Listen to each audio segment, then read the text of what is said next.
Okay, we have started the recording. Okay, so good morning. My name is Dr. George Kakavelakis, and together with my colleague, Professor Konstantinos Petridis, we are very glad to have you here today with us in our intensive course on perovskite materials and their applications. This is the second part of the series of our intensive courses. Last year we had another intensive course on layered materials and applications based on graphene and other 2D materials. So this year we will give you an introduction on the fantastic properties and application of the new type of semiconductor materials called metal halide perovskites, and we have invited very highly respected speakers to give you a very nice introduction about this topic. So now I will share with you the introductory presentation of the course, and then we will introduce you the supporters of our intensive course, the Hellenic Mediterranean University and Athena University, and also the Marie Sklodowska-Curie actions from the European Commission. So I will share you now my first presentation, which is an introduction to the school. It will be a very fast one. Please let me know if you can see my screen. Yes, George, but you should take it, you should place it in the full screen now. It's not in the full screen. No, probably Okay. you are. Wait just a moment. I mean full screen your presentation, eh? Yes. What about now? Now it's full screen. Okay, so I will give you a very short introduction about the school, and then I will introduce you the Marie Sklodowska-Curie Actions program. So, as I mentioned you already, we have created this school to give you an introduction about this type of materials called metal halide perovskites. So, we will try to give you an introduction on the material preparation, characterization, and all the structural, morphological, and optoelectronic properties of this type of materials. And in the next days, we will try to give you an overview about the possible applications of this type of materials, all the way from solar cells to detectors, X-ray sensors, and light-emitting devices such as LEDs and laser devices. So this is, as I mentioned you, the structure of the school. The first day we will focus on the material preparation and characterization, and we have four very well-respected speakers to give you this type of introduction. And we are glad to have people from all around the globe for this kind of presentation and introduction. The second day we will focus on energy harvesting and storage. Third day we will focus on LEDs, lasers, detectors, and field effect transistors. And the last day of the course we will focus on research skills, to give you an introduction how important are the research skills for the research. Also, the last day we will have the exams of the school for the participants who are interested to get a certification of attendance. So we are the organizers of the school together with Professor Konstantinos Petridis, who is the head of Athena Observatory of the Hellenic Mediterranean University and Athena University, and I am Dr. George Kakavelakis, who I am Marie Sklodowska-Curie Individual Fellow at EPFL in Switzerland. Here are the supporters of the school, and later on we will give you this introduction about the Athena European University, the MSCA, the International Relations Office of the Hellenic Mediterranean University, and the École Polytechnique Fédérale de Lausanne, or Swiss Federal Institute of Technology in Lausanne, Switzerland, and especially the Laboratory of Photonics and Interfaces, who is led by Professor Michael Gretzel. So here is a better overview on the school topic and the presentation. So we will start today with very interesting presentations about this type of materials, the metal halide perovskites, and they will be given by Dr. Wolfgang Tress, the first one, who is a senior lecturer at the Zurich Applied University. Then we will have Dr. Wei Dong Shu from Imperial College London, and he will discuss about the carrier dynamics and the optical spectroscopy. Then we will have Dr. Mojtaba Abdi from University College London, and he will speak about compositional engineering on this type of materials and devices. And then last, we will have Dr. Ioannis Spanopoulos from University of South Florida, who will speak to us about this type of materials and especially the how to make and especially the chemistry of this type of materials. Actually, we would like to have Dr. Ioannis Spanopoulos as the first speaker, because he will introduce you the chemistry and the preparation procedures of this type of materials. But because of the time difference, we will not be able to have him early morning, since he is in the United States of America. So this is the first day, today of the school, and then in the second day we will focus on energy harvesting and storage. I don't need to give you an introduction and today, I will give it tomorrow, but it will be mainly speakers about photovoltaic devices on high efficiency perovskite solar cells and also printable solar cells based on perovskite materials. And also we will have a speaker from the US to give us an introduction about the silicon perovskite tandems. Third day, it will be mainly on other applications than solar. So it will be on lasers, detectors, transistors, and sensors, and we have very respected speakers on this topic. It will be the most crowded day regarding lectures. We have 6 lectures this day.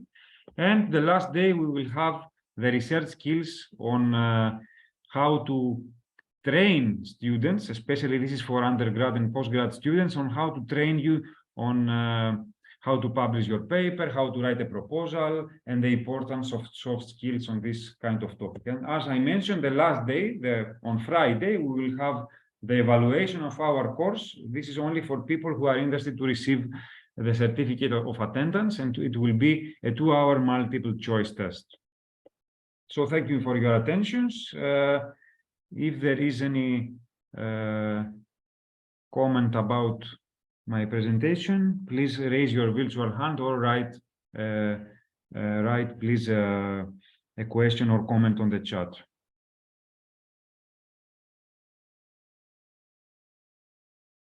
I don't see any question or comment, so then I will move to my second presentation very briefly, and then I will give the floor to Konstantinos to give the introduction about the Athena University. So let me share you again my screen.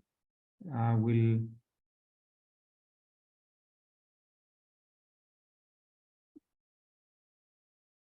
please let me know if you see my full screen. There is a comment.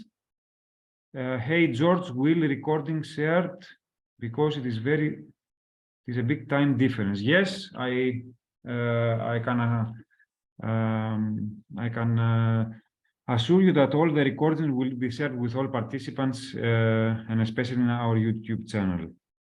So you will be able to see it in the future. So very briefly, I would like to give you an introduction to one of the supporters of the school, the Marie Sklodowska-Curie Actions, which is supporting the school and actually myself, the European Commission, about my research in EPFL. So as we already, I guess, know, the Marie Sklodowska-Curie Actions are given, the name of the foundation is given to a very respected scientist, Marie Sklodowska-Curie.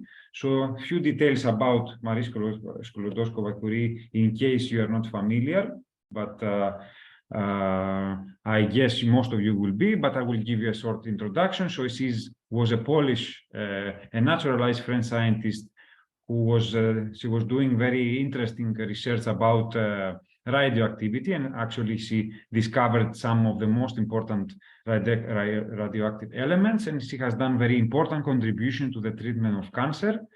And actually the very big breakthrough about her work was awarded on several Nobel Prizes, and actually she was the first woman to win a Nobel Prize in the world. And actually, additionally, she was the first person and the only woman to date who won 2 Nobel Prizes, and actually also very important that she won in 2 different scientific fields, physics and chemistry. And her husband, Pierre Curie, did very important contributions. The Curie family was one of the most important families regarding science, as they won in total 5 Nobel Prizes. Additionally, she was the first woman in France to receive a doctoral degree and the first woman who was appointed a professorship in France at the University of Paris. Here is the website, and this is an overview of the website of the MSCA. So you can see, if you want to get any details about the program, you can type in your browser this link, and you will find all the details you need. Very briefly, I will give you an introduction. This is the European Union's flagship scheme for doctoral and postdoctoral training. So the objectives of the Marie Sklodowska-Curie actions is, of course, the excellence, to train researchers to achieve excellence in research and teaching. Also, another very important objective is, of course, the mobility, because if you want to receive this kind of fellowship, you have to move to a different country. And also, the important thing about this is the knowledge and the skills and the competencies of this topic are very important for this type of action. So this is a bottom-up and open to all the world. So what does it mean? This kind of fund is open to any different kind of topic, and it is supported in the entire European Union, and also above the European Union if you want to attain the global fellowship.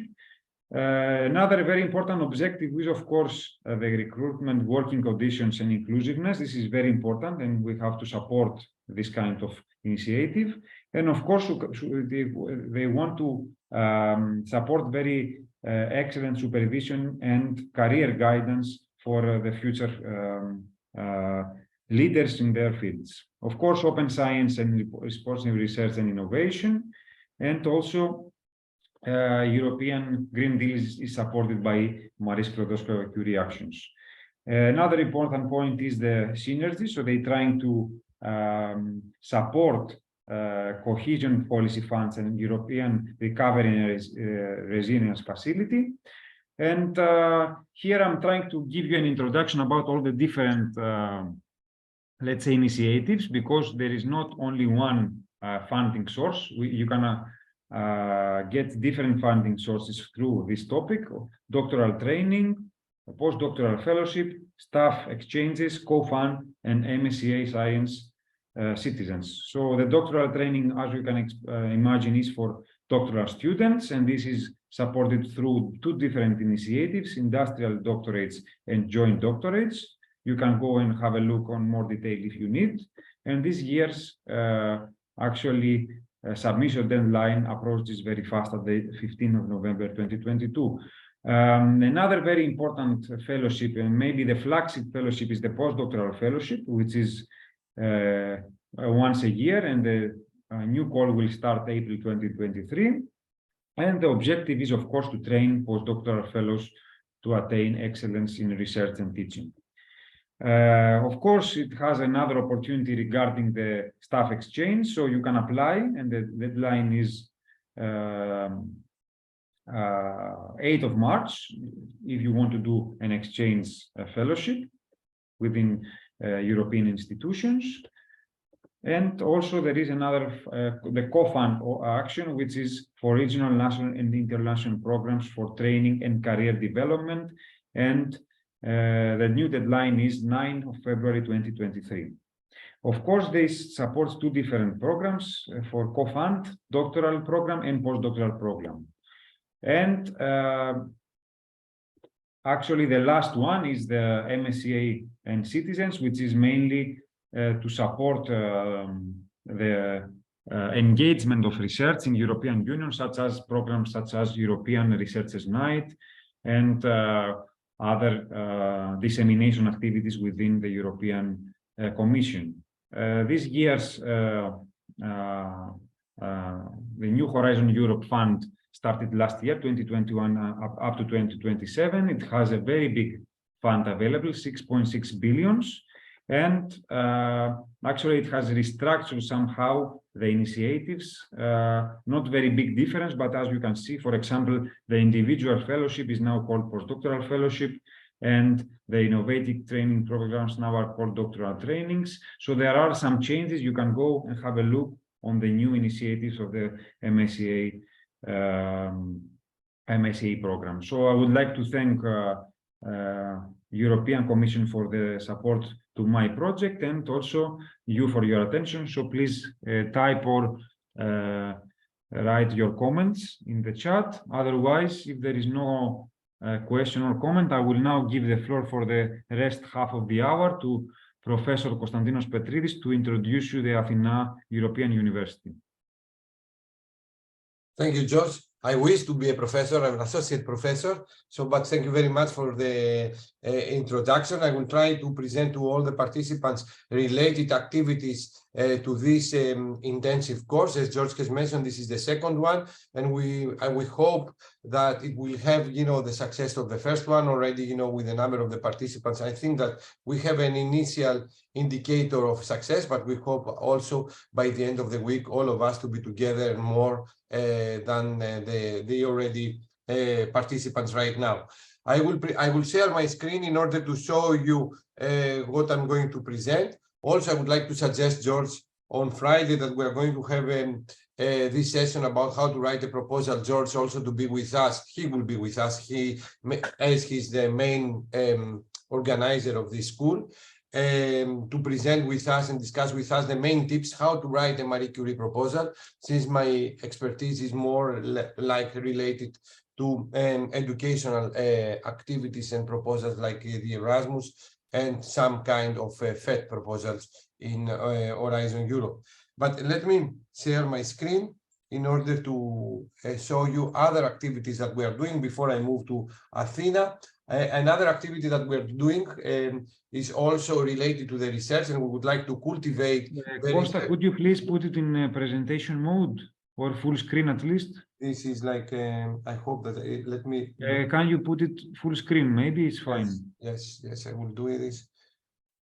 Always, it's like. So now you can see it, I hope like as a full screen. Yes, okay. This is another initiative that we are doing. Whatever we are doing just to cultivate the research collaboration within our ecosystem. And our ecosystem is not only this one that locates in Crete, in Hellenic Mediterranean University, but also through our network. So you are considered as our network. You are considered, all of you, as a partners. So other things that we are doing in order to promote the research among our topics is the organization of colloquia talks. This is something that we organized the last 3 years.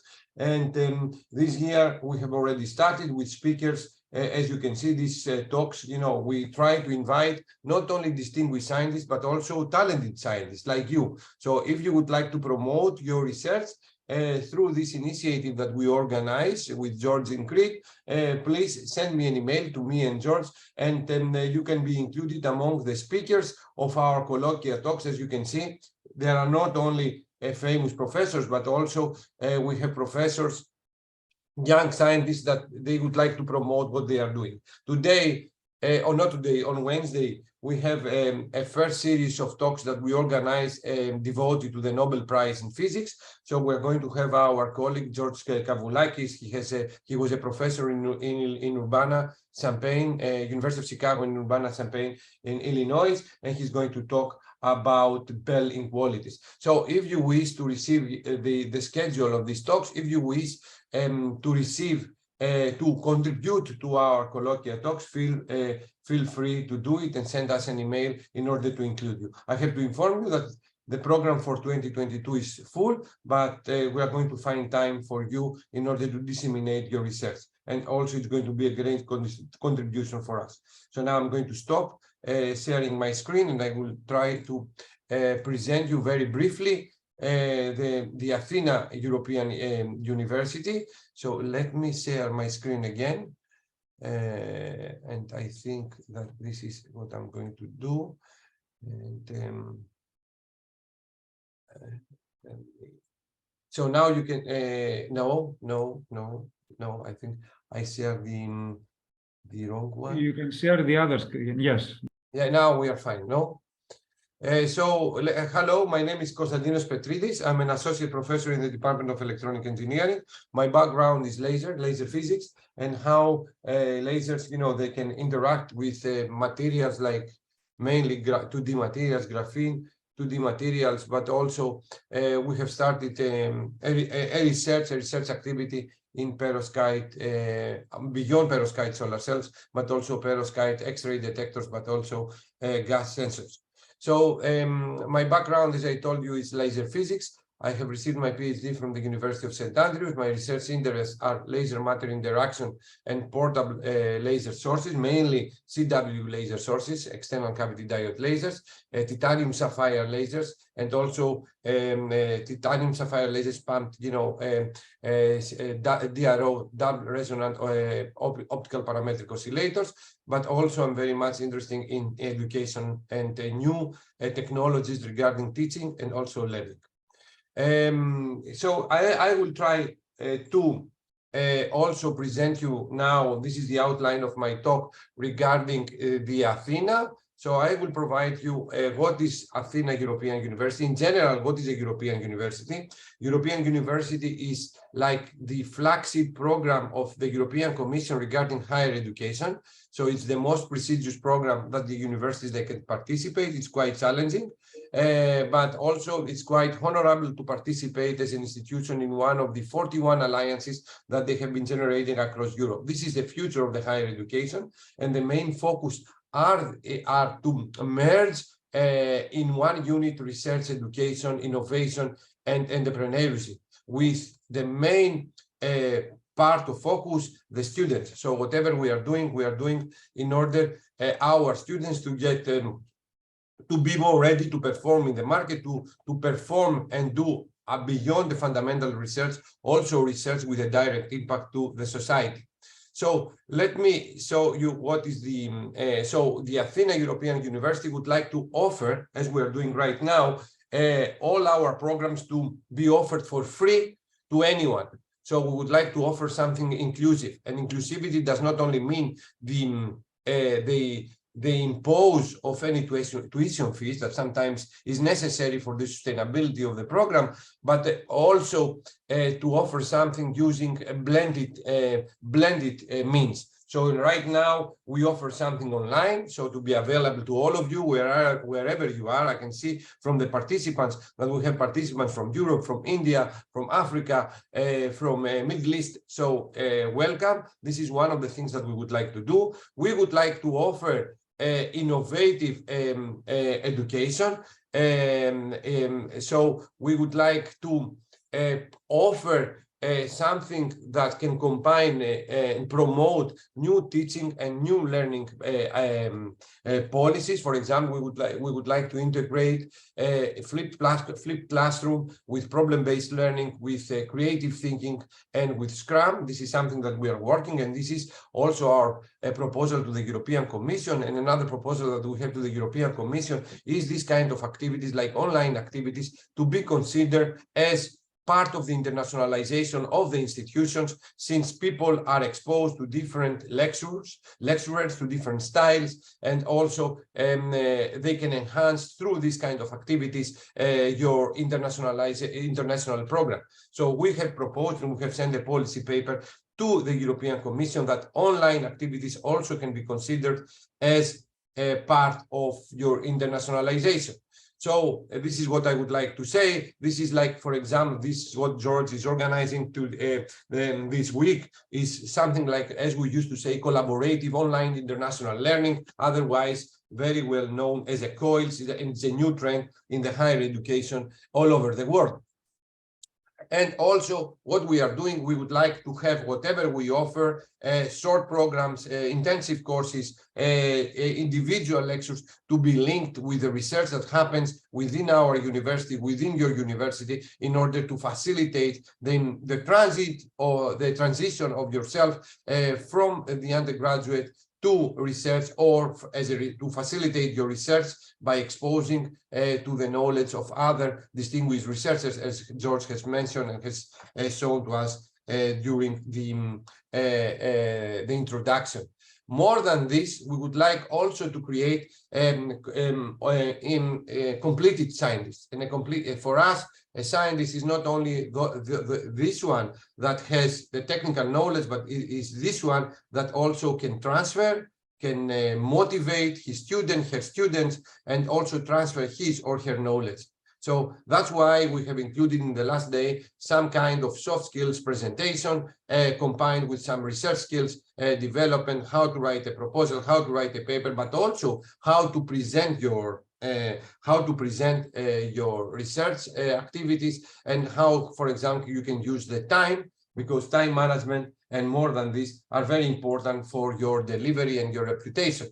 So these are, the main pillars of the Athena: inclusivity, innovation, internationalization, linked with the market and industry needs. And also this will happen using any digital means, any digital accreditation, for example, micro-credentials and blockchain technology that can facilitate this service. So this is something that is like on the core of the European university agenda, but also the global agenda wherever you are. So the Athena Consortium, what are the Athena Consortium? We are consisting and we are expanding continuously. We have started as 7 universities. You can see the Instituto Politecnico do Porto, the Hellenic Mediterranean University, University of Siegen in Germany, University of Orleans in France, University Niccolò Cusano in Italy, Vilnius Tech in Lithuania, and since then, University of Maribor in Slovenia. But since then, new partners, they are coming because they are interested on what we would like to promote through our alliance. And I repeat, this is one of the 41 alliances, but we have a unique feature. All of our universities are small, medium universities. We are the only alliance that we are consisting from small, medium universities, not located in any capital of the countries that we participate. Recently, we had the introduction to our consortium, the University of Vigo in Spain, and also Maria Curie Skolotsova University, very linked with George Grant in Lublin. And we have signed last month an association with all the African universities and all the universities from Brazil. And very recently, we had the introduction of 2 new universities and associate partners, the Abdullah Gül University in Turkey and Carinthia University of Applied Sciences. And we are signing pretty soon our collaboration with Ukrainian university. And we hope that we are going to have the similar developments with universities from Switzerland. So these are, the principles of the Athena. You can see that we are a community of more than 150,000 students. We have 15,000 students, staff and researchers, hundreds of research laboratories, and very recently, as you will see, we have developed our digital platform where all the expertise within the Athena can be available, and we are working now in establishing the protocols of our distributed research facilities. So our researchers, included you, because as I told you, you are considered as our network and as our partner. Now, I think that it's better to use the word partner. You can collaborate with us in any activities that we are doing, and you can propose to us activities that you wish to be developed, and in your institution probably the things are not so fast. So we are here for you to develop anything that you wish. So what are the Athena highlights? Already we operate as one university. You can see over there the rectors they are meeting. We have our educational board, our research board, that at this pilot stage they are placing the framework how we are going to operate like an airline alliance. So we are going to exist as a unit, but we are going to collaborate, communicate in order to develop things and activities that they are going to make us better as individual universities. In the case of the HMU, we had the chance to organize schools like this one, to bring people from all over the world in order to educate our students. We could not, it was impossible to have all this research experience and activities within our universities as a single unit. We are a small university in Crete. Actually, we are the smallest in Crete, but I think that we are the most ambitious one. So these are, we are operators in one university. We organize our joint courses. We have already already launched two COIL courses. One of them has to do with optoelectronics and optical communications. The other one has to do with the software research skills development that also is organized together with other partners in Europe and in the Middle East. We have our blended mobility course. This is, a course that it has a very nice and distinguished feature, problems from the industry in the fields of automation and engineering and automation and electronic engineering, they are placed to our students. They are working as a multinational group in order to solve this problem, and then we are meeting in order to present our ideas. The good thing about our students and ourselves is like we expose to our students in real life situations. So in real life problems that they should combine the knowledge that they have acquired during their lectures. We are not asking them to solve, an electrical circuit, but they need to combine knowledge from physics, from mathematics, from electronics in order to perform, and not only to perform to a real life problem under, real life situations, deadlines, how to convince the investors and the people that they set the problem that this is an interesting, solution to their problem. We have already organized 4 intensive programs. This is the 5th one. The previous one has to do with the layer materials, with smart cities, and also with 4th industrial revolution technologies, starting from data science, robotics, artificial intelligence, and etc. We have submitted one Erasmus Mundus proposal in the field of nanotechnology and nanosensors, that it will be, we are ambitious about this, the first joint master degree following the European higher education area standards in Greece. And also we have received funding from 4 new Erasmus proposals related to nanotechnology, nanomaterials, and photonics. And all of them, they are available in our integrated Moodle platform that I can share with you whenever you wish. So as I told you, one of the other initiatives that we think that has make us one community, because building a community is very important for your networking as a student and as your scientist, because the networking is there. We have introduced at least 60 invited colloquial talks, not only in science, as I'm disseminating right here, but also in teaching science as well, and also right now in mathematics, how to teach mathematics, and etc.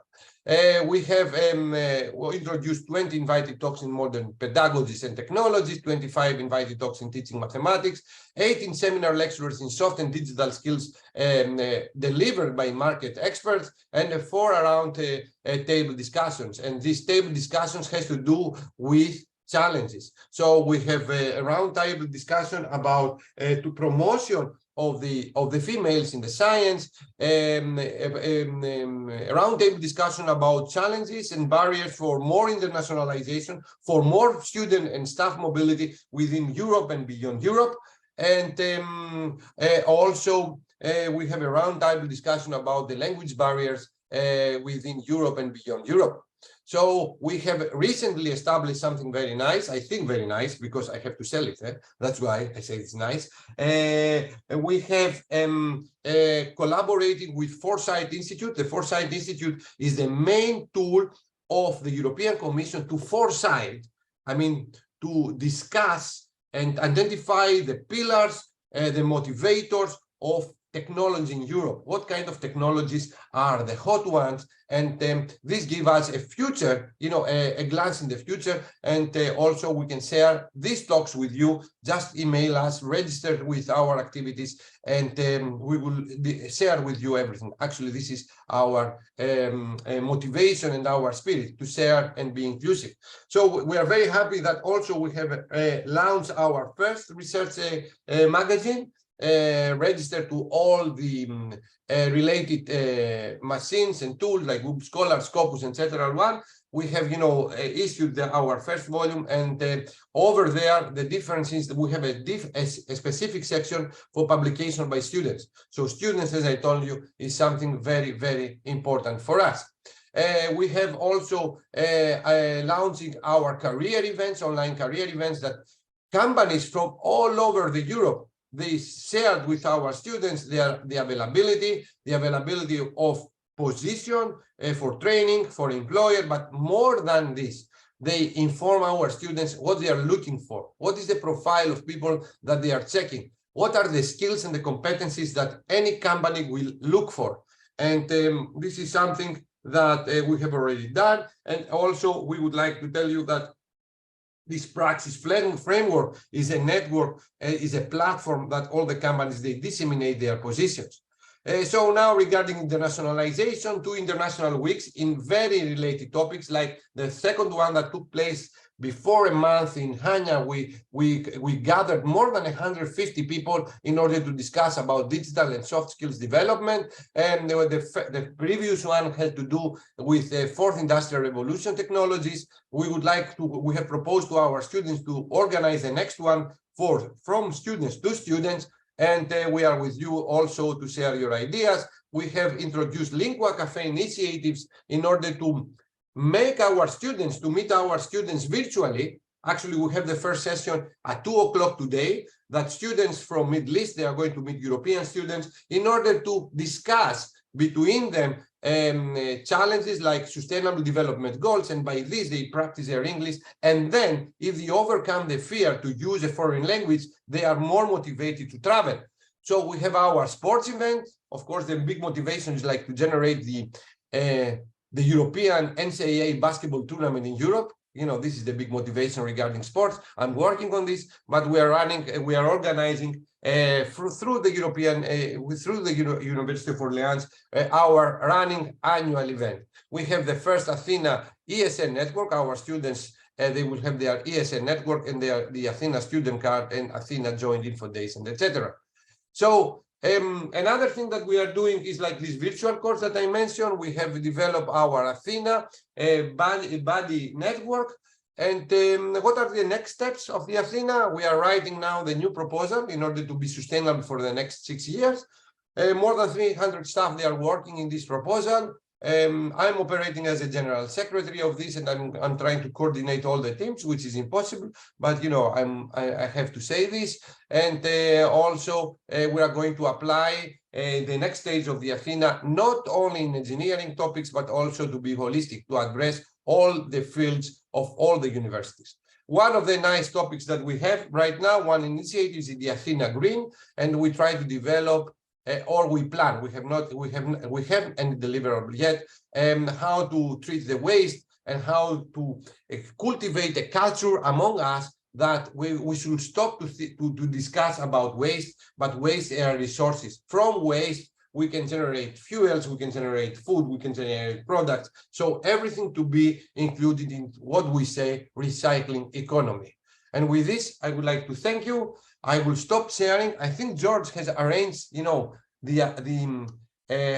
so George has, let me stop share. I don't know if George is here. So George is here.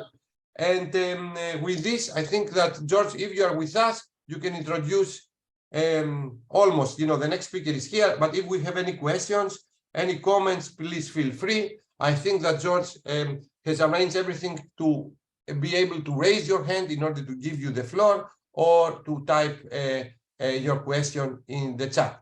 Yes, please raise your virtual hand, or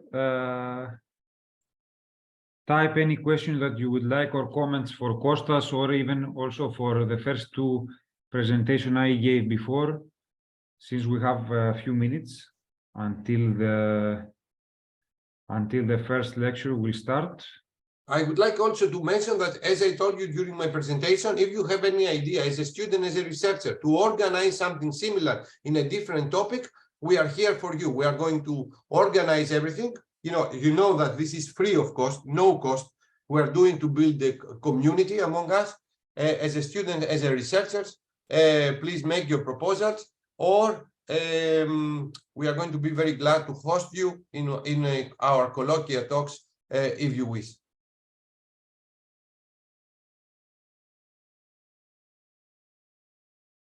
So I don't know if, you know, the next speaker is here.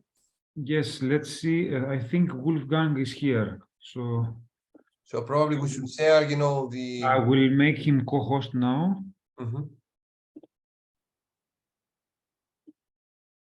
Yep.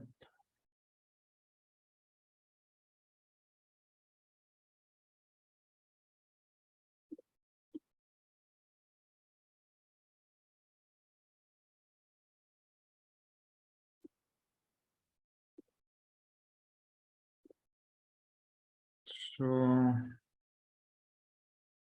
yes, here is Wolfgang. Hello, Wolfgang.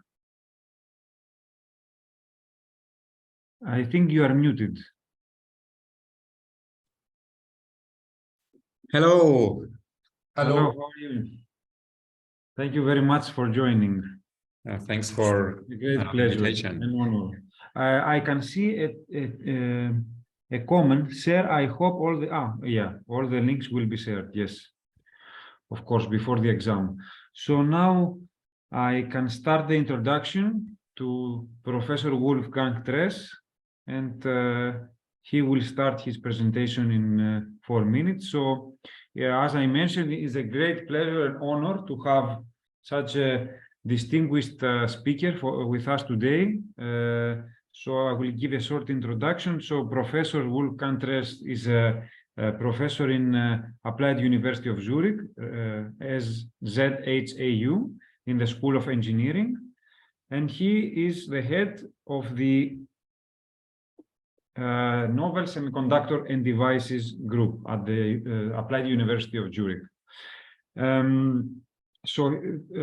Professor Tress is an expert in a variety of research fields, such as organic electronics, perovskite solar cells, device physics, optoelectronic characterization, device simulation, semiconductors, and mixed ionic electronic conductors. Actually, one of the topics he will present with us today.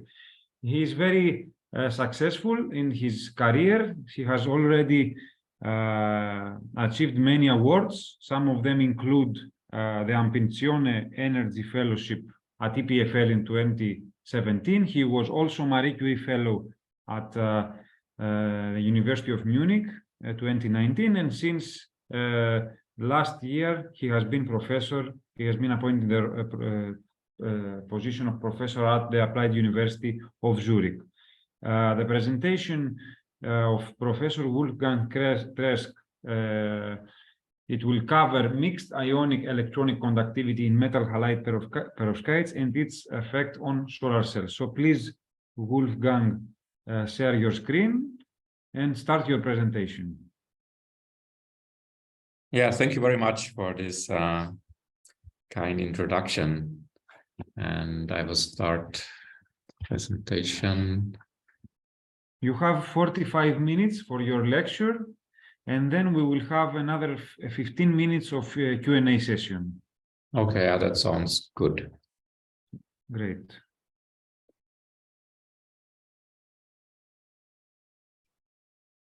Okay, great. Can you see the full screen presentation? Yes. Thank you. Okay, perfect. So I just need the laser pointer and we can start. Yeah, it's a great honor and pleasure to give the first talk here in this very interesting school that you organized here. And I'm also happy that there are so many participants. So it will be a little bit challenging now because I will talk about already mixed ionic electronic conductivity in the perovskites and also the effect on solar cells. So I need to cover a little bit the material, I need to cover a little bit the device, and I need to cover also electronic and ionic charge carriers. Nevertheless, I will do my best, and I hope that you can take something from this lecture. Before starting, I want to acknowledge my group, and I want to mention it. I was nicely introduced already. Yeah, we are based in Zurich area in Switzerland, and at the moment actually we have 2 PhD positions open regarding physics of perovskite devices. So if you are interested, we're very close to the deadlines, so you can drop me an email quickly and I can still consider you. Okay, let's start with semiconductors. So you all studied already semiconductors, so you know like the main features of these materials, why they are so interesting and why they are nowadays like the basis of almost everything related to modern technology. And the interesting point is that they have a band gap, right, which separates the valence band from the conduction band, and you're only allowed ideally to have electrons either in the valence band or in the conduction band. And if you miss some here, this is usually rather occupied. If you miss some here, we talk about hole there. And when you shine light, you can absorb a photon if the energy matches, and you can generate electron-hole pairs. You start build up concentrations, and you split the Fermi levels here, and you get quasi-Fermi levels for electrons and holes, and they will allow you to get a voltage out of such a device, but I will come to that later again. Of course, with the semiconductors, you can make all kinds of devices. I will focus on solar cells and talk a little bit about LEDs, not about other devices like transistors. But this mixed ionic electronic conductivity, just to put it into context, opens up also new fields. Because now what we will add to the semiconductor, as you know it, I guess this was nothing new to you, what I told you in the previous slide. What we are adding, we add more charge that is mobile.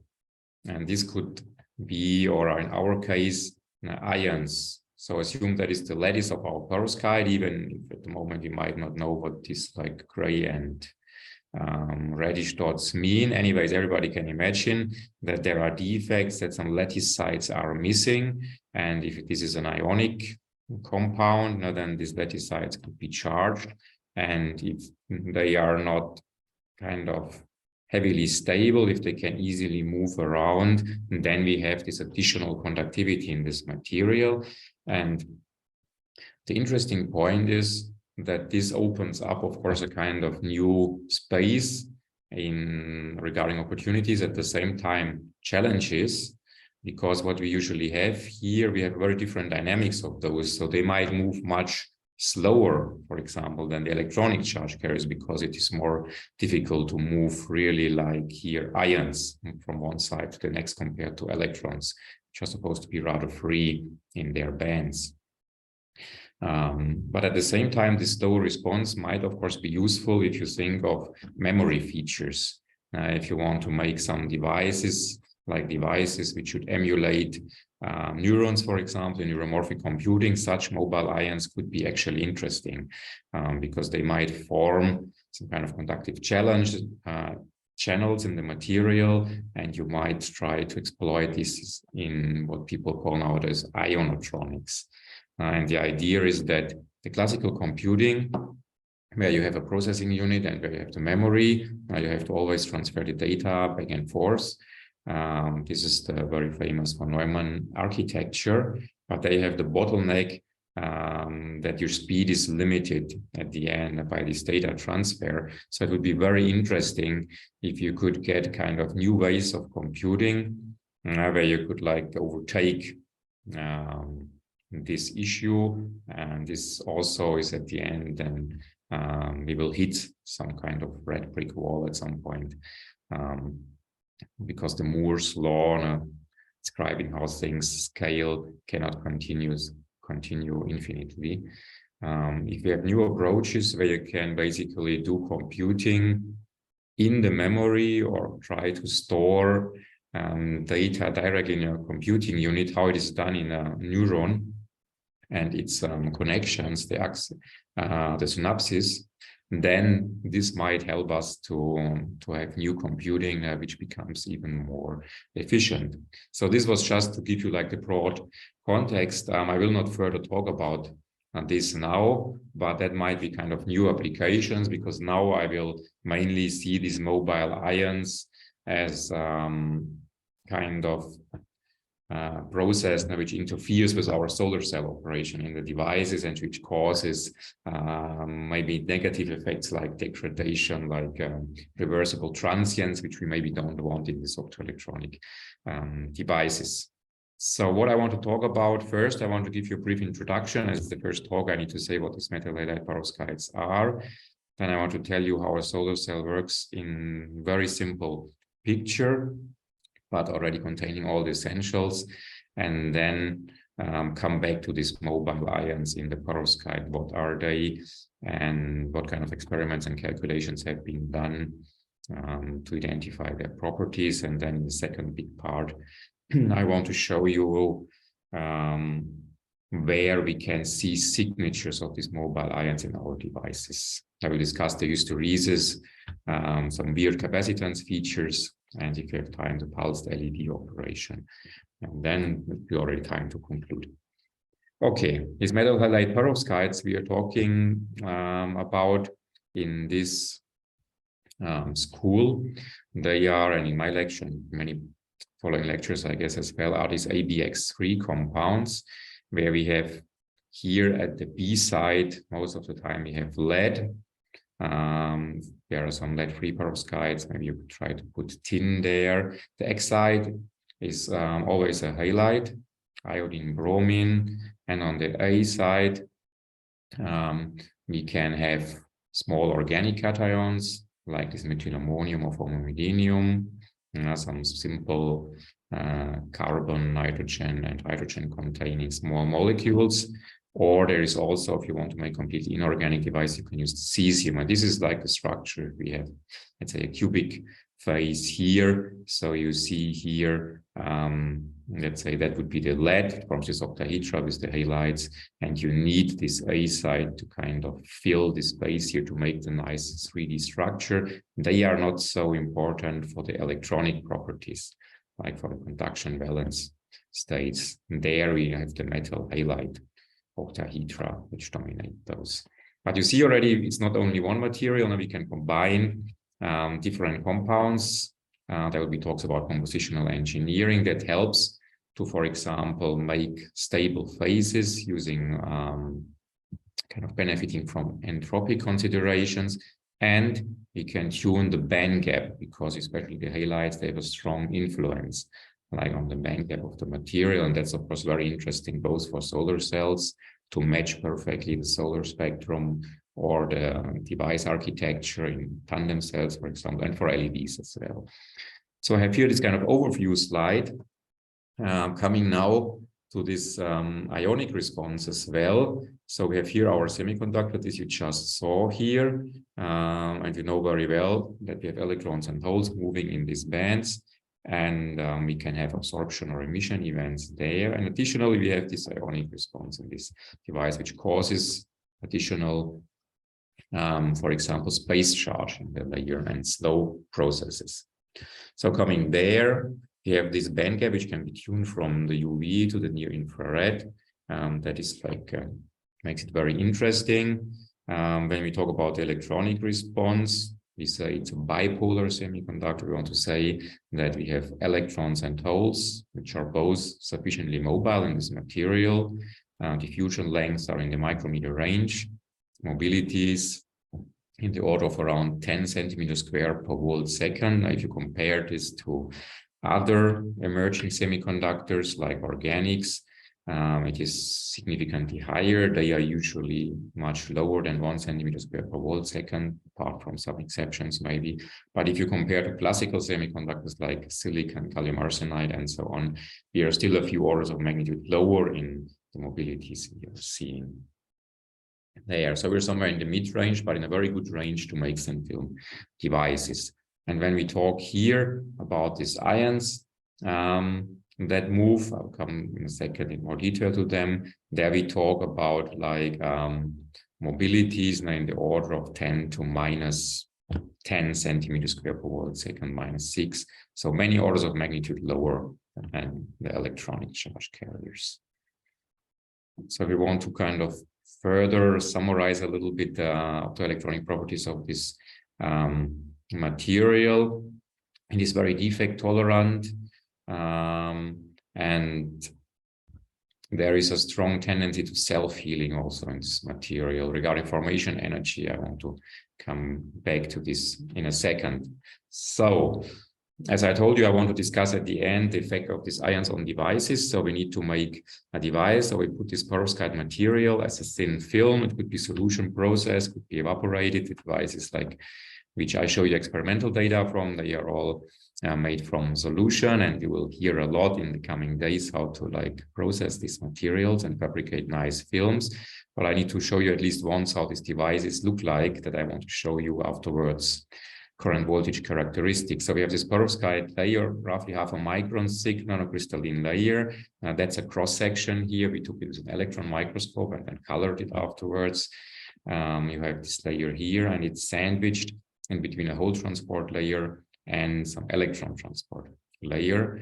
And we put everything commonly on a glass substrate covered by a transparent conductive oxide. So this is like a TCO, like ITO or FTO material you have also on each flat screen nowadays. Now it should conduct the charges well, but still be transparent. And as back electrode, we can use something that is not transparent, like, for example, a gold layer. And if we draw a simple energy diagram, we can maybe draw it like this. You're probably all familiar with PN junction, where you dope, for example, silicon and put the two dope layers together. It is not so clear here, the perovskite layer. Our active semiconductor is not intentionally at least doped, and it's very hard also because of these mobile ions to make kind of stable, something similar to PN junction. So instead, what we are usually making, we are making kind of PIN or NIP structure solar cells, which means we have heterojunctions. We have these other materials I mentioned you, the electron and hole transport layer. And in principle, their functionality is the titania should accept the electrons, they can go easily here, whereas the holes are blocked because it's very difficult for the hole to go into the titania. The same here for the electron into the HTL. But the hole can be harvested. This is roughly how the solar cell works. And how do we usually measure it? Well, of course, we want to see the electrical power that comes out when we put in our solar light on it. And in a very simple drawing, it looks like this. We get the photons in. If the energy is higher than the band gap energy, and we can start absorbing the light, we generate electron, leave a hole behind in the valence band. They are free to move. Mobility is high enough, we can collect them as current. So this works very well in these perovskite semiconductors.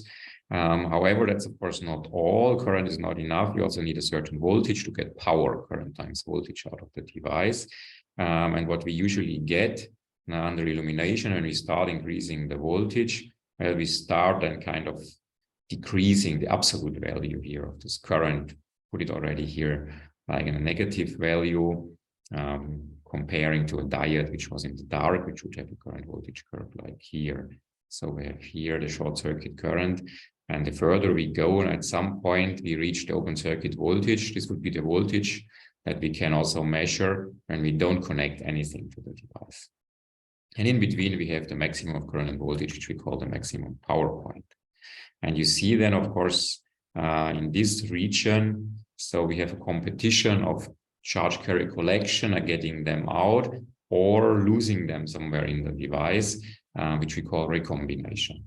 So that's why it's very important to understand recombination. And also when we discuss the mixed ionic electronic conductivity and we look at, for example, the JV curve, we need to always keep in mind, like, what do these kind of points refer to, and interpret it accordingly. So at that point, of course, everything that was absorbed has to recombine because we don't extract any electron and hole. And in the best case, it emits again a photon. That's then when we have the radiative unavoidable recombination. That's like reciprocal process. We cannot go here kind of infinite in the voltage. We have this limit, that's a thermodynamic limit. However, usually we have lots of defects in the material and they limit the device efficiency further. And we want to avoid, of course, these defects. And these are here more like electronic defects, which make Shockley Reed Hall recombination, but could also be related to these ionic defects. So the less defects, the more reduces this recombination, the higher charge carrier densities, the higher this open circuit voltage. This means also a very good solar cell should show strong emission and should be perfect light emitting diode. And this is what we see a lot in the perovskite literature, of course, that the good solar cells, they are also very emissive. Okay, so that was like the solar cell current voltage curve in a nutshell. Come back to this in a couple of minutes when we want to see how these ions can also influence this curve. So one more time, I need to briefly probably discuss what we mean with these mobile ions. So we are referring to some point defects here in the lattice, so that the lattice is not perfect, and it's every realistic semiconductor material has defects. It can be more or less, they can be more or less stable, but you always have them. And usually people use this Krüger-Wink notation how to label this defect, and they would write it like this: MSE. So M would be like the species that is sitting there. S is the lattice site, which the species occupies, and C would be the charge relative to the one that is usually there. So if you, for example, write something like bismuth lead, so it means that we have now a bismuth ion on the lead side. Or if we have, for example, like some species missing, then we would write V for a vacancy. And then this I would mean that we miss here, these red ones symbolize the iodines, that we miss here one iodine, so we generated interstitial iodide. If it is negatively charged, no, sorry, I was talking about the vacancy, and that would be then positively charged because I minus is missing, then we put here this little dot there. And this is roughly how it works, this notation here. And we are a lot like caring about halide vacancies and interstitials. Here you have them already like written now in that way. So the first thing people did, the semiconductors, were actually calculations on where these like defects would cause energy levels in the band gap. Because we get the conduction valence band for an ideal crystal. As soon as there are some defects, it can easily happen that they generate states inside the band gap, and then exactly we have this recombination channel which we want to avoid. And luckily these defects, which are like very prominent, these are those which have like low formation energy. That is the energy kind of needed to generate such a defect in electron volt. And this iodine interstitial here, for example, has a very low compared to the others formation energy. So one would assume that there is lots of these defects around, but the good thing is that these are rather shallow states. And in this case, these ionic defects, like this iodine here, for example, would be then not such a big issue in terms of recombination. Right? It is very close there. It is most likely it's a mid-gap state. If you think of Shockley-Ritol theory, like those here, for example. In the meantime, these calculations have also been updated. Actually, iodine interstitials are already considered actually maybe deeper than it was written here. And we also have the iodine vacancies, which are very prominent, and they are much less of an issue. At least it's believed like this. Okay. So now let's come to experiments. How can we measure somehow these ions in the material? And first measurements were such measurements like published in 2015 already, where people measured, for example, really the slow response. At that time, perovskite was pressed in a pellet, and one can do, for example, galvanostatic DC polarization curve. One just applies a constant current to the film or to this pellet actually in between two electrodes, and one can, for example, observe that here in the 10,000s of seconds time scale, so in the hours time scale, one sees that a voltage is built up. And such a voltage would, of course, mean that somehow you start kind of moving charges, and you start kind of charging the device. The charges seem then not to flow out because you made the experiment in a way that you can only get electrons, electronic charge carriers from your contacts and to your contacts, but not the ions. And further experiments have been made, and it was identified also doing kind of such an experiment, applying a voltage to this kind of stack, and afterwards looking really into the chemistry, looking at these interfaces, for example, here at this B interface, they found after some time, one can see already by eye, this yellowish material, that some lead iodide was formed here, which was very strong evidence that I minus had to move in this direction to be able to cause this lead iodide there. And it was found the fusion coefficient in the order of 10 to minus 8 centimeters square per second, so significantly lower than the electronic charges. So far, a very brief kind of introduction into these ions, and now I want to focus on what I have been working a lot in the last few years. It's like seeing basically somewhere these ions appearing in the optoelectronic devices in the solar cell response. And I directly want to start with this hysteresis and the current voltage curve. So here you see again, I try to explain you very briefly why this current voltage curve should have somehow a shape like this, between VOC and here short circuit current density.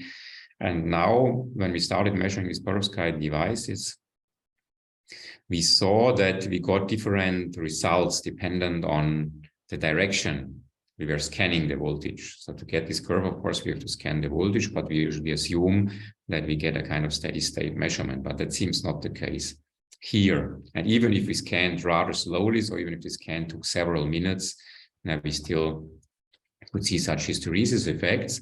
And when we then changed the scan rate, we saw that this hysteresis actually becomes, when we go faster, it becomes even stronger, like this red curve here. And if we go even faster, it kind of disappears again. We reach this yellow curve. So this clearly shows already that we have strongly ray-dependent hysteresis, and we could explain it in a way that there must be, during these measurements, there must be a process which acts on time scales, which become relevant when you scan here, and affects somehow the photocurrent, or the current that we can collect in these devices. That's the hypothesis. If we scan too fast, and then we can say, because we do it always in a kind of loop, then we don't see any effect. So we could say kind of this slow response cannot react. When we scan very slowly, we should also reduce the hysteresis again, because it can always be in equilibrium. And this kind of slow process we attributed to ionic charges, and in the following years it was more and more proven that these ionic charges influence are kind of behind this effect. And one can do kind of different systematic studies. One can, for example, keep the device at a given voltage, like for example a short circuit, for some time, and then do very fast scans like this curve. And you can get again a very different current voltage curve. So one can indeed see, dependent on which voltage we apply, and this ionic charges kind of respond and distribute in the device differently, which causes then very different current voltage response. We also tried to, because this hysteresis was mainly observed at that time under light, but it's also present in the dark, but much weaker. But one can also do kind of experiments with steps in the voltage when we jump from 1 volt to minus 0.5 volt quickly. Now what we saw in these devices was that now the photocurrent here is kind of, I put here a negative sign and then kind of here positive, the axis. It jumps up quickly and then it decreases, and of course, which is consistent. I mean, nowadays devices, luckily, it's not so strong anymore, this effect. But it is consistent with the hysteresis effect, and that you get then a lower photocurrent when you wait longer and scan again forward. And first it's high and then it decreases, but this doesn't depend on whether the light is on or off. We can turn on the light kind of later, like shown by these yellow parts, and then we would just jump again to this trajectory. So that was a nice experiment to show that it was not the light causing this effect. So let's try to explain in a cartoon-like way this effect, why we have this hysteresis. Well, the idea is the following. So here we have again our band diagram. This in the middle is our perovskite, and then here we have our electron and hole transport. Here the electron and here the hole transport. Layer contact, we don't want to go too much into detail here. We just assume electrons can go here, holes there. Because of different work functions, we might have a built-in potential. Then we get an electric field in the device that is shown by this tilt here of these bands, the potential here, that would be kind of the vacuum level. And under short circuit, for example, the situation should look like this in a PIN solar cell, and we can easily get the electrons and the holes to their right contacts. Even the electric field kind of helps us. It's not required, but it's also good to have.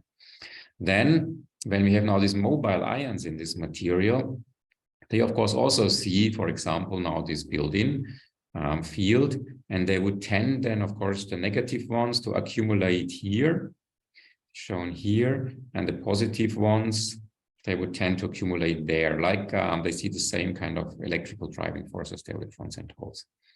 And if they do so, of course, what will happen, they will kind of screen the field in the device. So we will get basically here and there just a kind of dipole layers, and we will get more and more flat energy levels here. And then you can already see that it becomes a bit more challenging for the electron and for the hole to go to the right contact because the electric field is weaker. And when we look then directly here at this hysteresis curve,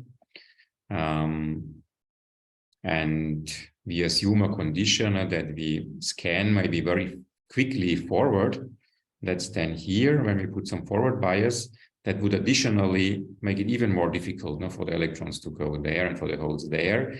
So they might rely mainly on diffusion. And this is usually the case when you get this kind of S-shaped curves, that you have diffusion-driven current. And this is what we can see here. If you then remove kind of the selectivity of the contact, and in our case, for example, we removed the titanium blocking layer, then you do the same experiment, you will see that you don't only get issues in the current, but also the voltage decreases, and you can lose almost the whole like diode response of the device. If you just keep it for some time under reverse bias and do a very fast scan, you lose almost all the current voltage response there. And then also in the dark, you will see, like, that's not a dark curves, you will see a very big shift here, kind of in the onset voltage, and it appears as there is an open circuit voltage in the dark because we're scanning really fast here as a function of these pre-bias voltages. And this kind of idea, it was confirmed later and also really by numerical simulations, like for example this one here, where you build a device simulation, you assume there is electrons and holes in these devices, they follow drift diffusion laws, we have Poisson's equation for the space charge, and we try to solve it numerically, and we also add the ions to those, and indeed this is done nowadays a lot, and we can reproduce such a hysteresis curve here in these devices. And the reason for this hysteresis is really that we have a modified charge carrier collection. So we don't see here anywhere the ionic current directly. If you want to experimentally assess this, it's just like even more challenging. Of course, a very nice experiment is if you can take your device and use Kelvin probe. You can measure contact potential difference between a tip and surface of a layer. And if you could kind of probe the device, you would need to cut it and then do a cross-sectional probe and then see the potential distribution. And indeed, it was done by our colleagues at Max Planck Institute. They took a device which had this hysteresis, and then they did this experiment. Is measuring the potential here after when they switch directly from 0.5 volt to 0 volt, directly after the switching, and measured in principle the potential really as a function here of this perovskite position in the perovskite layer, which you can see here. And they could do it after like different times after the switching. And indeed, what was observed, that there was here a strong electric field remaining after switching the device for quite some time, and it took in the order of second that it completely disappeared. And here is a transient which is taken just at, say, this point here. And this is, of course, very nice evidence that this idea of slowly changing electric fields in the device is true. And if you want to link this now to a certain ionic species, what has been done a lot is try to do temperature-dependent measurements of the hysteresis or of some transients and link it to nanoscopic simulations. Now where it is tried to really simulate like how one of these, like first you generate, of course, this lattice in your simulation, then you want to move one ion to a new place, and what kind of energy barrier this ion should need to overcome in this case. You can try to calculate this and then compare it to activation energies, which you can get when you do a Arrhenius type analysis of your experimental data. And it was shown that in some cases, we could find good match of simulated and experimental data and compare different halides and see some differences. However, this approach is very problematic because calculations vary by in the order of 1 electron volt. So this is milli-electron volt, so which makes it not so meaningful anymore. Experiments also are, of course, a superposition of many effects. So although it was taken for evidence for certain migration of certain species, it remains very problematic to directly compare those. Nevertheless, many other experiments showed that halide vacancies are the most mobile species in this material. Okay, I want to leave the hysteresis now, and I want to show another example. And this is like kind of peculiar capacitance features of such devices. Why are we interested in the capacitance? Well, we can use impedance spectroscopy as a technique to get a lot of information on the device, because what we are doing there, we are measuring the response of the device to a sinusoidally varied little perturbation here in the voltage. And then we measure, for example, the current, so we can get like the resistance, we get the capacitive contributions, and we can do it at different voltages. And of course, we vary the frequency here, so we can cover different time scales.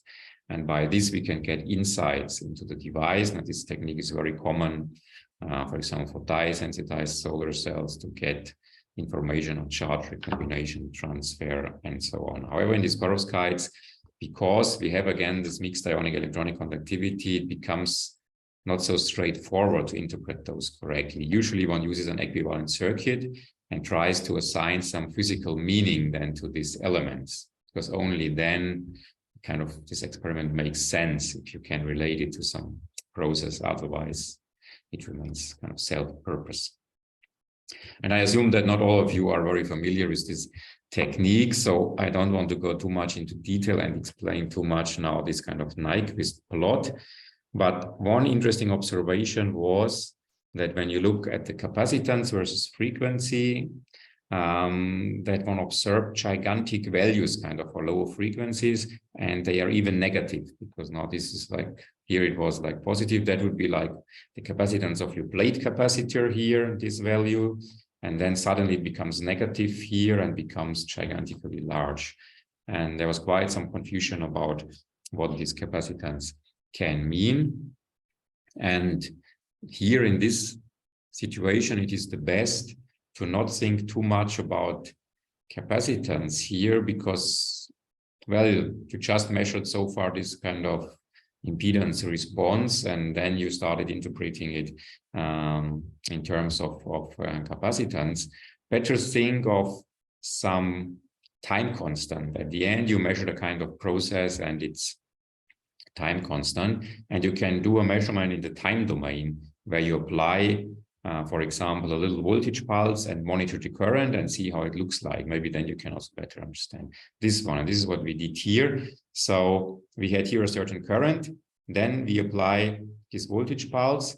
Well, we get a capacitive feature, would always mean that the current spikes. Here is a zoom, and then it kind of decreases back until the capacitor is charged, and the current that charges the capacitor becomes zero, and we might then remain at some steady state current which flows still through the device. And what we saw there, when you look at the longer time scales, it was that the current slightly increases again. And here is a zoom. And this then looks like a negative capacitance or an inductive behavior. Now, on a voltage pulse, you get a kind of slowly increasing current. But when you have this transient response, of course, you can also think of an explanation which is not really related to some capacitive effect, but you can think of that somehow the device during time, the resistance of the device becomes a bit lower, right? It becomes a bit more conductive, and then of course the current goes up, but this doesn't need to mean that there is some kind of negative capacitance. One explanation is if we assume that we have some barrier to inject electron. So now we observe this in the dark when we drive the device in forward. Let me show you some current voltage curves just in the dark. We have maybe issues in getting these electrons burst into the perovskite, and we have this barrier limiting this effect. Then we increase the voltage, so we apply a higher negative, let's say titania, and what we have, if we assume again we have these mobile ions moving slowly, then these negative ions would come to this interface here and would make here a kind of dipole layer, and by this reduce here the interfacial barrier and increase kind of the charge injection. This is exactly happening. And when we scan slowly, we can get a nice current voltage curve. If we scan very fast and we start at 0 volt, then we can get hardly any charge carrier in. So what we can say here again, kind of these mobile ions, they changed the charge carrier injection into these devices. So we have a kind of, people call it also like David and Moya amplification effect. These ions slowly piled up there, and then suddenly it opens kind of the channel for these charges. Of course, you can ask yourself, like, what we are discussing here, is it so important for solar cells? They should not like operate like in situations where you put some light pulse, where you put some voltage pulses, or where you observe like response in the second time. They should operate the whole day outside.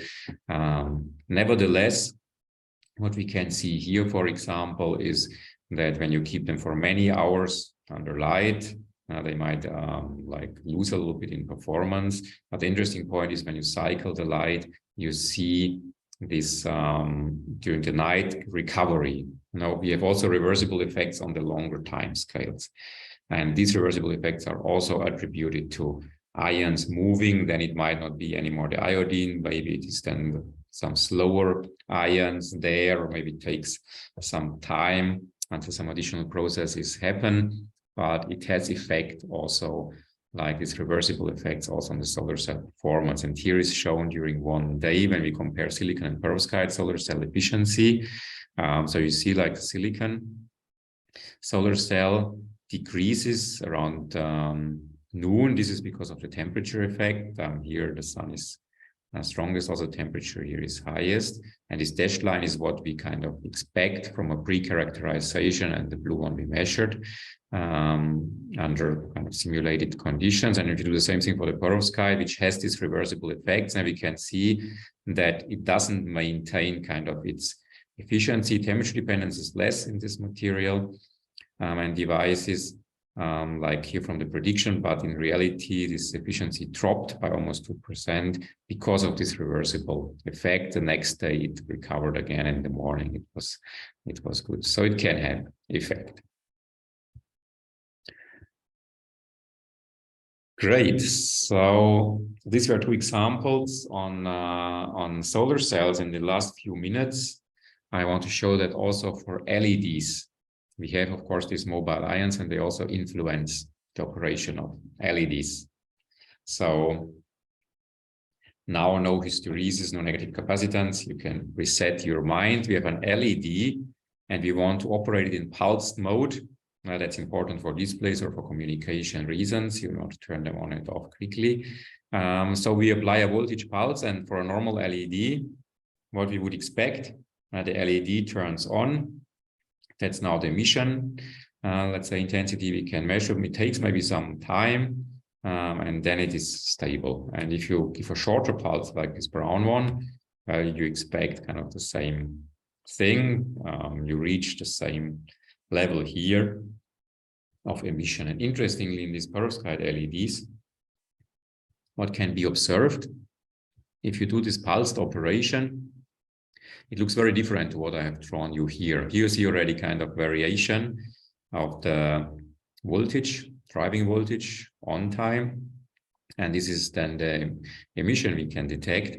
And you see that the longer it is on, also the higher is the overall emission. Now it takes some time to reach it, but then they have similar time all. And the shorter the on time, also the lower the overall emission here. And additionally, when you turn off, after you turn off, actually you get this gigantic, not gigantic, but at least you get this overshoot here in emission. So you turn off the voltage and suddenly it gets for a microsecond or so brighter before it then turns off. So this is kind of really interesting. And again, this can be explained by mobile ions that influence, in this case, the radiative recombination yield in the device. The current is not so much affected here that we inject, but the ratio between like current that yields to emission of photons and recombination, which goes through some of these defects I mentioned you in the beginning, which is not radiative, this changes by these ions.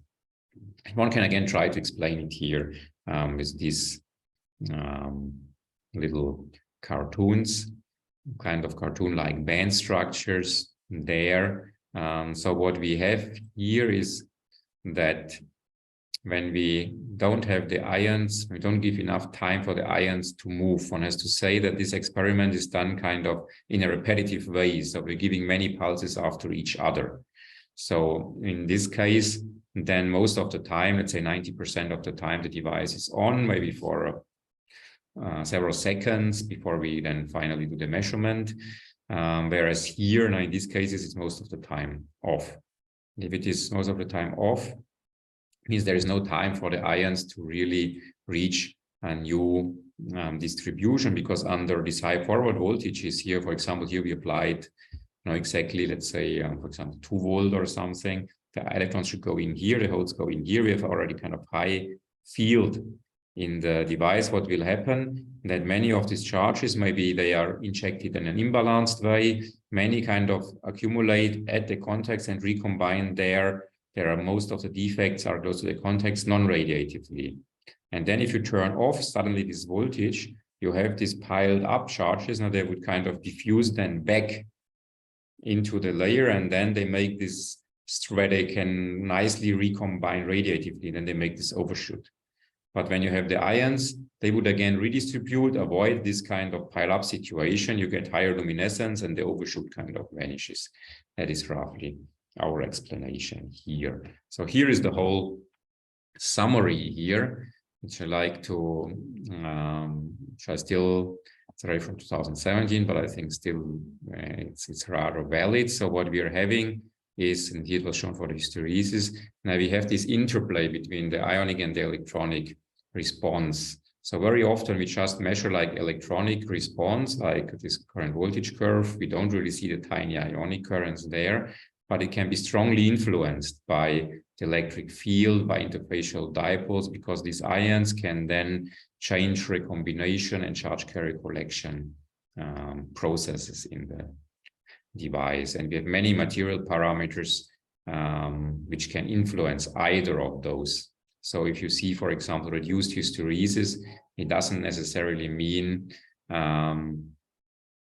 that you have kind of reduced somehow the ion density or made them faster or slower, dependent where you are. It could also be that you optimized your charge electron hole collecting contacts, so that the charges are easily collected, that there is no driving force in terms of an electric field required, for example, or that they are very well passivated, so that there is no source of recombination. And I think my time is more or less up, so I will come to the conclusion. I can just mention that I just discussed now these reversible effects where only a little fraction of ions was moving, and we got effects on the electrostatics. Of course, there is others, like, for example, that these mobile ions, they can start changing your material. For example, when we have phase segregation here, and this also affects the solar cell performance, but not that straightforwardly as one might think. But it is definitely also a big challenge if you want to make stable materials.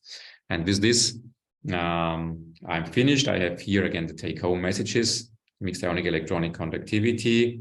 We see unconventional behavior like hysteresis, negative capacitance, this kind of interesting behavior in the pulsed LEDs. And we have these reversible effects. They might trigger the non-fully reversible chemistry, and it's a challenge for stability, but also it provides opportunities. So with this, I want to thank you for your attention. If you want to read more, there are like book chapters which I can advertise, where I wrote a chapter on hysteresis, and for example on also the physics in terms of recombination and open circuit voltage of solar cells. Thank you very much. Thank you, Wolfgang. There was no better way to kick off our school. Excellent presentation. So I would like now to give the floor to the audience for questions. So I will start with the chat, and then I will give the floor for people to ask. I will unmute, and I will give the floor for people to ask. So I will start with the first question, who is coming from Kalasaria Nikhil, who is asking the following: as we know, there are several theories behind JV hysteresis, like ion migration, capacitive currents, trap states, unbalanced charge transport, and all. My question is, which theory describes hysteresis in field factor only? Note that VOC and JSC are the same in forward and reverse scans. So please, Wolfgang. Yeah. I don't know whether I can also jump back to this hysteresis. So I can already go to this summary slide. So the question is, thank you very much. It's a very nice question, because it shows kind of the complexity that we are dealing with. But what we can say is that if the hysteresis, it depends a lot on which time scales you observe it. I assume you observe it like in the slower scan rates. Then usually it is not enough to assume like things, in my opinion, things related to electron and hole transport, because they should be, even if they are a bit imbalanced or if there are some traps, these processes should happen all in the sub-millisecond timescales, definitely. So I would say you need some ionic contribution.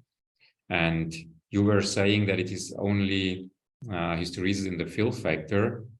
Then you can already say that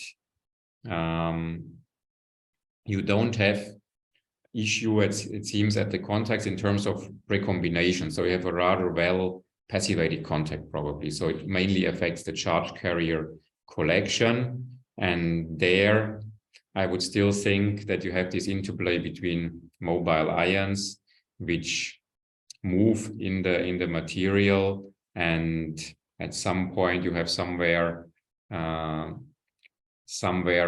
a low conductivity, probably film or something, and then you have this issue that you see it in the fill factor. So it is a little bit similar to like the hysteresis we had in the beginning. Now I don't have, like, yeah, this is of course already the extreme cases. In this hysteresis, we didn't have much hysteresis in the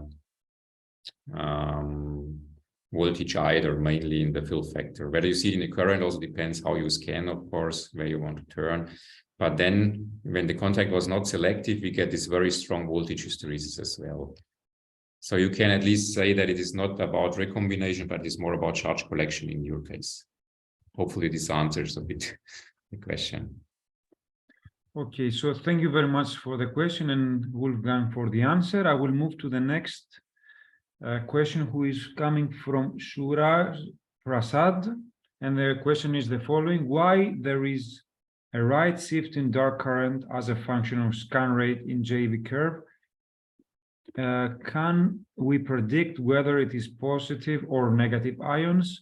Is it a shallow or a deep defect? Right shift in the current. One would need to look exactly at what the person refers to,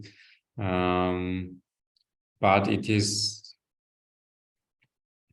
unfortunately it is very difficult when you measure the whole device to predict whether it is a negative or positive ion. That's like in all the pictures I have shown you, it was both ions could have similar effect. Very often it is assumed that there might be kind of pairs and then both would move. So it is like very difficult to give a good answer, I think. And whether it is deep or shallow states was another question. Also there, not seeing the data, it is kind of difficult. Maybe we need to discuss in more detail.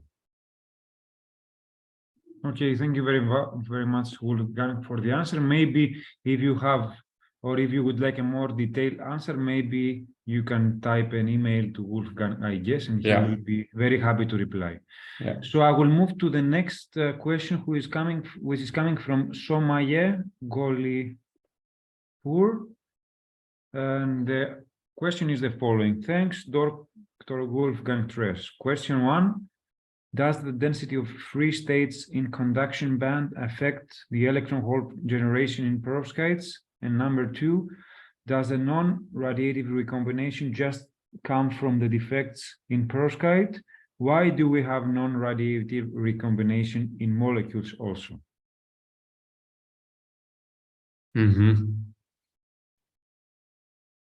So regarding the non-radiative recombination, it could come from any source. So in the perovskite solar cells, especially in the films we have nowadays, and also given the rather defect tolerant properties of the perovskite, it is actually much more that we have the defects at the interfaces to the charge transport layers. Because I did not know, because it was mainly about ions, I did not discuss much about the origins of these defects, apart from the point defect, the ions that they could themselves generate these defects. But you can have many other things which are not mobile, for example. You can have lots of defects here at this interface, for example, some tail states because of disorder in your titania. And she asked for molecules. I don't know whether she meant like for the whole transport layer. Also there you can have lots of defects, or if the material, if you somehow miss selectivity, that the electron can directly recombine with the hole here, usually also mediated through some defect, then you get lots of non-radiative recombination. So that's why there is a lot of focus now on trying to passivate, put some interlayers in between perovskite and the charge transport layers. So that's a big source of recombination, not only inside the perovskite, the non-radiative one. And then she asked something about the density of states, I think, in the conduction band, whether it influences radiative recombination. This question we would need to discuss a bit more in detail. But the overall radiative recombination process will depend, of course, of the densities of states in conduction and valence band, as the absorption does. Now, it will always be reciprocal. So, like, the more states you can offer, and when you can offer a direct band gap, this process is, of course, much more likely than in other cases. I hope this answers a little bit of the questions. Thank you very much, Wolfgang, for the answer. And I will move to the next one from Mohammed Faraj. A question about the behavior of perovskite at low frequencies during the impedance measurements. Have you faced this before?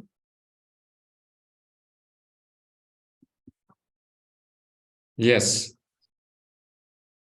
So I think he's asking about the like when you go to low frequencies, probably in the order of a few hertz, 1 hertz, or even millihertz, then we get peculiar behavior. I tried to very briefly discuss one of those, which was the negative capacitance effect. So when you make the Nyquist plot here, then suddenly you get here, you go here into the kind of inductive quadrant, more or less, here of these devices. And this is very weird. In other times you can get some very high positive capacitances as well. And then what I try to say here in these few minutes, then you should not like try to interpret it in the standard way of a capacitance, and you need to find some reason, some gigantic charge pile up or something. You should go kind of one step back and think, what does this mean? And whether these mobile ions moving slowly, whether they kind of cause these effects. For example, in our case, we attributed it to changes of charge carrier injection at the interface, reducing the resistance, overall resistance of the device. And this then takes time in the milliseconds, seconds time that these ions move. And then you see it in the low frequency response. And then your capacitance maybe look negative or in other ways weird. Thank you very much for the answer. Last 2 questions, since we have only 3 minutes left.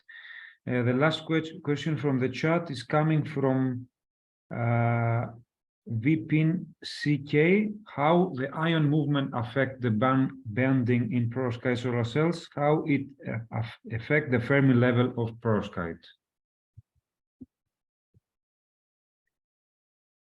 Exactly, the band bending, we had here a little bit this kind of cartoons. The major effect, as it is understood by now, is that the ions, when they move, they will cause additional space charge. And it means if you give them enough time, you apply a certain voltage or something, give them enough time, they would tend to screen the electric field. Like, for example, here in this case, without ions, we would have maybe, if this is an intrinsic semiconductor, we would have just this tilt, because we made this kind of PIN structure. And these are the Fermi level, would just be here like one line. We already, because under light, they split, then we have those. So I would say the Fermi levels themselves, in the first approximation, they are not affected. The electron and holes would govern them. Of course, like indirectly, when a lot of ions pile up somewhere, then the electron and hole distribution can also change. And then like your Fermi levels might also be influenced. But one would always go like this. The ions would tend to somehow screen electric fields. So most of the time they would then tend, if you apply some voltages or something, they would tend to accumulate at interfaces. And by this, for example, make a band structure, which looks like this to this one here. So weaker field inside. And also for the light emitting diodes, they can change it similarly. Thank you very much for the question, and Wolfgang for the answer. And now I will ask Konstantinos. Hello. To ask his, yes, please. Thank you very much for this very nice presentation, Wolfgang.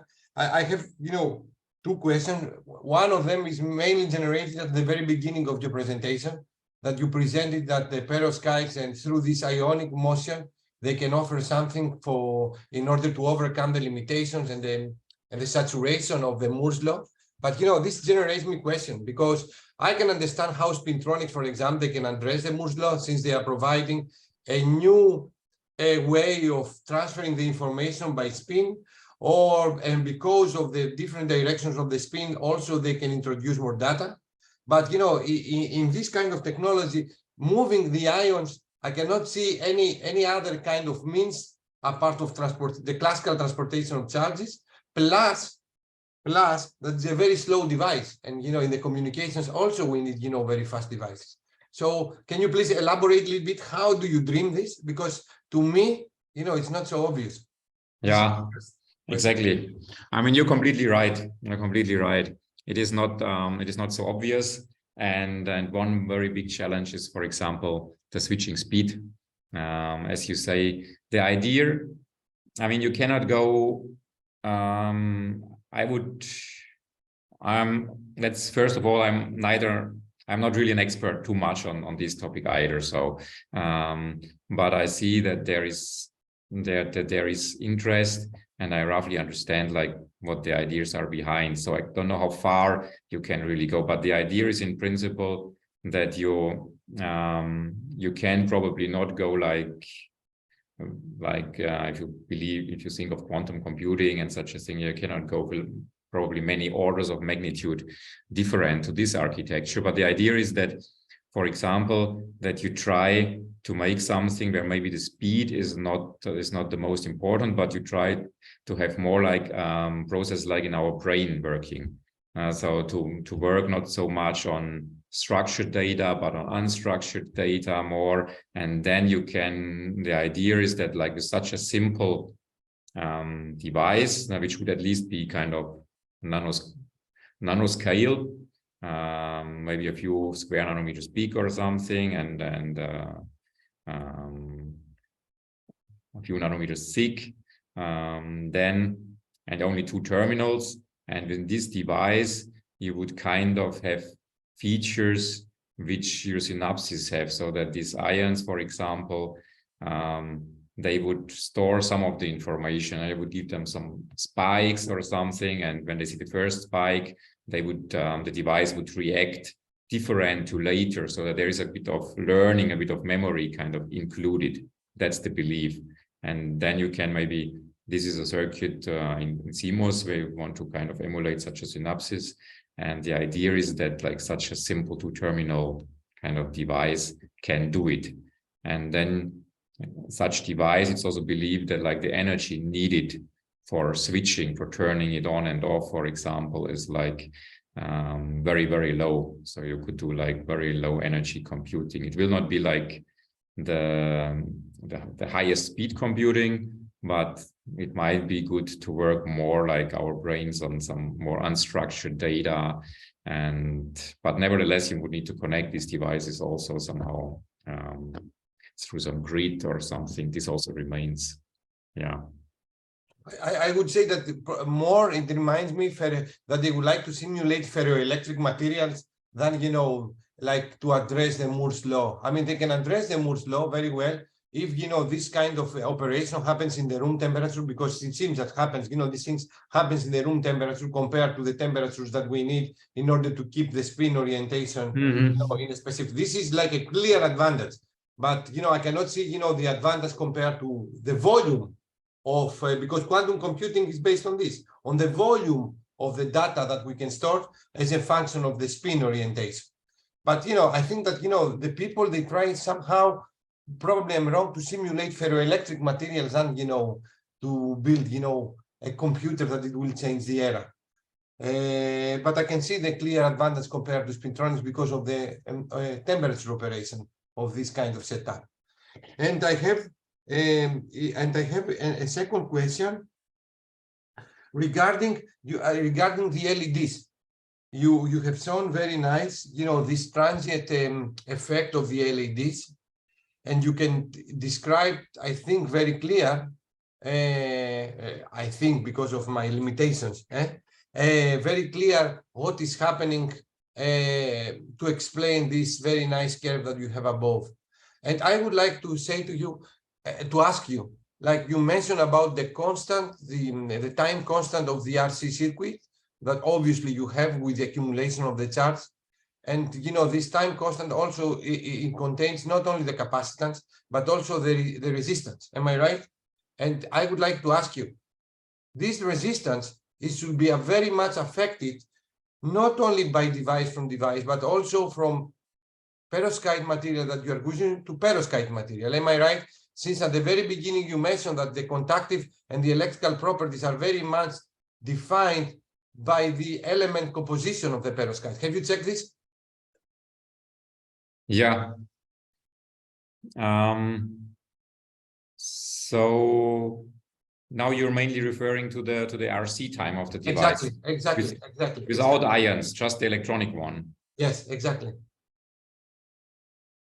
Yeah, usually when we measure the devices, the RC time that we are seeing, like when we have it in this, here would be this typical RC time. This thing here, that would be the very typical RC time here, which we see initially. It is mainly, it's usually not so much dependent actually on the perovskite for us, because this time is mainly kind of charging. The perovskite is kind of the dielectric in this case, and it's mainly about charging then the transport layers and discharging. That would give kind of the electronic RC time.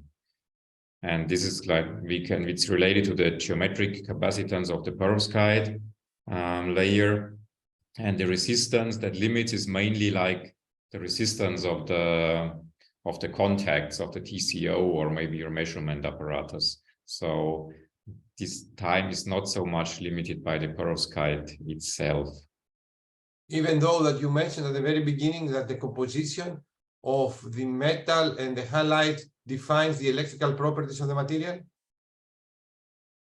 Yeah, I mean, the material, like let's say the mobility of the material, the mobility, charge carrier mobility, can definitely be influenced by the composition. The mobility. Okay. It's actually, but it's interesting that I think, I mean, the strongest influence you directly see on the band gap if you change, let's say, the halides, for example, and if you manage to make like, I mean, there are many challenges if you change these things. Also, like your film morphology always changes a lot, and you get phase segregation and things like this, which kind of superimpose completely whether your mobility of the ideal, let's say, crystal would have changed a little bit or not, because you have like some much bigger issues in these films which limit the charge transport. Okay. So, but I'm now not so sure about theoretically, when you go, for example, to bromine, as far as I know, I think the mobilities don't like dramatically change. It's not that that they change orders of magnitude, but they are rather in a similar range. I mean, the bromine perovskites, we get a bit more an excitonic feature in the absorption. So obviously something changes there also regarding like the exciton versus free carrier. But in terms of charge transport, I think they are actually not so much. They are not. It should, the mobility also should affect, because it has to do with the, you know, with the inclination of how the energy levels with the applied frequency, applied voltage, you know, affect. No. But anyhow, and this is my last question. I'm sorry about this. You mentioned very clear that, you know, the interface between the electrodes and the perovskite introduce these non-radiative recombinations. Am I right? So yes. This kind of measurement can be a characteristic of the quality of the lead. So I mean, it could be used as a characteristic technique in order to characterize your lead. Of course, I can understand that this is a very late measurements to do. So if you lower the non-radiative recombination, you have a better lead, more efficient lead, no? Yes. So how do you, in the laboratory, how do you control this kind of fabrication? How do you control this area in order to make, to lower and minimize the non-radiative recombinations? What are the process that you are doing? In the fabrication, you mean? Yes, sir. Yeah, I mean, usually you would try to put some layers in between the perovskite and the whole transport layer, let's say. And the idea of this layer is that it can have several functionalities. If you believe that the perovskite surface has already some defects which cause non-radiative recombination, which can be the case, but which is not the main issue, I think. Then maybe you need some interlayer which has some chemical functionality, so that it saturates some coordinates, some bonds that are kind of open at the surface. That's one thing. Another thing is that if you think that the defects come because you put the next layer on top, like the whole transport layer, then you are okay if you put some very thin interlayer, which is maybe a high gap material and helps you to block one charge carrier, maybe allows the other one to tunnel. This is usually what is done. So there is a lot of like interface surface treatment. People try to put a little bit of 2D perovskite on top, which has the same functionality. And just something to confirm, I'm sorry, George, also because the non-radiative processes are very slow, also, the existence of these non-radiative processes, they should be depicted in this time constant that you measure. Am I right? So if you have, for example, a lot of defects in this interface, I'm expecting this this time constants to be very long, no? Very low, yeah, they are like fast. Yeah. I mean, exactly, it's non-radiative because they directly compete with the radiative one. Yes, exactly. So the charge carriers, maybe they need to diffuse to an interface, but this they can do in the nanosecond because the mobilities are high enough in the nanosecond range, and then they would also very quickly recombine. And do you have any indications on this, on the line width that you receive? Because as you mentioned, there is a competition between radiative and non-radiative. Can you see any, or can you observe some indication in the line width of the light that you receive? The spectral purity of the light?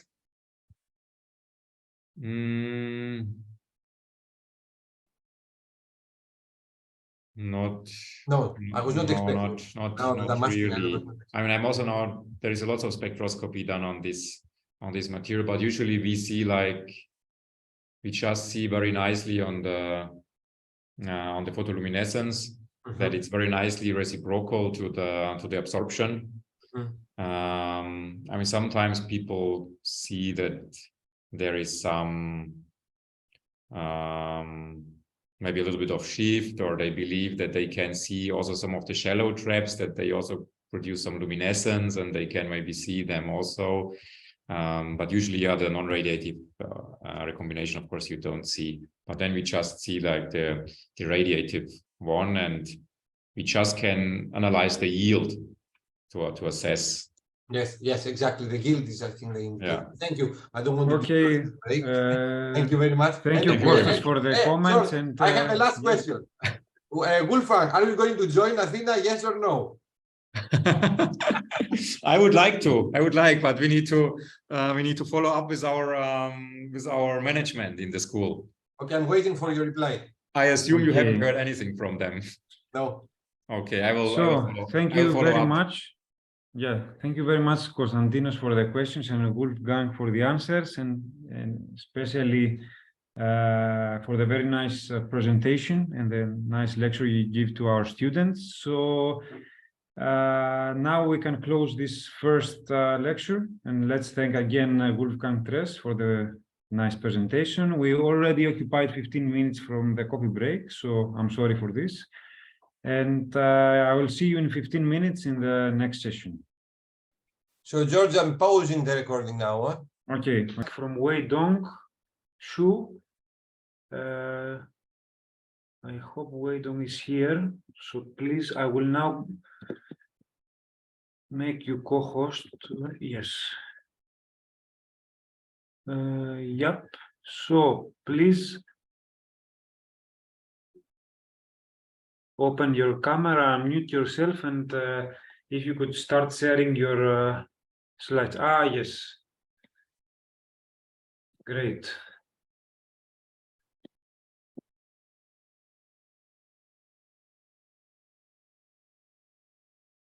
Wei Dong, you are muted. I'm here. Okay, great. Cool. Okay, so I will start. Konstantinos, you already started recording? Yes. Okay, so I will start in a short introduction about Wei Dong, and then he will start his presentation. So it's a great pleasure and honor for us to have with us today Dr. Wei Dong Shu from, so Wei Dong received his PhD from Imperial College London in the United Kingdom. And also he has a Bachelor of Engineering in Polymer Material Science from East China University of Science and Technology, and also a Master of Engineering from the Suzhou University in 2016.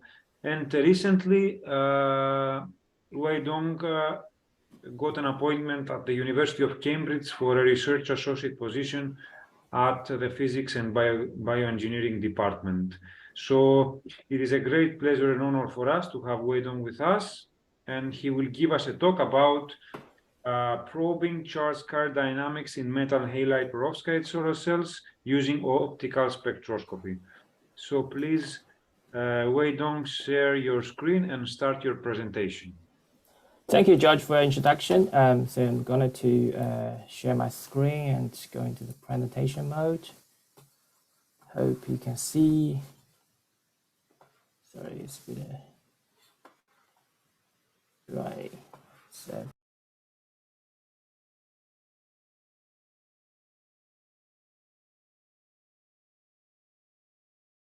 Could you please switch the displays?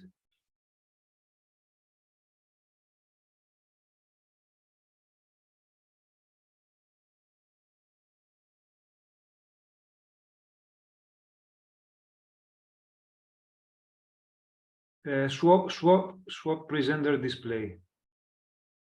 Yeah, the first option. Not yet. Yeah, this one. Maybe you should stop sharing and share again the screen. Maybe it will. Let's see. Yeah, now it works. But please unmute yourself. oh yes, something Okay, strange. great. Okay. Cool. Okay. So everyone can see, right? Yes, we can see your screen. Cool. So thank you, George, for the introduction and for inviting me to give this give a talk in this very nice session. It's a great honor to be here.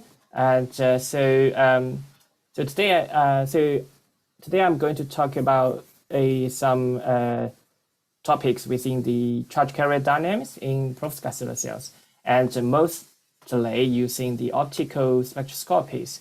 Basically, so as George have introduced, that I'm a former PhD in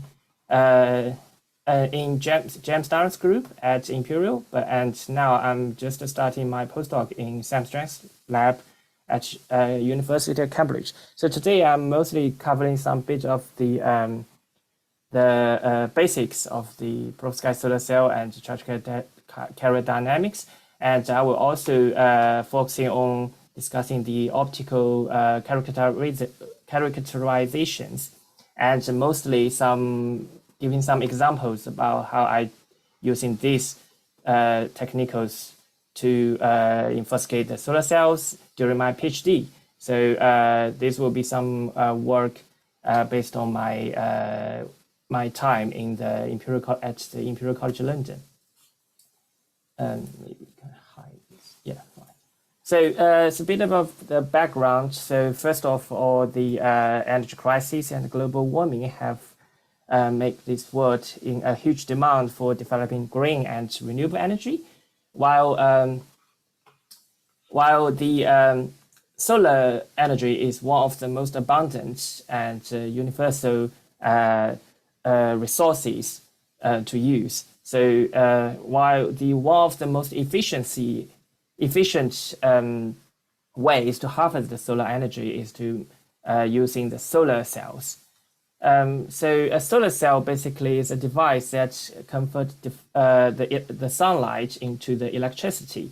And to achieve that, you need some built-in asymmetric where you can separate the electron holes towards each different directions toward the terminals. And then you can form the different potential difference with namely of the photovoltages. So, and then this photovoltage can drive the load when you connect it to the OR circuit. So then another name of the solar cell is photovoltaic. So to achieve this asymmetric within the solar cell, physics have designed these junctions to drive these electron holes. So there are normally three types of the classic junctions, which has been widely used as silicon solar cells. First of all, the PN junctions, and then you have the PIN junctions, where you have the intrinsic layer at the middle. This can basically using amorphous silicon because they have shorter diffusion length. So in that case, so this area will have longer distribution of the electric field, so that the charges can be drifted out of the circuits. While at the PN junctions, this potential layer probably very thin, while most of the cases it will be diffusion limited. So then to achieve the more efficient, high efficiency, and to use different materials to achieve different doping and aims, then people also introduced the heterojunctions, basically use different materials at the surface between the junctions so that you can control the doping to a high level to achieve this bending more evenly. So in this case, you will see a discontinuous of the banding or band structures at the interface. So the best efficiency currently for the silicon solar cells is based on these hetero junctions, and also, which is HIT, achieving 26.7 efficiency. To character the performance of a solar cell, basically you need the PV community have established a very well-known methodologies that you need to measure the device under a certain irradiance. And because the sun, because the Earth have this atmosphere, and the suns kind of change during the time, so people using AML 1.5, which is close to the real, the actual irradiance at the Earth's surface, to determine the efficiency, so that the community can share their standard parameters among the world. And so to determine the efficiency, you need to do a very simple GFE scan under these irradiance or illuminations. So this GFE scan, you need from the 0 volt to certain voltage, basically over the open circuit voltage, and then you can get the short circuit current, and then you can multiply the current density against the current and the voltage. You can get the power density, then where you can get the maximum point here. So then you can calculate the field factor based on the maximum point current and the voltage over the short circuit current, multiply the VOC. And then you can calculate the power conversion efficiency, which is short for PCE. And so perovskite solar cells, which is a type of material that fits the ABX3 chemical structure, which have been introduced by Professor Wolfgang Tress this morning. And so I will just quickly just point out that the commonly used A-cation is mesoammonium and formamidinium, which is short for Ma and Fa, which I'll be discussed more in the following slides. And the structure of the perovskite solar cells can have the NIP, which is used called the conventional structure, and the PIN, which is called the inverted structure. And to design this is because like physics is thinking about the forming these PIN heterojunction solar cells, the junctions here, because you will have the intrinsic, you will have a very long distance of the intrinsic layer, which is perovskite, so that you can drift the electrons holes out, so to achieve to reduce the recombination losses within this area. So the perovskite solar cells have achieving 25.7 efficiency according to the efficient chart from Unreal. However, it's still a gap over there, and it has its advantage of making low cost and solution processed fabrication process, so that it have the potential to fabricate these solar cells in very cheap and low cost way to scale up. However, these scale up devices still have low efficiency, and current report is only 20% for the mini modules, compared with the highest efficiency, which is basically on very small size pixel based in the lab, and which is by spin coating. So there is still a lot of work needed to understand why this kind of the larger scaled devices that haven't been as highly efficient as those lab-based ones. And also there are still a gap between these the most high efficient cells towards the theoretical limit, which is around 30%. So to address these issues, or to improve the more efficient and stable perovskite solar cells, understand the loss mechanism is one of the keys.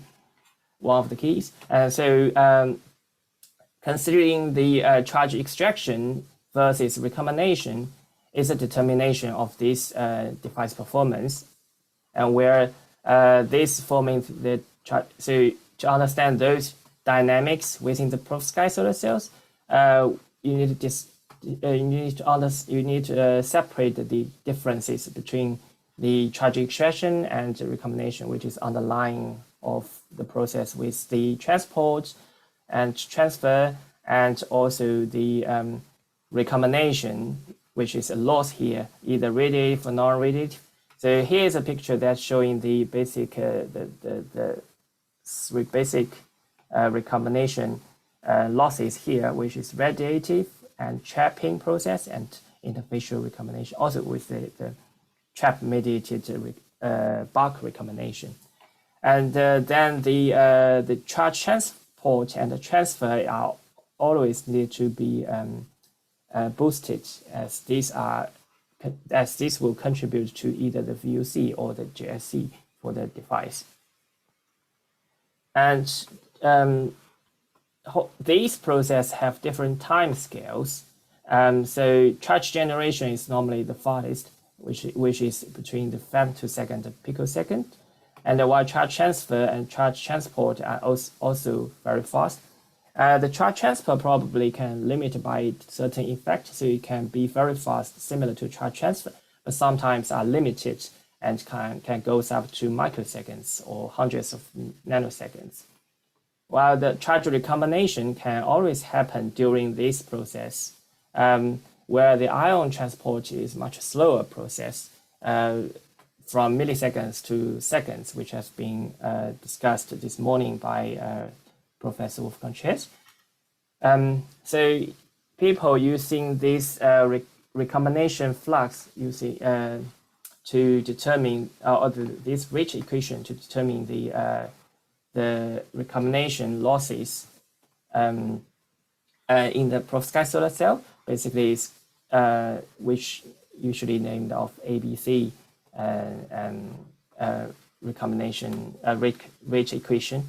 So here the N is average carrier densities. So you will have the first order normally will be the trap-mediated recombination, or the second-order bimolecular recombination, involve the one electron hole and one holes. And then you will have the three-body third-order recombination, namely Auger recombination. So here I would then so after the introduction of the basics of the charge carrier dynamics, I would further introduce some of the optical characterizations here. So first it will be the steady state absorption spectroscopy, which is first of the UVVs. Basically, everyone I think is probably familiar with that. So normally we look at the film samples where you have the light coming through the samples, and then you will have the transmitted light and the reflected light and the scattered light.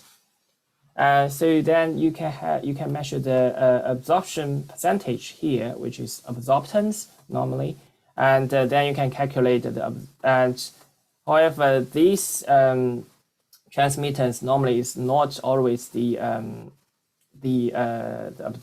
absorbed light, because you have the reflectance and scattered. So sometimes you might need this equation to determine the absorption.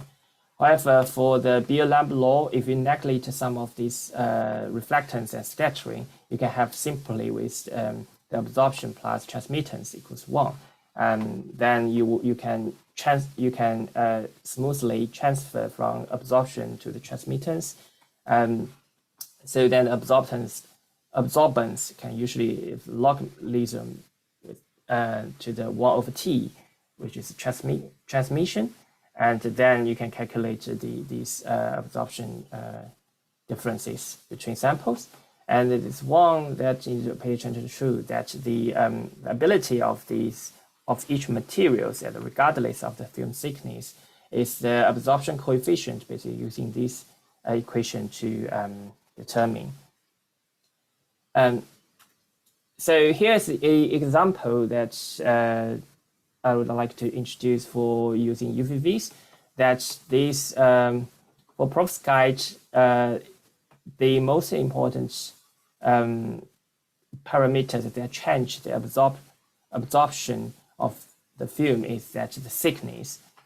So here are 3 different samples with varied thickness, and treatment process. So one is 250 nanometers perovskite, and one is much thicker, 750. You can see a huge increase in the absorption from the thin film to the thick film.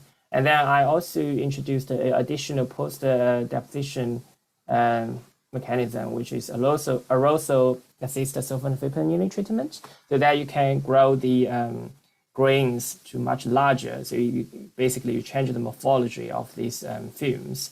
Then, however, you wouldn't see too much changing of the absorption. But if we switch to another material, which is PCBM, even at a similar thickness, you will see the different shape of these absorption curves. So that here the take-home point is that, so first of all, the difference in the absorption is that the type of material is very important. And also the thickness is more importantly. The morphology could change some bit, but it's lessly as effective as these 2 parameters. Then we can also further using this UVV's absorption to further analysis other parameters, such as using the band age absorption to calculate the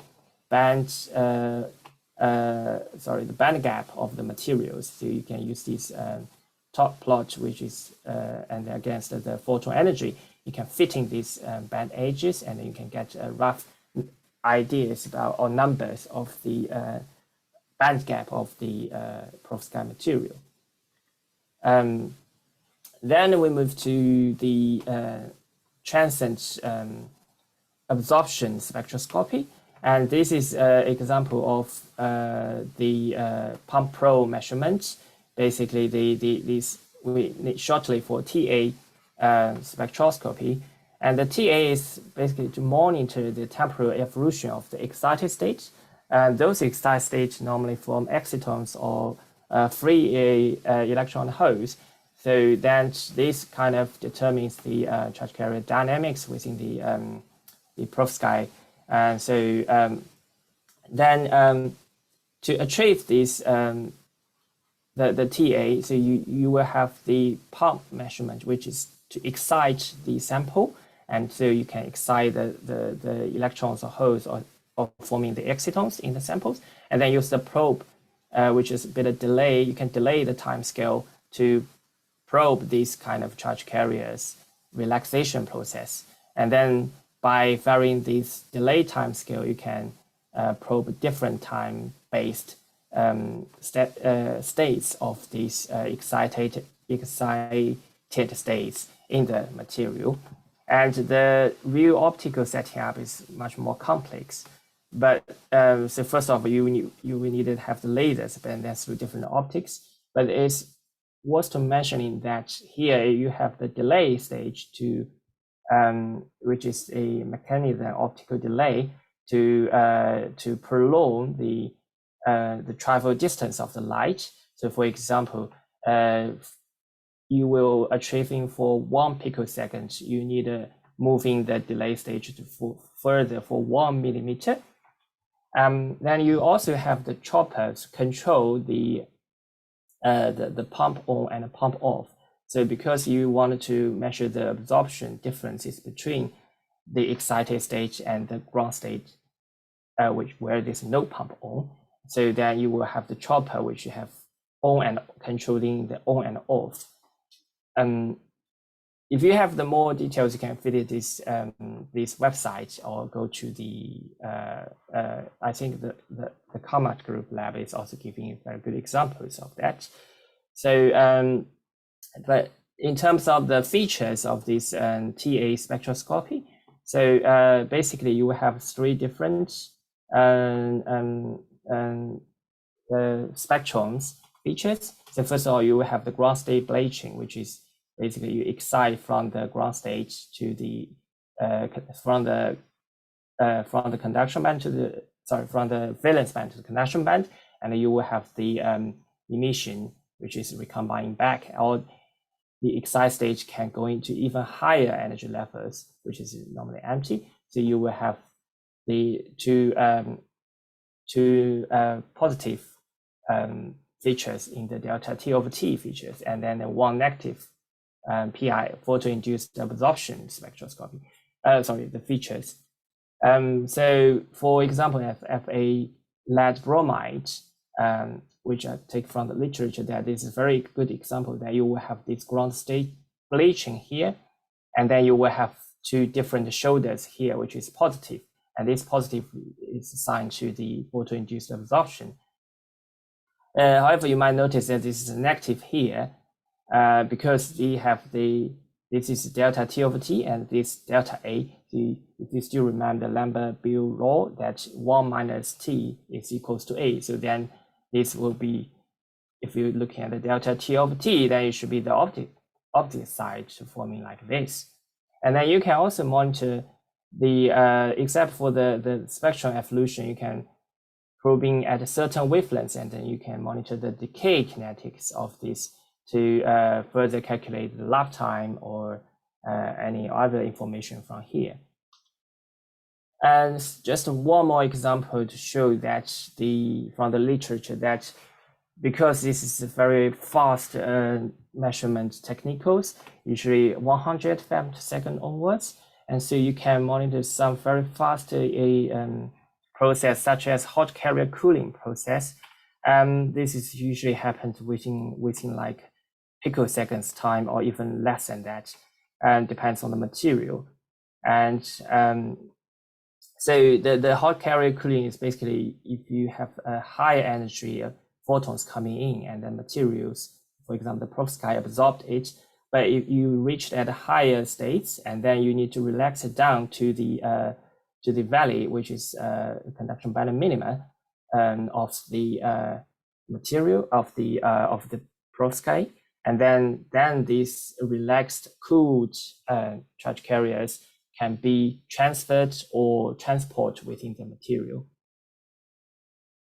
So here, for me, during my PhD, I'm more focused on a longer time scale, which is focusing on the charge extraction kinetics by using this ultra-fast TA spectroscopy. So here's an example that me and my colleague have achieved a solar cell that's based on the PNR interlayer between the PIN structure and put on top of the PTAA, which is whole transport layer, which we've noticed that in the device performance, they have better device short circuit current and fill factor. And this material is very thin and 1D material, which is phosphorin nanoribbons, short for PNR. And using the femtosecond task, we've seen that from here that this is a neat perovskite film, and by putting the PTA on, we will see accelerate decay kinetics of that. This is mostly due to the charge extraction by the whole transport layer, as the sample structure showing here. And then if we put the PNR on top of the PTAA, we will see these decay kinetics become even faster. And this is further indicating that the PNR have accelerated the charge extraction from the perovskite to the interlayer, which that contributes to this enhanced GSC and fill factor. So then here's coming to another measurement of the steady state PL photoluminescence spectroscopy. And this have been very popular recently because the perovskite material is very emissive. And so you can use the PL to proving the bulk property of the material. And because the PL is non-contact, non-destructive method, and you can also do some quantitative analysis based on the PL quantum yield. And also you can quantify the quasi-Fermi level splitting, which is a parameter that values the population of the free charges that contribute to the chemical potential within the perovskite. So after absorption of the photons, then you will form the electrons host, and then you relax towards the band edge of the perovskite material, and then it will recombine radiatively with the host at the conduction band, with the valence band, and forming the PL. And this is a different light intensity dependent PL measurement from the Teniers and the Martin Fortress group. And so because it's a absolute measurement, so you can calculate the quantum quasi-Fermi level splitting from here, and then using this equation below. And in their group, they have using this method to estimate the surface recombination and the bulk recombination widely, because you have the perovskite quantum quasi-Fermi level splitting, and then you compare those with the interlayers, so that you can calculate the difference between these two, which is by additional recombination sources from the interlayers. So in my PhD, I've also used this steady state PL spectral quite often, and basically actually it's my focus of my PhD. So first of all, I've using this steady state PL to investigate the perovskite material different thickness and treatment, as I mentioned previously. That you will see the different intensity of this. So the 250 normally have the lowest one, and the 750 increases, and after the treatment, which you have the better green crystal quality and the less defect states, you will have even increased the PL. And this basically tell you how the property differences in these materials. And by normalizing to the top, you will also see the peak shift of the 250 and between the thin and the thick ones. And this could be related to the band gap difference, or sometimes may related to the photon recycling effect.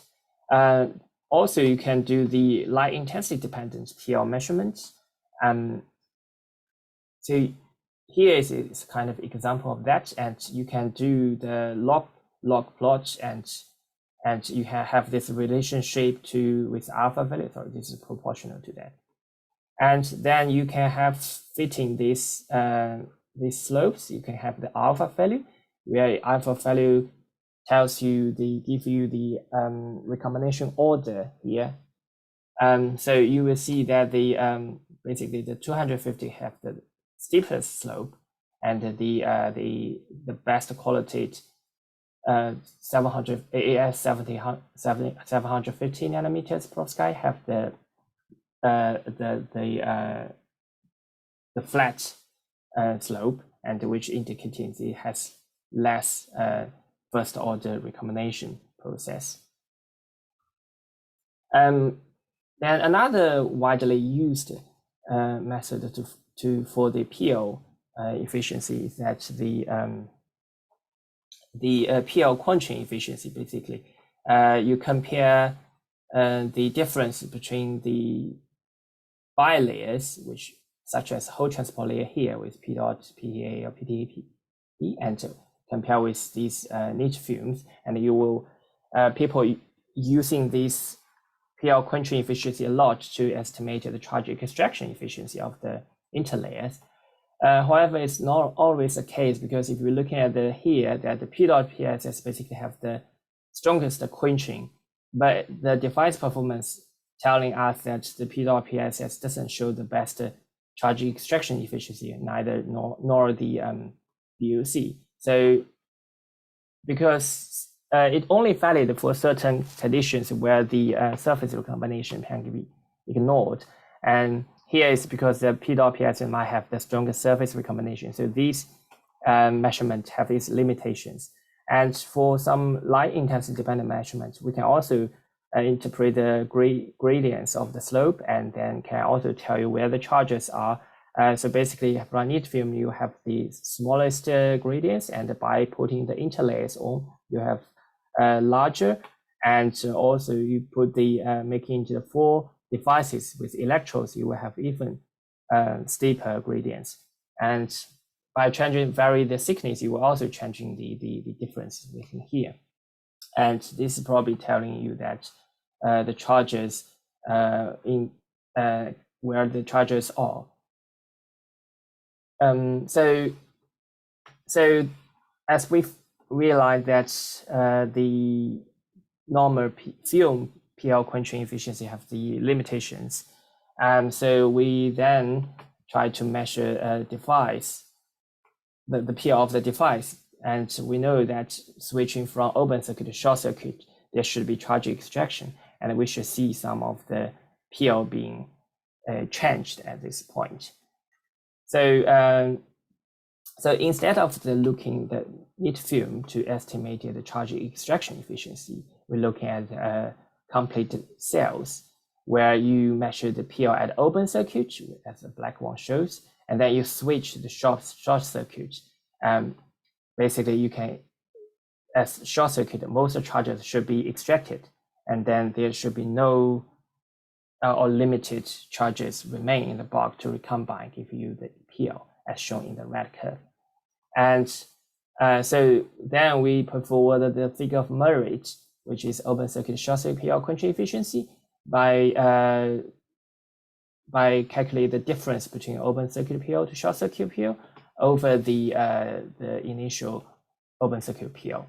And this gives you basically effective charge extraction efficiency. And we correlated this with different devices and performance, and we find this is good correlation between the VUC PL and this quenching efficiency and the PCE.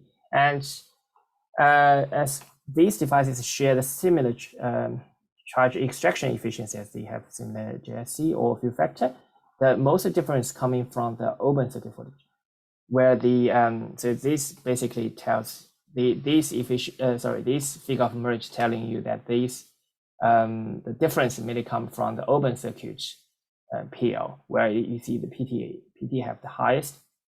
So that is why this figure of merge is mostly correlated to VOC. While another example that we're using this method to investigate how the bulky cation amino acid based bulky cation to modify the device bulk perovskite have different effect on the charge extraction efficiency. Is basically correlated to the GSE values. As you see, for these devices, they have share similar VOC values, but they have different GSE values. And so we're using this additive with different, with same function groups, but with different carbon chain lengths. And we find that one carbon chain length basically give you the highest performance. While you increase the carbon chain length, you will reduce the GSE values. And so using this figure of marriage, we've calculated the differences between different carbon chain length basis additives. And we've noticed that for the one carbon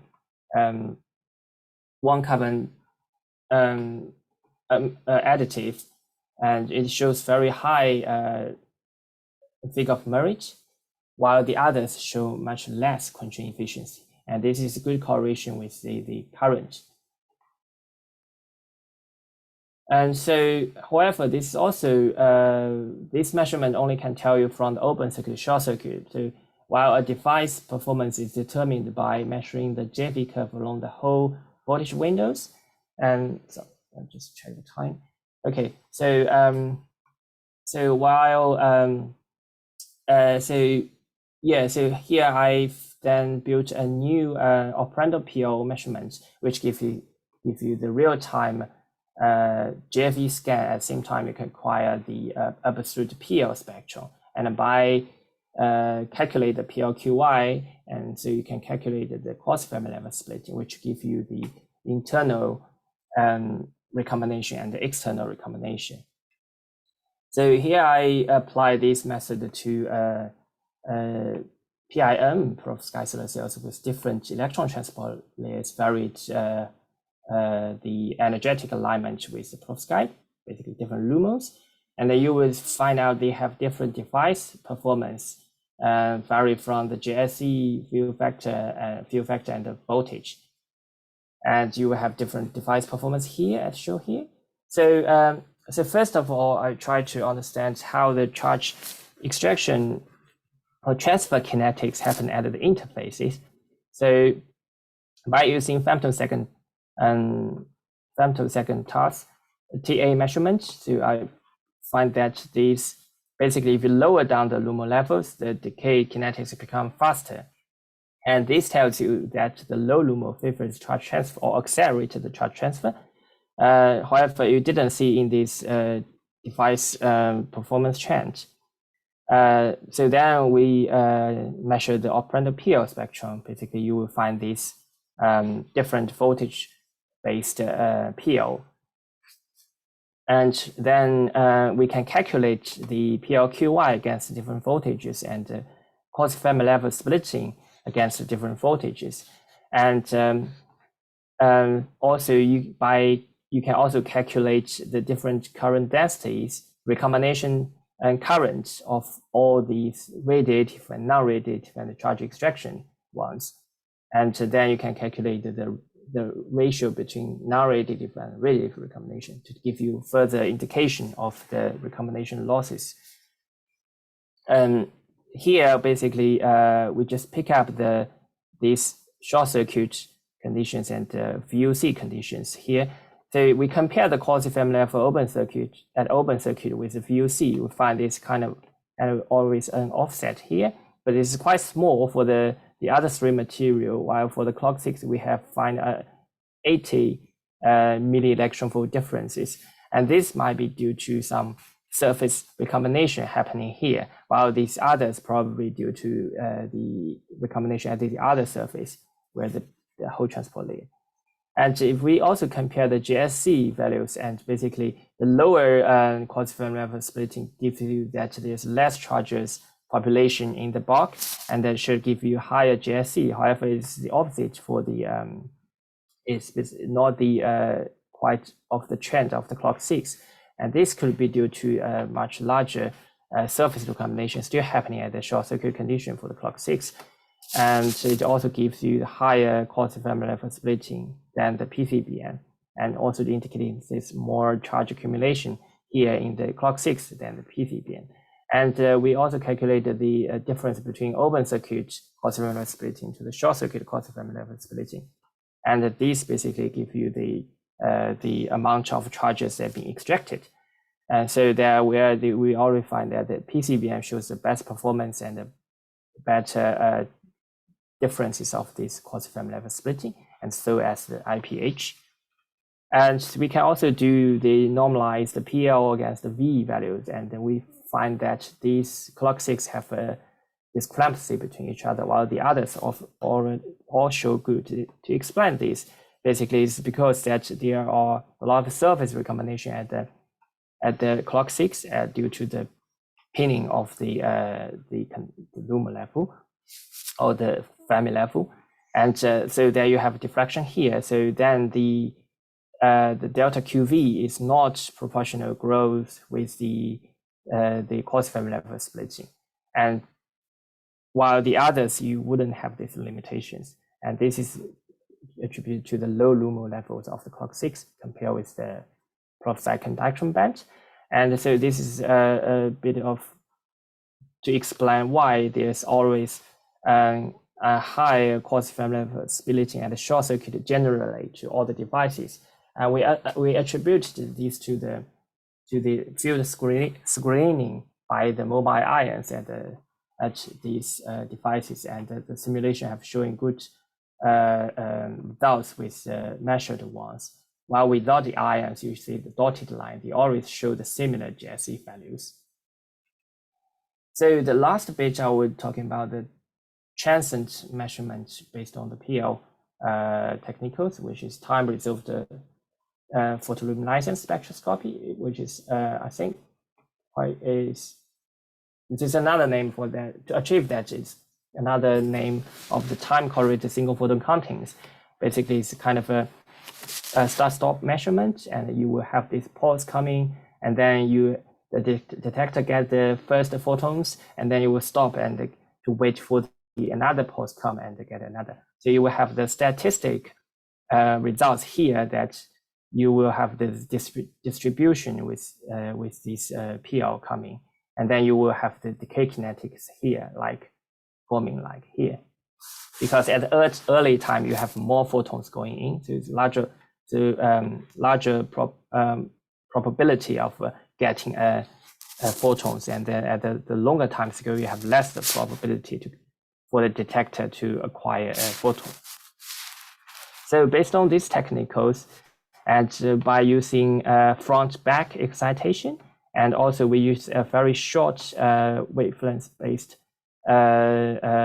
laser pulse to measure the devices with different structures, we were able to distinguish the charge trapping process and charge transfer process and charge transport process within the perovskite solar cells, and also to correlate that to the morphology of the perovskite solar cells, where you can tell from the 250 nanometers and to the 750 nanometers, you will see a lot of green boundaries laterally located in between these two surfaces. While for the aerosol assisted solvent treatment, these green boundaries are eliminated. So by looking at the niche films, we from front-back excitation, we just didn't see any differences here, meaning that these telling you the bulk recombination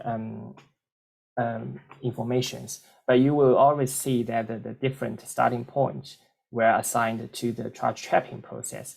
As you make the film thicker, there's less traps here in the thick perovskite, and even for the AES perovskite, you will see this kind of become less and less.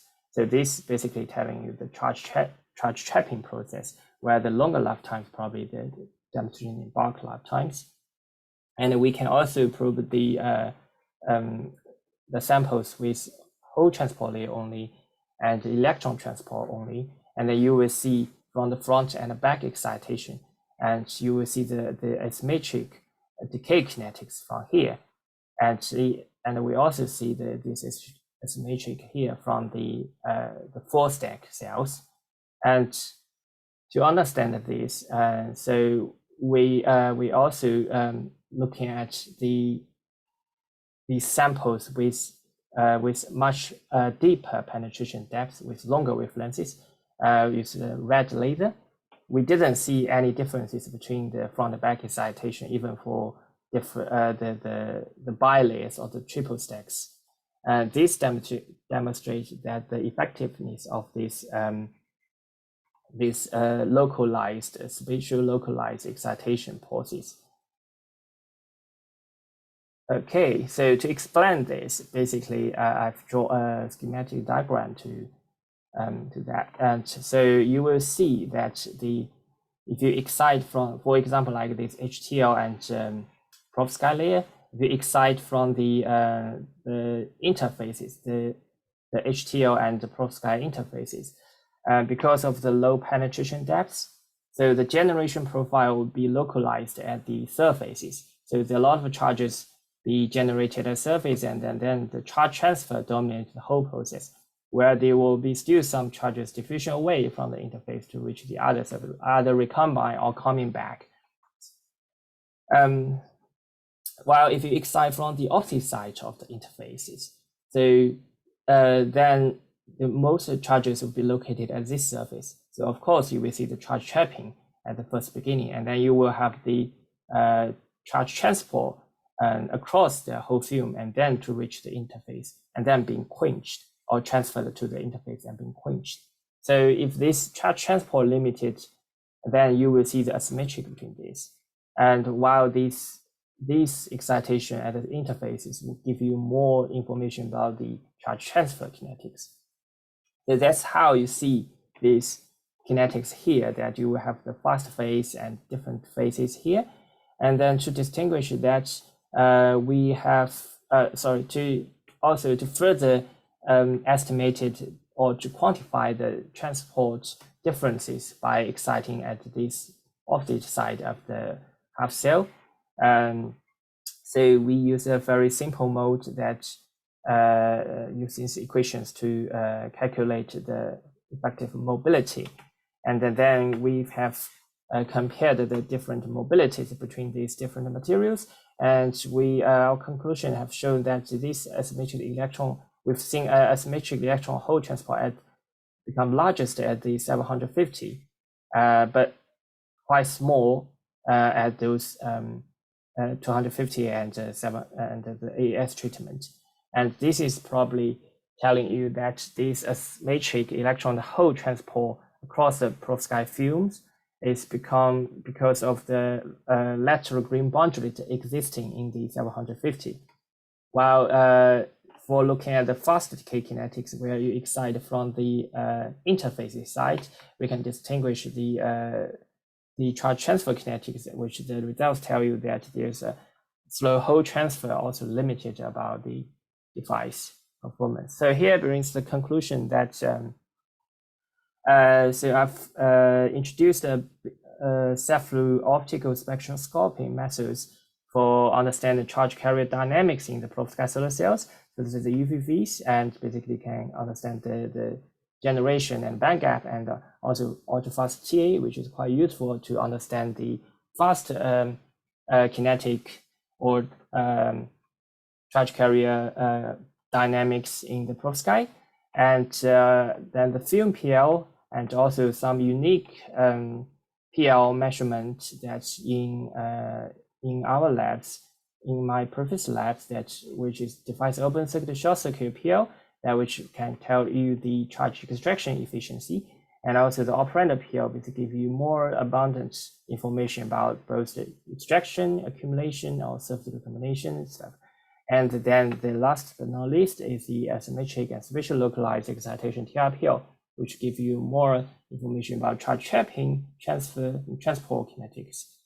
And so finally, I would like to acknowledge my supervisor and all the group members at Imperial and collaborators as well. And then thank you for your attention. Thank you very much, Wei Dong, for the very interesting and detailed presentation. So now I will check the chat regarding any possible questions for your presentations. And yeah, I can see a few of them. So I will start from the chat, and then I can see also people with a raised virtual hand. So the first one is from Kalasaria Nihil. And the question is the following: how do you explain photorecycling effect using photoluminescence measurement? Oh, so I didn't.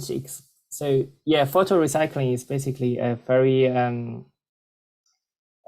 physical question, which I just touched upon a little bit. I think it is quite literature reporting about that, but for me, in my research, I didn't personally investigated how the difference photon recycling, but as far as I'm aware that the thickness do have a lot of effect on the photon recycling effect. And the photon recycling effect is mainly attributed to the larger absorption coefficient of the perovskite at the band edge. So that one emitted photons can be reabsorbed and then transferred to further. As far as I understand in the literature, I think they use they probe the excited film within like several micrometers away, and then they still probe the PL from this non-excited area. So I think that's how they use the PL methodology to understand the photon recycling effect. I hope that answers your question. Thank you very much, Wei Dong, for the answer, and Nihil for the question. Now let's move to the next one, which is coming from Shuraz Prasad, and the question is the following: thank you for the interesting talk. Is it possible to get information about charge transfer from steady-state photoluminescence? You can, but this but definitely from steady state, you can still estimate the charge extraction efficiency or charge transfer efficiency, but you can't get the kinetics definitely.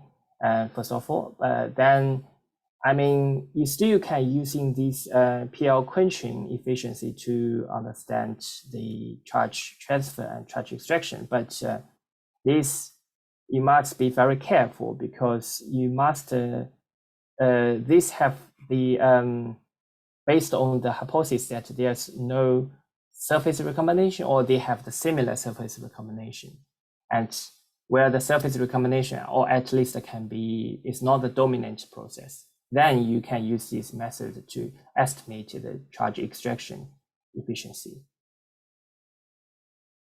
Thank you very much for the question and Wei Dong for the answer.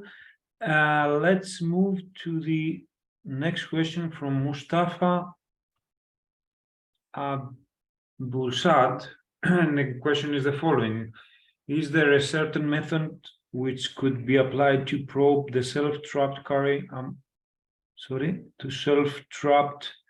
carrier among these techniques?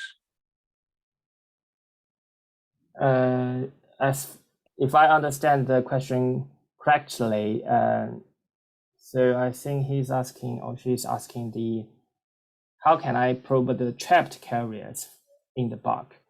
So Yes. yeah, I think there are also a lot of I think the 3 pump or pump probe. I think this kind of so I think this also some technicals you like pump 3 I think that pump probe pump measurement that you can measure this. Basically, the idea, I couldn't remember the exact name, but the idea is that you excite the device, which is pump, and then you probe the charge carrier dynamics, and then you give another pump to excite the trapped states and to excite the trapped electrons to get out of its states to the conduction band. So you probably, and then you also have the electron and the two terminals connected to the to some Keithley or some measurement. Then you measure the currents that where you can see kind of the current change due to the last pump. So it's kind of a 2 pump and 1 probe measurement, and combining with the current measurement, so that you probably can estimate how much trapped electrons inside that. I personally haven't done that, and I think there's quite many groups, including one at Imperial, which is Artem Buckley's group. They have these measurements, and if you are interested, I think you can talk to them and or just message me. I can introduce. Thank you. Thank you for the very detailed answers. So let's move to the next question, which is coming from Juan Pablo. Compared to p-n junctions, do we have space charge region for the NIP or p-n perovskite devices when in contact to the charge transport layers interface? Yeah, I think so. There are still space charge layers, but this will be much more complex because, as this morning Professor Wolfgang Tress has mentioned, that there will be ions. So these structures here is basically it's kind of the initial idea how we're going to design this PIN or NIP, but the actual band bending might not be like this. So then people using the flat band instead to replace this. But yes, I think there's still there will still some depletion layer at the surface, but then this depends on the doping levels between these two, and also the ion concentrations, and whether the distribution should be equally or not is quite much more complex. I think this is quite interesting topic that people try to understand. And also this might be related to different materials and perovskite composites. And maybe I think later in some talks you probably see this again. Thank you very much for the answer. There is a last one in the chat from Clara Kieselman. Do you know anything about if there is a difference in steady state photoluminescence if you excite with different wavelengths? Yeah, I think so. Yeah, I do see some differences in the PL intensities if you excite from using different wavelengths, and these could be assigned to the, I think the the charge, the trapping or the defect densities distribute inhomogeneously within the film. So for example, normally the neat film, they will have more defect states at the surface, while there's less defect states in the bulk. So if you're using like a blue laser to excite the film, the generation profile is more localized to the interface. So then there are more charges or the higher charge carrier density located at the surface, so they will recombine strongly, then you will see less peel. But then if you use a longer wavelength, for example, a red laser to excite, because the generation provides more into the bulk perovskite material, so that the charge carrier density at this interface where the most defect stays located, you will have less recombination. So then you probably can see more emission coming out in terms of the similar photon flux going in. But this will also affected by optical effects. For example, if you have the interlayers at the bottom, then you need to consider about the reflectance and other or absorption of the interlayers and the probably other effects. But yes, I would say yes. Thank you very much for the answer, Weidong. And the last one, I think, is from Konstantinos. Yeah, I have two questions. Okay. The first question has to do with what Wei Dong has presented for laser pumping from the two different sites and what kind of different events you can induce. But I'm wondering, I mean, it's quite straightforward procedure, like how to control where the beam waste of the laser as a pumping could be located. So is there any limitation of your setup, or I mean, you can control where the maximum fluence could go and transmit it through your device. I mean, did you try to play around with this kind of parameter? You mean the wavelengths? Or... no, not the wavelength, but engineer, like the lenses that you are going to use, probably the wavelength, because it's a different layers that the laser will be propagated if you are going to illuminate your sample from the place where I suspect I cannot see now, I suspect the extra layer does not exist, compared to where the laser from the right side, so from the left side picture, the laser comes.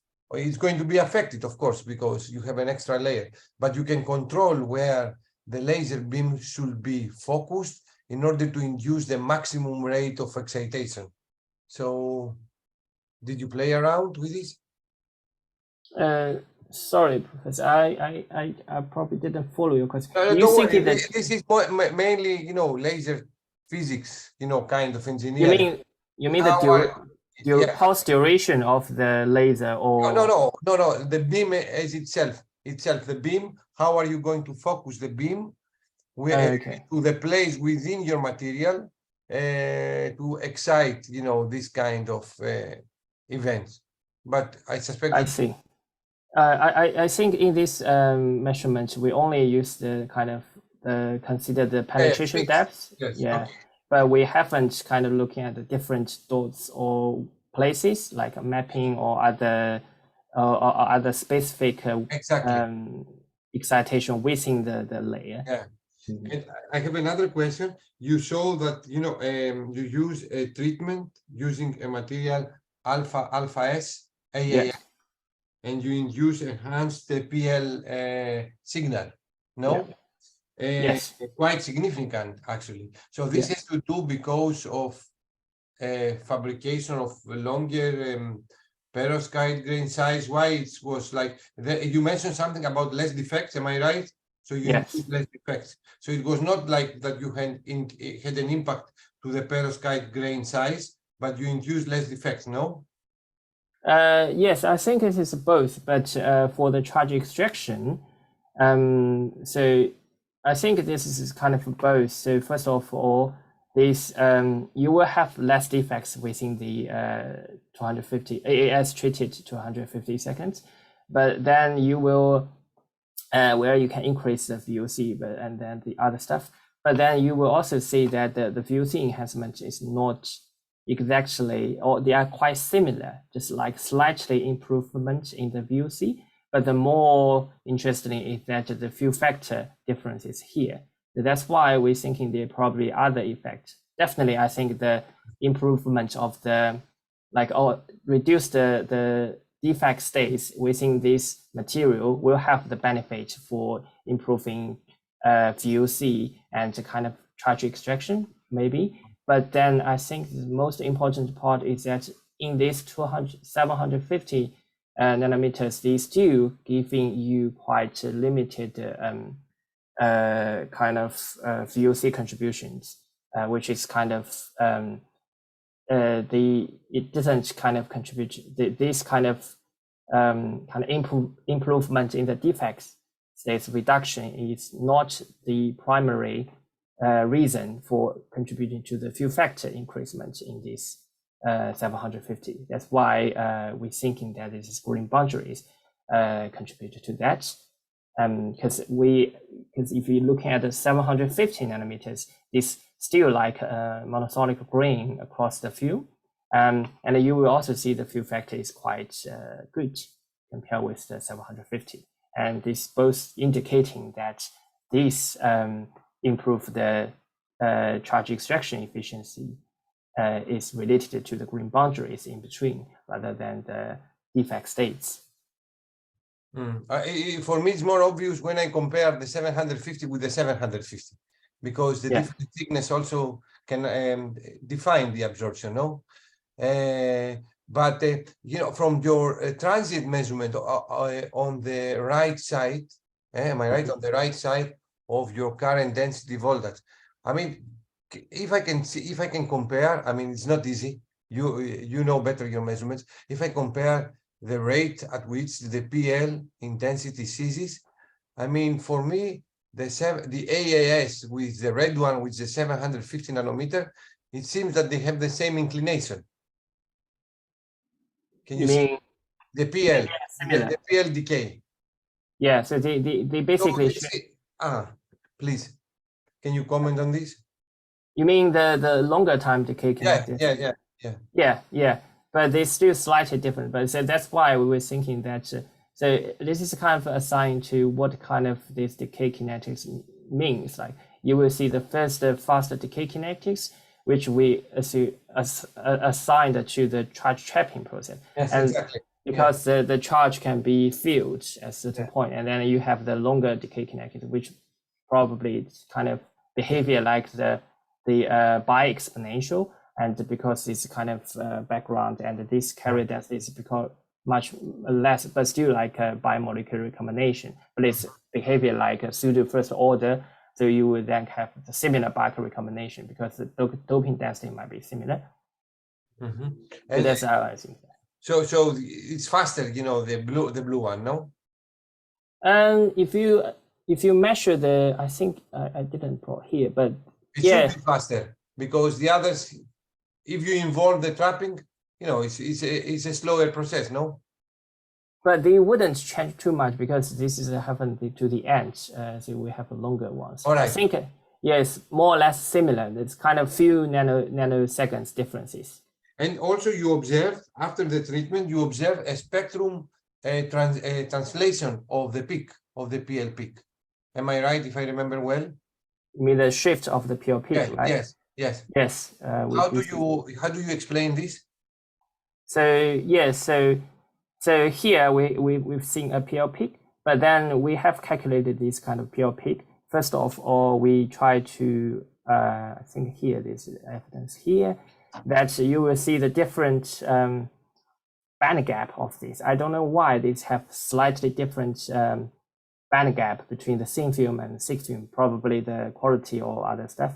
But then this can be explained a little bit of why there is a shift of this PL to the red, because you mean the thick film have lower band gap, but this is only like 10 milli-electron volt.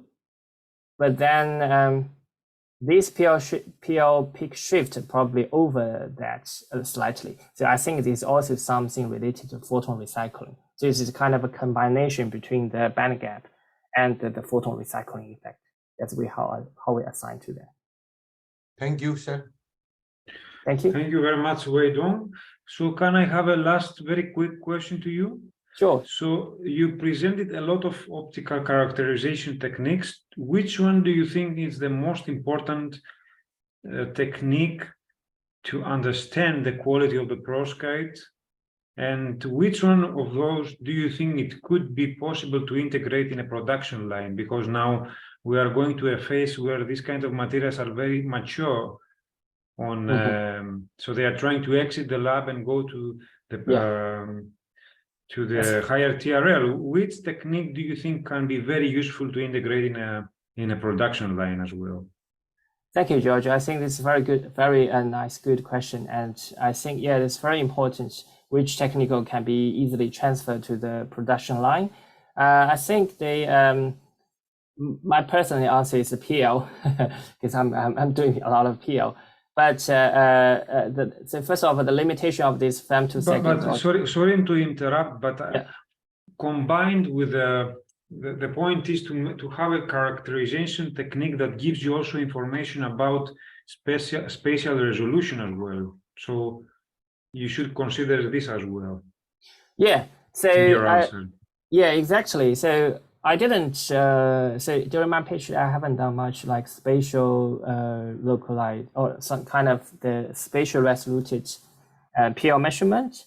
But this is something I'm going to do next during my postdoc. I think later, my colleague here at Cambridge, Krish and Miguel, they probably mention more about these measurements in the later few days sessions. But it's kind of, I still believe that PL is probably one of the most useful techniques to characterize the perovskite solar cells in the later larger scale production lines. And because it's easy accessible and straightforward, and you can also get rich information about this. So here's just one example of that, and you can also integrate it with the device. And if you integrate this with a microscope, you can also do the spatial localized, or you can do the mapping things. So yeah, so yes, I believe the PL will be the future. Thank you. Okay, thank you very much. I don't see any other question or comments, so it was a great pleasure and honor for us, Wei Dong, to have you here and giving us such a very interesting and detailed presentation.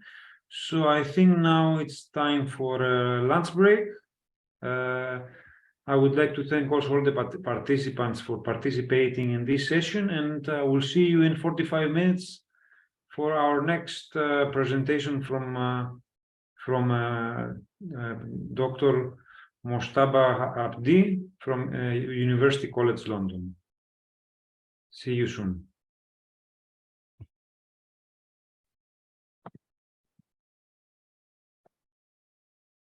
Okay, so welcome everyone to the afternoon session. It's a great pleasure and honor to have as our speaker Dr. Mojtaba Abdi-Jalebi from University College London. Mojtaba is an assistant professor, lecturer in energy materials in the Institute for Materials Discovery at the University College London, and he's also a research fellow at Wolfgang College in Cambridge University. He graduated from Sharif University of Technology 2012, I believe one of the best universities in Iran, with a Bachelor of Science and a Master of Science, with a Bachelor of Science in Material Science and Engineering. Then he moved to EPFL and he got a Master of Science degree in Material Science and Engineering, and he completed his PhD in Cavendish Laboratory at the University of Cambridge, receiving the 2018 Semiconductor Physics for the best prize award from the Institute of Physics. From 2018 to 2020, he was Junior Research Fellow at University of Cambridge in the Wolfgang College of Cambridge, and since 2020, he is a lecturer at University College London. And today, we are glad to have Mojtaba with us, and he is going to discuss about his work on compositional and additive engineering of halide perovskites for next generation of energy device. So it's a great pleasure, Mojtaba, to have you today with us, and I will give you now the floor to start your presentation. Thanks very much, George. Could you just confirm that you can see my screen? It's okay? Yeah? Okay. Thanks very much, George, for a very kind invitation. And it's my real pleasure to be here and present some of our research. And obviously, this is a course, so it's the purpose is to sort of provide some trainings as well. Right. So yes, as George mentioned, I am assistant professor at the UCL in London. I'm also the head of research at the Institute for Materials Discovery at UCL. Right. So the content of my talk, it's a very brief introduction to my research group, and then a brief introduction about emerging PV energy harvesting technologies, especially perovskites. I'm sure you have already heard from the previous speakers sort of about the perovskite, and you're aware. But just a brief sort of introduction. Then I'll go to the research parts, mostly relevant to chemical modification, additive engineering, and passivation approaches in halide perovskites. Right. So yes, the UCL Institute for Material Discovery is located in central London. So basically, it's very close to King's Cross. If you are aware or know or have been to London before, so you might have seen the sort of British Library or British Museum. So we are 10 minutes walk from there, and sort of the research directions of my group at UCL. I mean, we looked at different aspects of semiconductor materials and devices, in particular with a focus on energy devices. So we look at the material discovery, sensitivities, advanced characterization of them to link the fundamental properties with the sort of the device performance, in particular optoelectronic devices as well as electrochemical devices. Right. So I'll jump to the introduction to hybrid perovskites for energy harvesting devices. Right, so as you're aware, solar energy is sort of one of the greatest renewable energy source that we do have, and it's sort of abundant energy. And if we compare with other renewable energies, so solar sort of has the greatest potential.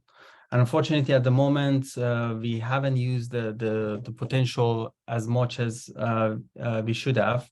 And just an example, if we look at the current PV installation, it's only 0.3 terawatts compared to like 36,000 terawatts that we can actually get from solar sort of irradiation on Earth. And so the two main problems which sort of prevents the widespread adoption or sort of implementation of solar energy or solar PV is sort of cost and efficiency. And in both aspects, we can see we are sort of progressing quite nicely. In the past sort of decades, the cost of solar energy reduced quite significantly, and all the projections are quite promising. And we are actually right on the track. And hopefully by 2050, we have much more sort of percentage of PV in our energy sort of landscape. Right, in terms of efficiency also, we are sort of reaching to the fundamental limits for single junctions, and also with the tandem devices, obviously we are going even beyond that fundamental limits, which is quite promising as well. And the main thing is the combination of these two factors and how we can reduce the cost and enhance the efficiency, and as the sort of most optimum solution for our energy needs. So as you're aware, so crystalline silicon is still the dominant technology. It's because it's efficient, it's very reliable, it lasts for above 20 years, but it has its own challenges as well. So it's thick, it's rigid, it's heavy, and it has a limited efficiency cap.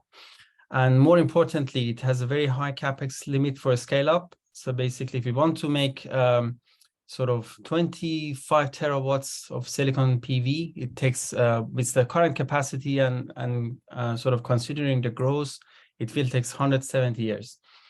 So it's probably not the ideal technology that we want for the widespread adoption of PV. And the other thing is the cost of a module has already been reduced quite significantly, and going beyond that, it would be quite difficult and challenging. Right, so that's to bring the sort of needs for emerging PV technologies, which if we look at the NREL efficiency charts, we can consider perovskite solar cell as one of the most promising emerging PV technologies, if not the most promising. So we could see that the efficiency has already suppressed or very close to 26%, which is almost sort of reaching the silicon, the maximum efficiency we can get from silicon, which is very promising. And it's just based on a material which is based on a sort of ABX3 crystal structure. Right, so I'm sure you all know about what is perovskite by now, so I just skipped this slide. But what is important is we understand why this material it's such a good semiconductor and what is special about it. So I have summarized a few properties over here, which make perovskite as a significant or wonder material for many optoelectronic applications. More importantly, I mean, it's been sort of very promising for PV application with above 25% efficiency. So I'll start with the first one, is the high absorption coefficient and direct and have a sort of feature of being a direct bandgap semiconductor. It has a very sharp and also tunable bandgap, and with extremely low trap density and remarkably low disorder. Which, if we compared, I mean, I'll talk about these in a coming slides. So just to summarize, also it has a long charge carrier diffusion length. It has a non-excitonic behavior for the free charges, which are sort of generated immediately.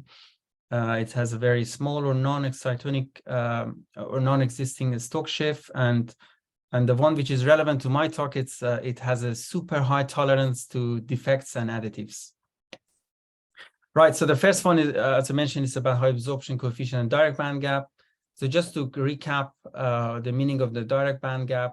So this is a sort of the band structure of a semiconductor, and how sort of when it's interacted with light, so what happens. So it's sort of a generation of charges.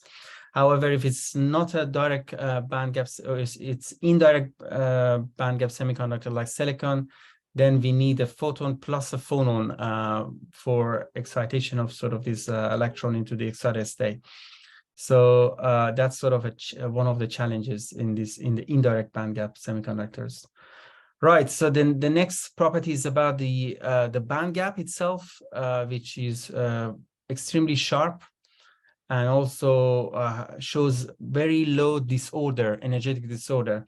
So one of them sort of very advanced characterization method which we can use to look at the absorption properties and look at the quality of the semiconductor is so-called photothermal deflection absorption spectroscopy, as you could see from this top right figure.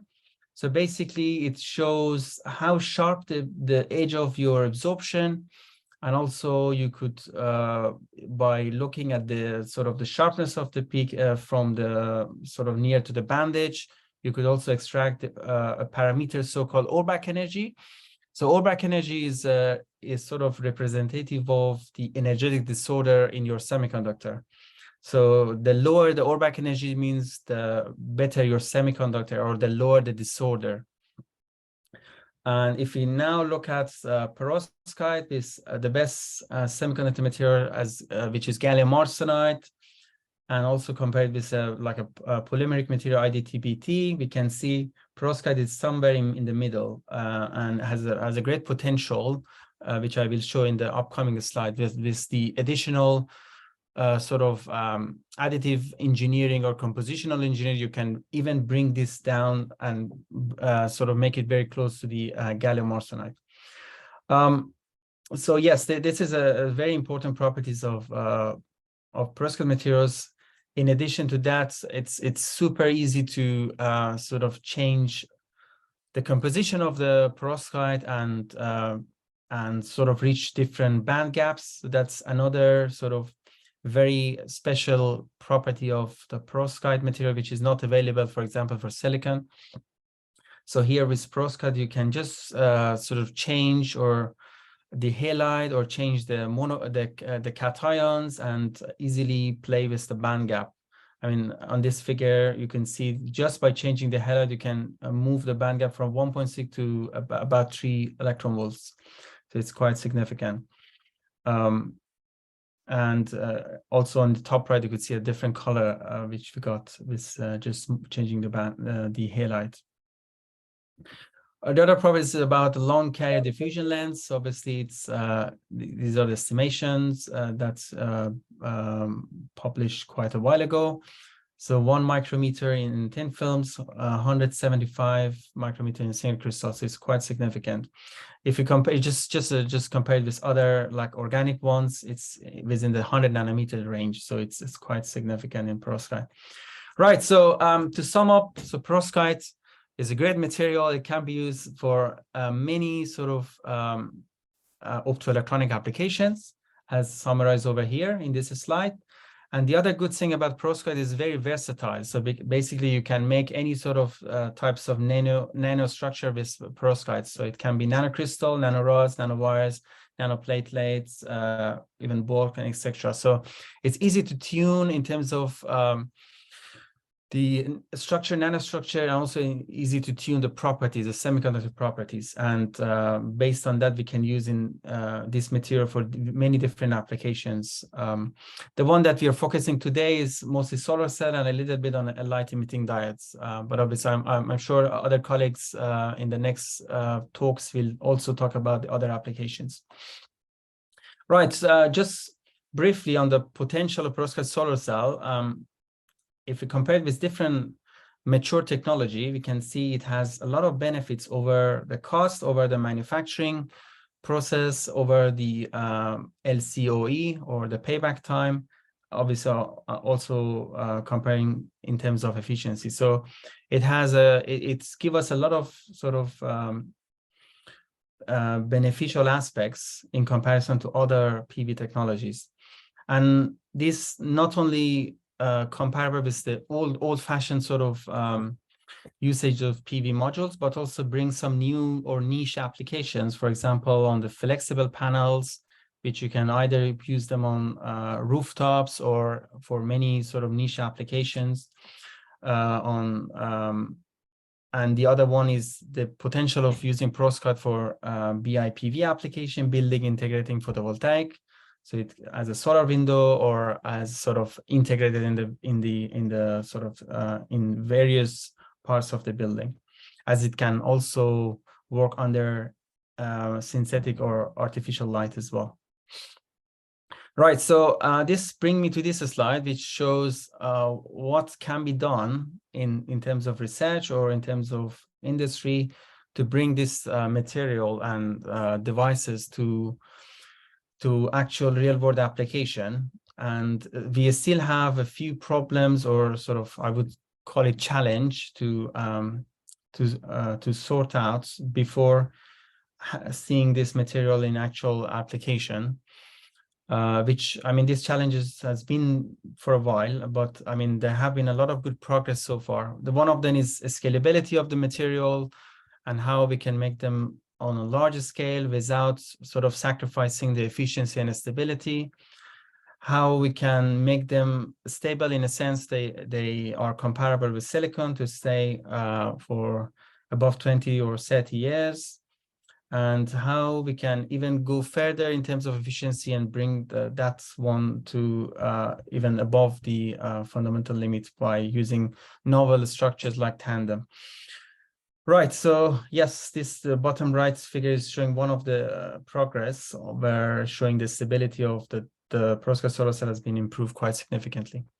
Right, so from these slides onwards, I'm going to talk about our research in my group, where we try to use a lot of sort of chemical modifications and passivation approaches and additive engineering, as well as playing with the interfaces to sort of enhance not only the semiconductor sort of properties of perovskite, but also the device performance of this material in solar cell, in LEDs, and also detectors.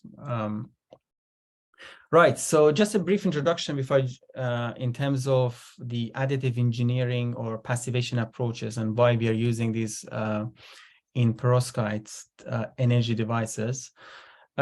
So one of the key aspects or property of the material for optoelectronic devices is that our main sort of absorber or emitter layer need to be sort of quite emissive.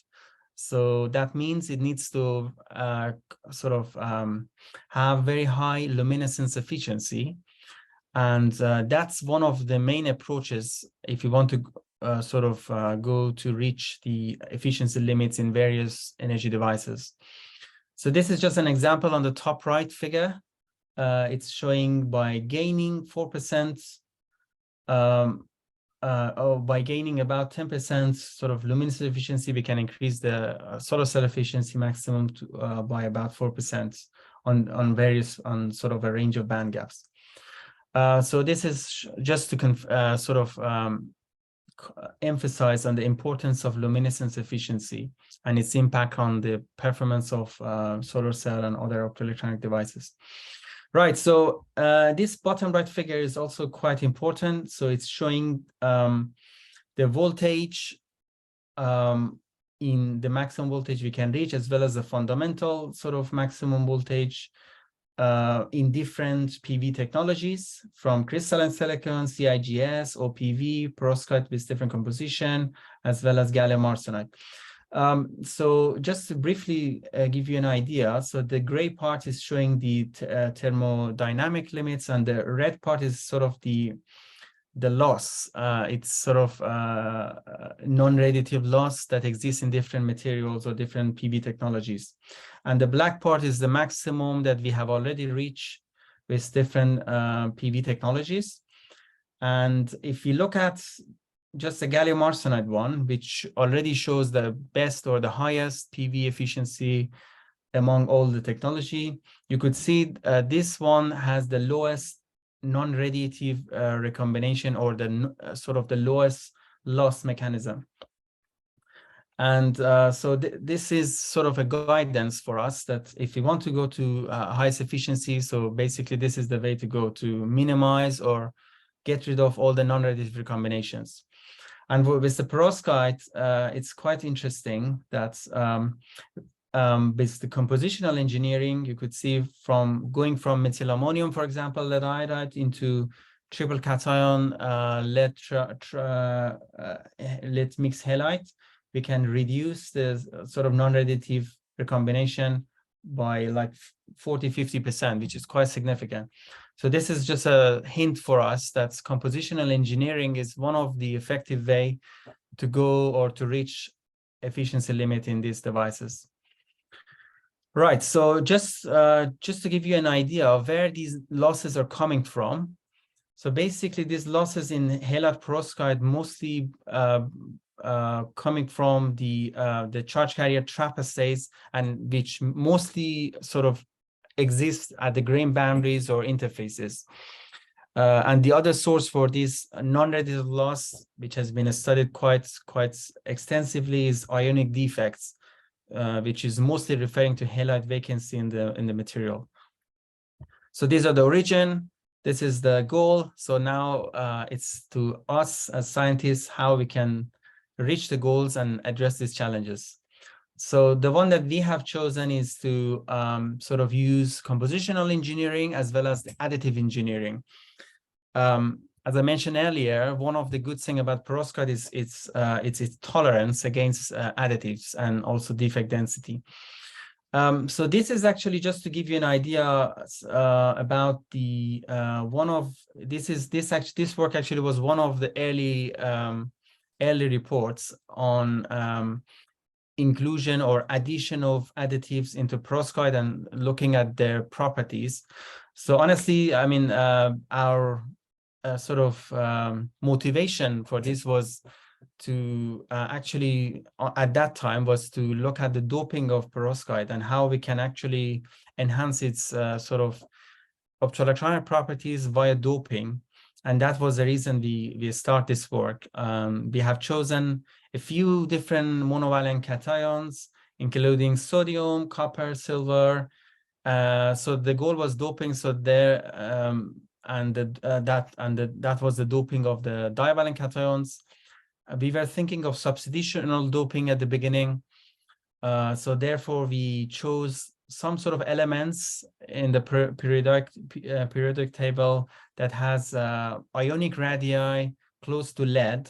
So that was the reason we chose these three elements, and also could be used I mean, does not also react with the perovskite material, sort of in a negative way. So basically, these were the reason we chose these elements, and we started this work.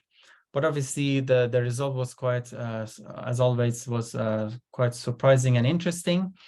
And so obviously, confirming substitutional doping was not the case. And we found that this additive is mostly sort of going to interstitial or going to the interfaces. And more importantly, actually, we found that these additives can actually help the perovskite to form a better structure and also to form a sort of lower defect density. If you look at the PDS or photothermal deflection and spectroscopy result, I'll say PDS in short to save some time. So we can see that the sub-gap level reduced quite significantly by adding these additives. And also we look at KPFM to look at the Fermi level and see if it's actually doping, so whether the Fermi level is moving or shifting, which was the case, in fact. But that's not sort of conclusive for the doping. But yeah, that could be one sign. Right, so this was just to show you where this all started. Then we actually moved to other additives, which we think can work better in terms of addressing the non-radiative challenge that I introduced earlier. So basically, we come to this work where we found potassium iodide is actually our winner additive to reach sort of to minimize the non-additive loss. And this is just a schematic that's showing how it works. I bring it early on to show you basically how this works. So basically, as I mentioned, most of the non-additives are sort of originating from the halide vacancy, and those halide vacancies are mostly sort of presents at the grain boundaries, as you could see on the left-hand side figure. And what will happen is if we add additives like potassium iodide, so what these additives are doing is they are we are initiating or sort of providing some extra halides into the system that can sort of occupy these vacancies, which is the case. And more importantly, it's not the case that you occupy the vacancy and that's the job done. So the more important job is how to sort of prevent these ions after filling the vacancy to stay there and not move.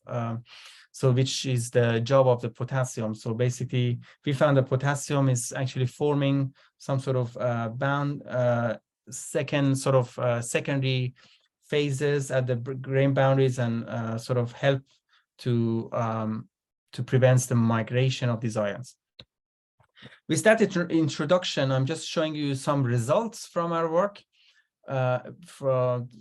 including absorption, photoluminescence, and more importantly about the quantum yield photoluminescence, which shows how emissive is our sort of perovskite thin films becomes after addition of these monovalent halides.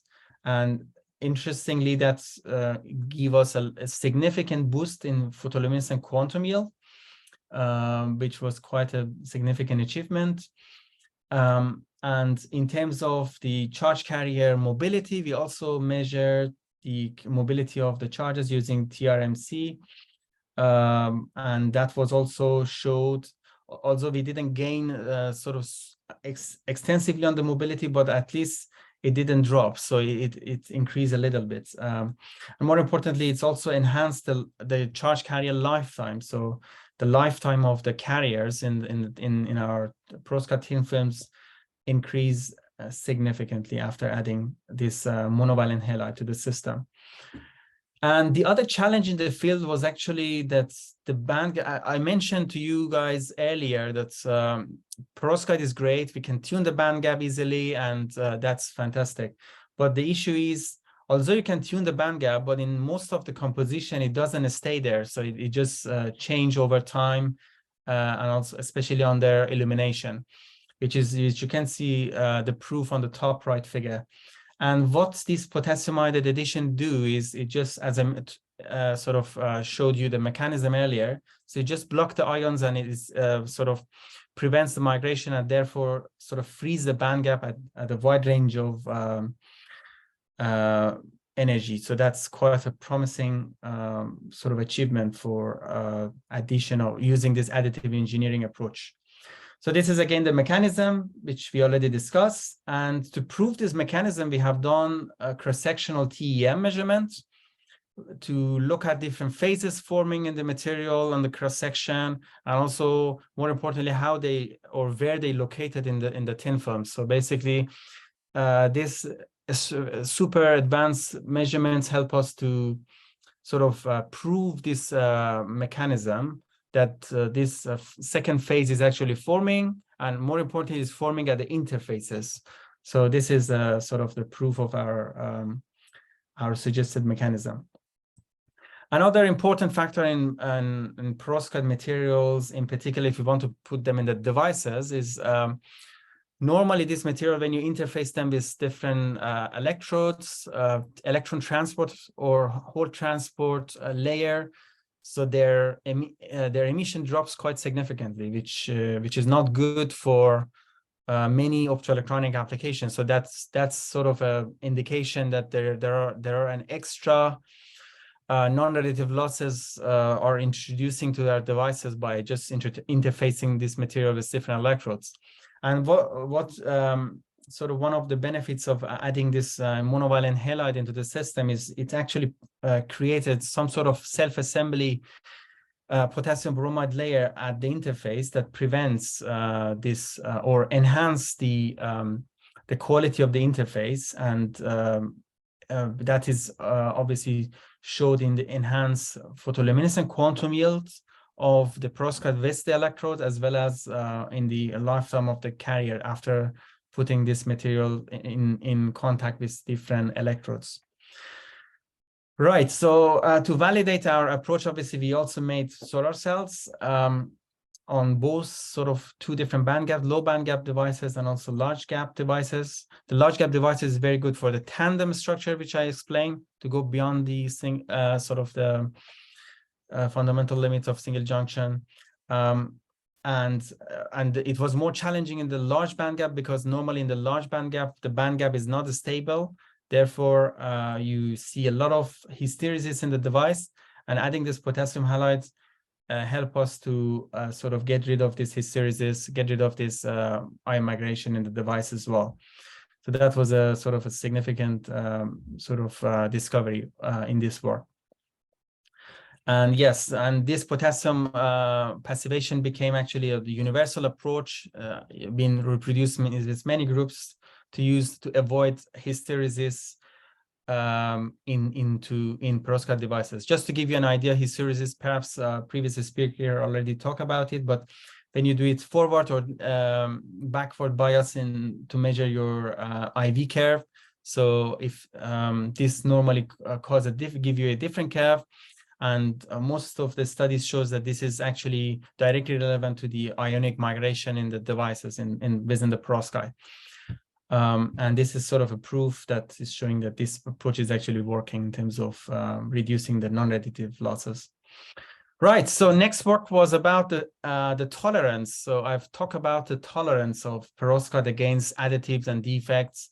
So this was another work that we have done to actually prove or to actually look at the tolerance of perovskite against different additives that we are adding. So apart from potassium iodide, which is a great additives to be used in perovskite materials, there has been some very nice works by other groups, in particular by EPFL, Professor Gratzel group, about addition of rubidium iodide into the system, which actually doing some, it has a different mechanism, but it's also enhancing both optoelectronic properties and device performance of the solar cells, which is quite great. And in this work, we wanted to just do a one-to-one or a comparison between two different monovalent cation additives. One is potassium, one is rubidium, and sort of understand what is the loading capacity of perovskite, how much we can add these additives into the perovskite without compromising other properties for the device performance of this material in solar cells. We have then done a few tests. So in particular, we have done photoluminescent quantum yield, and we found for the rubidium ones, by adding more percentage of rubidium than, for example, 5%, which was the optimum reported in the paper, the PLQ is actually drop a little bit. But for potassium, we found you can load up to 20%, and it's just keep increasing. And also in terms of the device efficiency, we found for potassium, it's up to 10% you can load. For rubidium, is up to 5% in order to reach the sort of the best performance, the devices. So that means a greater loading for potassium compared to rubidium, which is possible for this additive engineering approach. And to understand why this is the case, we again go back to this great technique of advanced TEM, cross-sectional TEM, to look at different phases. And for potassium, again, we found similar findings as the previous works in terms of finding a new phase and the interfaces. But for rubidium, we found when we load more rubidium, actually what will happen is it forms an extra non-perovskite phase in a form of a chunk, as you could see on the bottom left, which is a rubidium iodide bromide is a complicated phase. And we think that this might be the reason that why the photovoltaic sort of performance of the device is actually reduced, because of this non-perovskite phase is actually interfering in perhaps the charge transport and also the other properties. Right, so now let's move on a little bit on from solar cell to LEDs. We found this potassium iodide approach is quite great for emissive properties. So why not to try that in LEDs, where sort of the emission properties is actually the key sort of the key property you want to maximize in order to get the best or the highest performance LEDs. Right, so in this work, what we have done is we have first understood, sort of try to make some perovskite-based LED based on the thin films, the bulk one, not the nanocrystal, and understand what is the reason, what is behind the instability of these devices. We actually perform different measurements on the device before actually measuring it, or we call it pristine, and then after the measurement we call it operated. And what we found is after operation we see a significant drop in radiance, which is ideally not good, because that means the material after sort of using it in a LED sort of performance, it's changed. And also we look at the PL counts after for pristine and operated, and we found that actually the PL also changed, the PL lifetime also changed after sort of operation of the device. And to understand this, what is the mechanism? I mean, what's happening after operation of the device under the bias. What we found is the operated devices in it shows some sort of migration, ion migration from perovskite to other layers. So you could see after operation, you could see that the iodine could be also found in other layers as well. So that means actually the ions actually migrated after operation, so which is not ideal. And our conclusion was the main degradation mechanism in PLEDs that we made was halide migration within the perovskite emissive layer. So that was our finding. Then to address this sort of challenge, we think so we need to use an approach to prevent the migration of the ions, which we have already showed in the previous work, that potassium iodide or monovalent cation halide additives can be effective in this instance. And that was sort of the reason we tried to use this monovalent cation halide over in these devices, in LED devices, and we first done some sort of optimization to understand which sort of percentage of potassium we should use. And we found in the device condition, 30% is almost the best. And more importantly, if you recall this image from the previous slide, that the electroluminescence of perovskite LEDs reduce over time. This is after 300 minutes, for instance. What we found for when we add potassium into our LEDs is actually the electroluminescence increase after 540 minutes. So that was quite a significant finding. Then to better understand, also to look at the stability of these PLEDs, we have done further tests. And what we found is we compare, especially in the bottom right figure, we compare the operated and pristine with two devices, pristine and operated one. And we found, if you compare it with, this is actually the one from the potassium passivated PLEDs. We found it's actually the amount of ions which migrated is significantly less compared to the main one, the reference sample. And also looking at the pristine versus operated for the photoluminescence, you could see that it's actually showing no change. However, also for the reference, we have shown, I mean, we observe it's sort of a change after operation on the LED conditions. Right. Okay. So I think that was the conclusion for the LED devices. So basically, potassium passivation also works on perovskite LED. And also it's not only enhanced its efficiency, but also it's contributed significantly towards its stability, which was quite important. Right, so the next one is about looking at actually interfaces in perovskite devices. And one of the challenges which I mentioned earlier is the ion migration. So this ion migration can happen within the perovskite layer and also from other layers as well. Like, for example, the metal electrodes. Some work shows there are some sort of ion migration from metal electrodes, some gold migration, and also from the ions that we have in our whole transport layer. For example, here is the spirometal. And the other issue is we found in our earlier work that whole transport layer interface with the perovskite is the main issue in terms of non-radiative loss and PL quenching, as you could see in these two figures. So these two sort of challenge bring us to design a new sort of structure for a new sort of device structure that can address these two challenges. So to go to that structure, we thought, so why not using an undoped layer? At least that's undoped layer will not have any extra ions for that sort of penetrate to the perovskite and degrade the perovskite.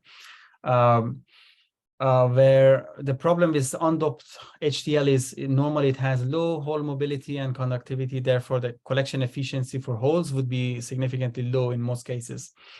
And the other issue we had is poor ohmic contact. where with the electrodes, so with metal electrodes, if you don't have some sort of doping. And the other challenge we need to address is poor interface with absorber layer. So these are the sort of collective challenges we need to address by designing a new device structure for the whole transport layer parts. So what we found interesting was to design in a sense that we have two sort of whole transport layer on top of each other. One is the undoped HDL, where we can have some sort of clean interface with the perovskite, and we have a doped whole transport layer, or HDL, where we can have a very good ohmic contact with our metal electrodes. So obviously these need to have some criteria, chemical compatibility, energy matching, etc.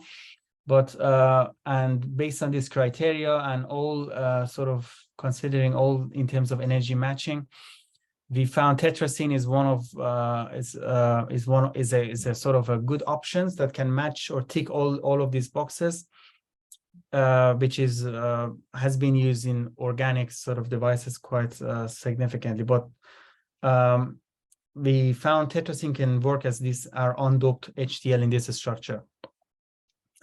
And we did some tests, some morphological tests, SCM tests, to just confirm that it is actually forming on top of perovskite. It's forming a sort of homogeneous conformal layer. To further confirm that actually putting a spiral on top of tetrazine is not dissolving tetrazine, is we did cross-sectional and we confirmed that it's actually forming a conformal layer between spiral and perovskite. And in terms of the optical properties, we observed quite significant enhancement in terms of getting a better interface based on the PDS measurements we have done. And also we got a better sort of quantum yield when we have this graded HDL layer. So less non-radiative losses at the interface. And we fabricate devices to validate this approach, and it's actually enhanced the device efficiency, in particular enhanced the open circuit voltage. That is another direct sort of proof that it's actually helping us to reduce or minimize the non-radiative losses in our solar cell by adding this sort of graded HDL. Right, so the mechanism, as we already discussed, is that this extra layer, which is an undoped layer, is preventing the halide extrinsic ion migration and metal electrode migration, as well as providing a clean interface between perovskites. So that's the reason of the enhancement, at least what we think is like this. So right, so I think I need to wrap up my talk. So basically this was the last parts of my talk, which is about putting this perovskite in solar modules in collaboration with Professor Aldo Di Carlo in University of Tor Vergata. And this was quite interesting. We managed to get above 17% perovskite PV modules by sort of optimizing the polar ion arrangement in the perovskite solar cells. So I'll skip this work. Anyway, it's not very relevant to the topic of my talk. So in conclusion, supervision of suppression of non-additive and maximizing luminescence efficiency are extremely vital for getting high efficiency in both, in all sort of perovskite optoelectronics. So to do that, we need to implement a lot of sort of passivation approaches, additive engineering, compositional engineering to make sure that this is actually happening. And we can reach high efficiency in a stable perovskite, but obviously we need to think carefully about the layer that we are using in terms of the optoelectronic properties. Also, we need to make sure we minimize the non-radiative losses in our sort of active or absorber or emissive layer. Right, to sum up, so I would like to thank my research group at UCL. So you could see them in this top right figure, and all my collaborators at the University of Cambridge, University of Rome, at EPFL, also all the funding bodies as well. So thanks very much for the attention and the invitation. So I would be very happy to discuss.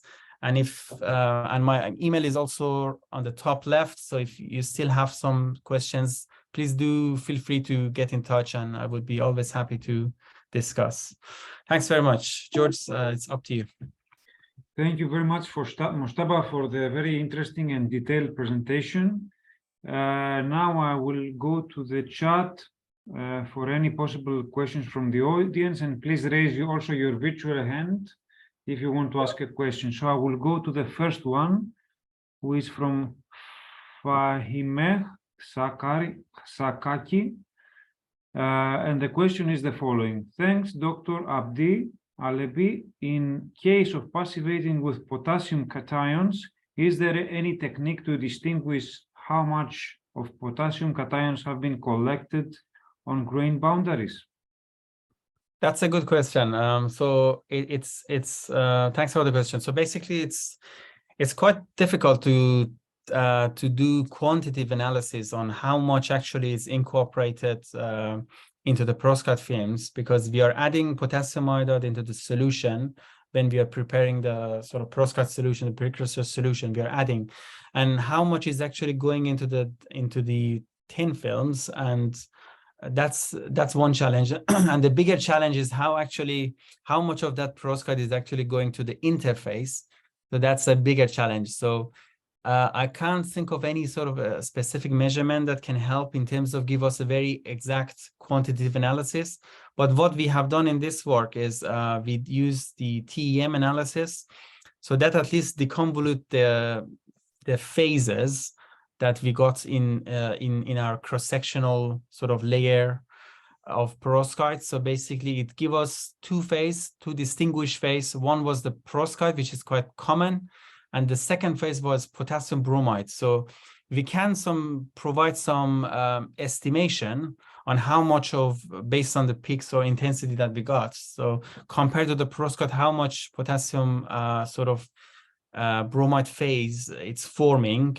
But again, this is quite qualitative, I would say, so rather than super quantitative. So yes, so it would be quite challenging, but we can give some estimation based on the measurements that we have done. Thank you very much for the question, and Mojtaba for the answer. And let's move to the next question, which is from Mustafa Abulsad. And the question is the following. Thanks, since A side cation does not significantly contribute to the band structure in the visible region, firstly, what is the actual role of A cation side on perovskite material performance? And secondly, what are the possible roles of A side cation on the carrier phonon interaction inside the lattice? Mm-hmm. That's a very good one. So basically, yes, your first question is the A side cation on the perovskite material performance. Okay, very good question. So basically, one of the importance of the A side and how we are adding some sort of monovalent cations to this part is it's actually the formation of the material. So basically, it's shown that it's significantly impacts on the formation of the materials to form a very sort of a good thin films without sort of pinholes, without with a sort of nice grain boundaries, a nice grain distribution. So this is how you can basically control and sort of enhance by optimizing the A side cation. And the other thing is the A side cation is actually one of the sort of the bottleneck in terms of the stability. If we look at the field from 2009 up to now, 2020-22, so we always started with methyl ammonium based lead triiodides, which was an sort of a hybrid organic and organic composition. And the methyl ammonium one, after this decade, we found that it's the bottleneck, and having methyl ammonium can actually sort of damage in terms of the stability, because it can sort of evaporate, it can degrade after a while. But and slowly we move to newer sort of A side cation to form a medinium, which is a more stable one, and also cesium was also another finding which shows much better properties. And at the moment is something between formamidinium cesium plus a little bit methylammonium, just to help with the growth of the thin films and having sort of a homogeneous and nice thin films after formation. So basically, yes, so that's one thing. And the other thing is it's also helped with the optoelectronic properties. So basically, if you look at the Orbach energy from the PDS results of different sort of composition that I showed earlier in my slides between methylammonium-based perovskite triiodide and triple cation and also formamidinium-based, we can see that after moving from methylammonium to triple cation, there's a like 40% reduction in the non-radiative loss. Which can be attributed to sort of getting a better semiconductor quality. So that means a less energetic disorder in our semiconductor after sort of changing the A side cation, just changing the A side cation. So that's some sort of explanation why A side is quite important in terms of. And in the last couple of years, most of the high efficiency papers are showing that by playing with the A side cation, you can reach to up to 25 or above 25%. Obviously, the interface has also been quite crucial in the past couple of years to move towards very high efficiency perovskite solar cells.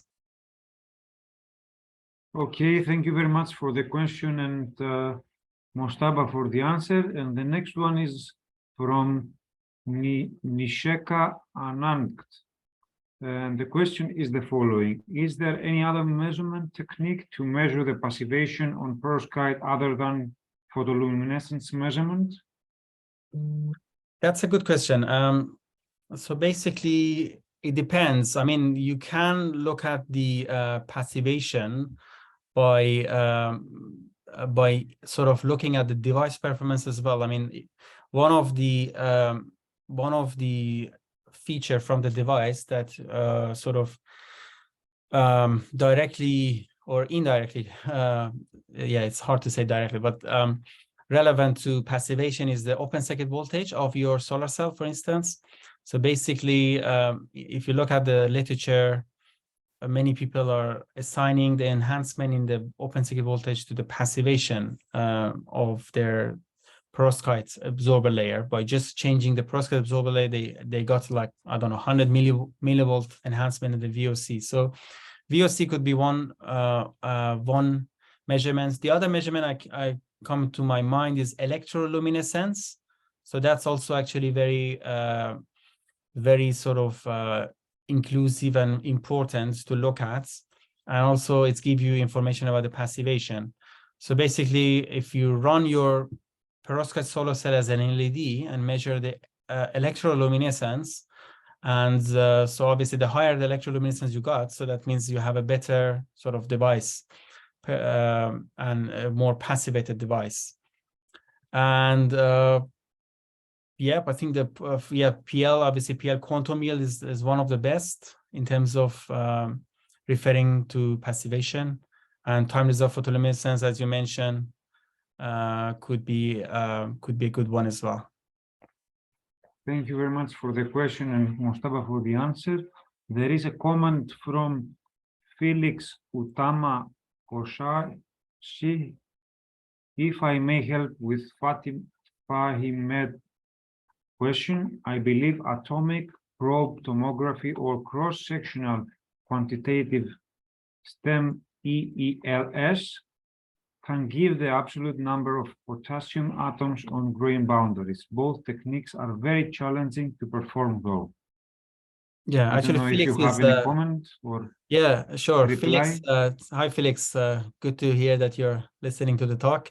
So yeah, Felix is our collaborator. It was our collaborator back in University of Cambridge. So he has done a lot of measurements on STEM on the perovskite. So yes, I totally agree with Felix. So it's quite challenging and difficult to give quantitative numbers, and especially on these sort of material, which is very difficult to measure on the first instance. But yeah, I totally agree with Felix. Okay, thanks for the comment. Thanks for replying to Felix's comment.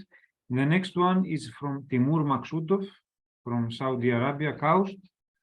Thank you for the interesting presentation.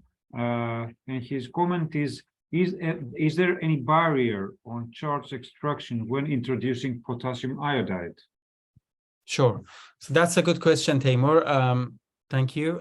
So basically, it depends. It depends how much potassium you put into the perovskite. So if you implement a high concentration of potassium, like for example the 40% one, what we found is by measuring the TRMC, we found that the mobility of the charges reduced quite significantly. So that was our conclusion, that this impacts on the charge extraction.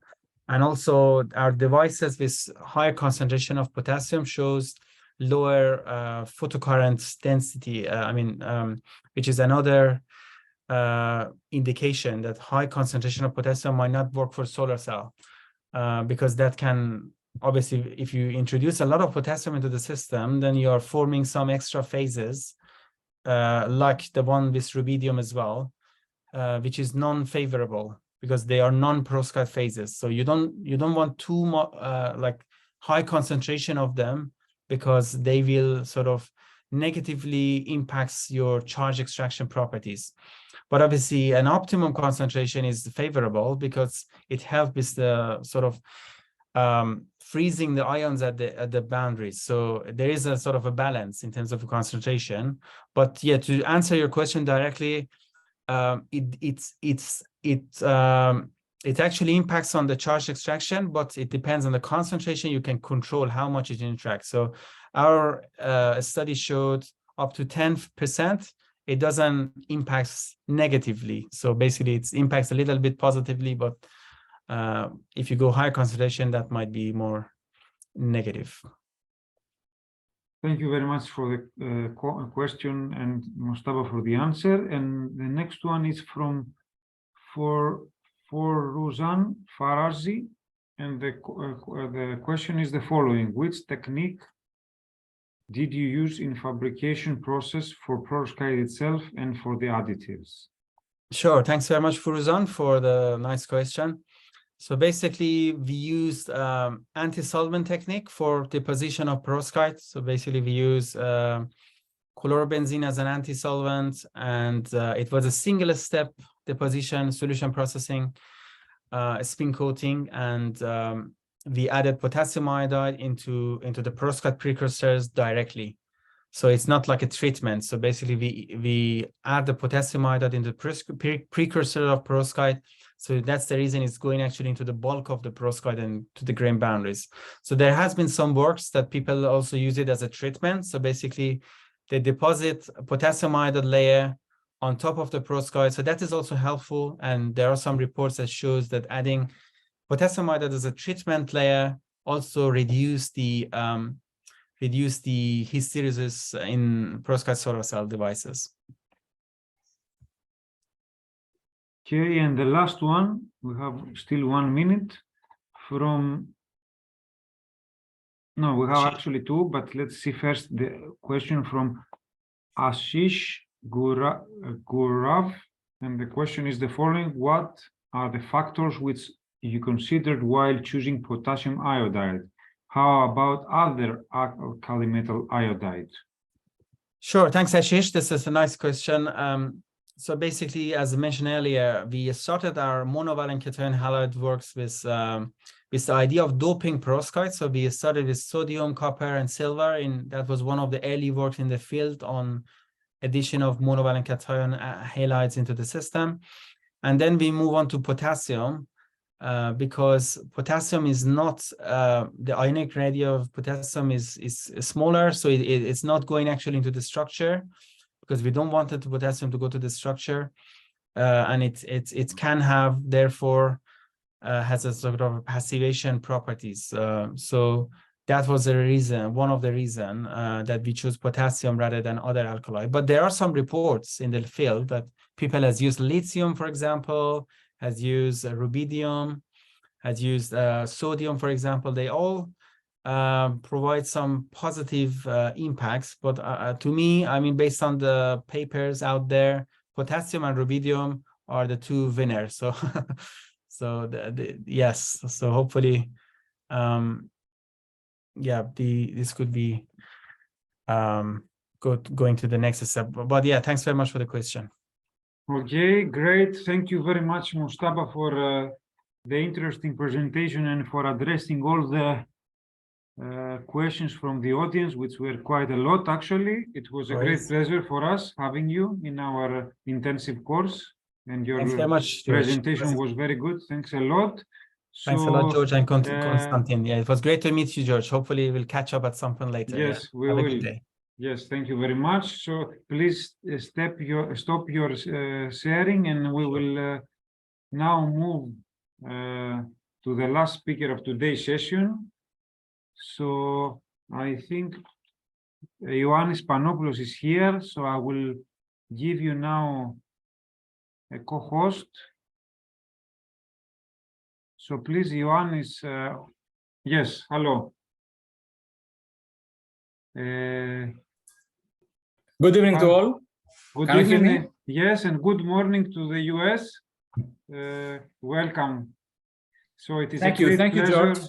It's a great pleasure and honor for us to have Professor Ioannis Spanopoulos. I will give a first brief introduction to the speaker, and then Ioannis will give us his presentation. So Ioannis holds a PhD from the Bachelor, Master, and PhD from University of Crete in Greece, under the actually a PhD from the University of Crete in Greece from Professor Patalis Tsikalitis, and his work was developed on devoted on the development of metal organic frameworks for gas storage and phase separation, and actually his bachelor and master degree from the environmental chemistry and technology from National University of Athens. Then he moved to Professor Mercouri Kanargidis group in the Northwestern University in the United States for a postdoc to continue his work on metal halide perovskites. And he focused on the development of novel materials for stable and efficient optoelectronic application on this type of materials. Since last year, he is assistant professor in the Department of Chemistry and Department of Chemistry and Biology and Material Engineering at the University of South Florida. And the topic he will present us today is next generation semiconductors, the renaissance of metal halide perovskite. So, Ioannis, please share your screen and start your presentation. It's a great honor and pleasure to have you here with us. Thank you, George, for the introduction, and thank you for the invitation. It's a great honor for me as well to be to present my work here at this very nice workshop. Let me see. Can you see my screen? Yes, we can see your screen. Great. So good evening to all. I hope you are not tired. I know I'm the last speaker. Commercial semiconductors like silicon, gallium arsenide, indium phosphide, indium gallium nitride, and cadmium telluride are key elements of almost every electronic device we utilize in our everyday lives, including domestic and industrial applications. Due to their exquisite optoelectronic features, it's possible to assemble highly efficient transistors, capacitors, flexible electronics, solid-state solar cells, and solid-state lighting devices. Silicon solar cells is a well-established technology that dominates the market. However, silicon is an indirect band-gap semiconductor. Therefore, it's not a suitable material for this application. Yet, due to its high performance and the high recorded efficiency values, and also due to the long-term environmental stability, it's an excellent candidate, an ideal material for terrestrial applications. But when it comes to airspace and space applications, we need materials that are flexible, lightweight, and hard radiation damage tolerant, where silicon devices are not. Similarly, silicon transistors are ideal for assembling supercomputers, but when it comes to quantum computing, we need materials that exhibit, in addition to semiconduction, for example, ferromagnetism close to room temperature, if the information is stored and retrieved in the form of spin cubics, for example. As you can imagine, there is a huge demand for development of next generation semiconductor materials that exhibit multiple functionalities in addition to semiconduction. One of the very famous and very promising family of semiconductors is the hybrid halide perovskite materials. These materials were named after the natural occurring mineral perovskite, or calcium titanate, that was discovered in the Ural Mountains in Russia and was named after the Russian mineralogist Count Lev Alexeyevich von Perovsky. However, at that time, they believed that the calcium titanate was cubic at room temperature. However, calcium titanate is orthorhombic at room temperature. Therefore, when we refer to the aristotype cubic perovskite structure, we refer to the structure of strontium titanate, which is cubic at room temperature. The general formula is ABX3, where A and B are cations of a suitable size, and X are anions again of suitable size. I mention sizes and ionic radius because in order to acquire the cubic aristotype perovskite structure, there are some size restrictions that must be fulfilled. The structure consists of corner-sharing BX6 octahedra that propagate to the three directions, whereas in the formed cuboctahedral cavities, alpha site cations reside charge balancing the structure. If the alpha site inorganic cations are replaced by organic cations, then a whole new family of hybrid halide perovskites emerges, each one with unique optoelectronic properties. As you can imagine, this unique structural versatility allows us to fine-tune not only the mechanical properties, but also the optoelectronic properties. And all of these characteristics, all of these traits are unique and cannot be found to any other full inorganic semiconductor material. So let's delve a little deeper in the structures and the structural evolution of these materials. The first halide perovskite was reported in the end of 19th century by Wells, but it was much later in the 50s that its crystal structure was determined by Mueller. And the first hybrid perovskite, methylammonium lead iodide, was reported in 1978 by Weber.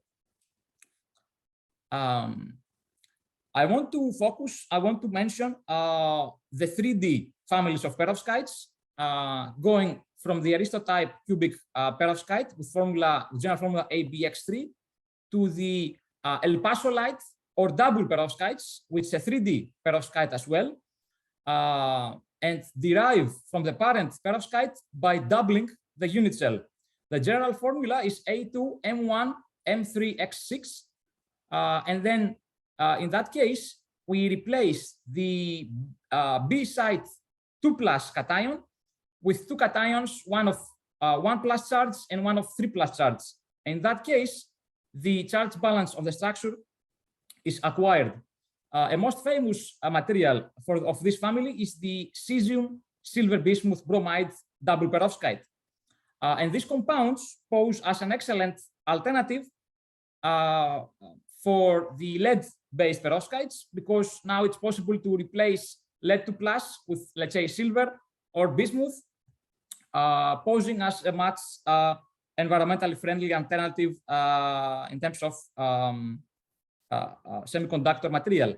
However, so far, it's not possible to acquire the exquisite optoelectronic features of lead-2+ and tin-2+ based 3D perovskites. I want to mention another family, which is called the vacancy-ordered double perovskite, which the structure, although it looks like a 3D perovskite, in reality, it's a 0D perovskite. The structure consists of isolated BMX6 octahedra that do not share corners or faces with adjacent octahedra. And the most known material is the cesium-2 tin 4+ iodide 6 compound. There are two more families of 3D perovskites which belong to the so-called defective family of perovskites. The first one is the 3D DMABI perovskite, where in that case, the use of hydroxyethylammonium organic cations gave rise to ordered defects in the crystal lattice by replacing inorganic octahedra. These defects are ordered and therefore they can be identified crystallographically, but the structure maintains its perovskite nature because the octahedra share corners. In addition to that, there is also the 3D hollow defective family of perovskites, where the use of ethylene-diammonium countercation gave rise to randomly dispersed defects in the crystal lattice, which cannot be identified crystallographically, but it maintained the 3D nature of the crystal lattice. Moving forward, just like the 3D perovskites derive from the perovskite oxides, so do the 2D hybrid halide perovskites. The most representative families of perovskite oxides, 2D, is the Dion-Jacobson family and the Rudess-Popper perovskite oxide family. The big difference among the two families is the presence of countercations in the interlayer space among the inorganic layers, which is 1+ in the one family and 2+ in the other family, which practically determines the number of interlayer the number of countercations that separate the inorganic layers. So how do the structure evolves from the 3D to the 2D perovskites? If we slice down across the 100 plane, then the 100 family of perovskites emerges, which consists of corner sharing octahedra that form 2D layers. If we slice down across the 110 plane, the 110 family of perovskites emerges, where in that case, again, the inorganic octahedra share corners, but the 2D layers are corrugated. And the same is true for the 111 family of perovskites, where again, the octahedra share corners, and but the inorganic layers are also corrugated. Notably, most of the examined 2D hybrid halide perovskites belong to the 100 family of perovskites, such as the Rudess-Popper, the Dion-Jacobson, and the alternating cation hybrid halide perovskites. In the case of Rudess-Popper perovskites, there are two monoammonium cations that separate and charge balance the inorganic layers, whereas in the case of DEJ perovskites, there is only one diammonium cation charge balancing the inorganic layers. In the case of alternating cations perovskites, the layers are separated by one edinium cations. Moving forward, I want to clarify that not all 3D metal halide materials is considered a perovskite. There is this huge family of open framework compounds, which are 3D metal halides and consist of inorganic clusters of MXX, let's say inorganic clusters, which act as a secondary building unit. And the corner connectivity or edge sharing or phase sharing of these inorganic clusters gives rise to a 3D framework. But of course, this is not a 3D perovskite, rather it's a 3D metal halide. In a similar manner, there are 2D metal halide compounds, where in that case, the octahedra do not share corners, but they share corner edges or faces, or a combination of all three in the in-layer space across the layers. And that for that reason, this is not a 2D perovskite, but it's a 2D metal halide. And of course, there is also the 1D metal halides and the 0D metal halides, where for the 0D, we have isolated metal halide octahedra. And for the 1D, although the inorganic octahedra might be edge corner sharing, still the structure is considered a metal halide and not a 1D perovskite material. So how can synthesize these very interesting materials? The most common method is the classical wet chemistry synthesis, where all precursor salts are dissolved in a suitable solvent or a mixture of solvents. A clear solution is acquired, and then by slowly cooling down the solution, single crystals, high quality single crystals can be acquired.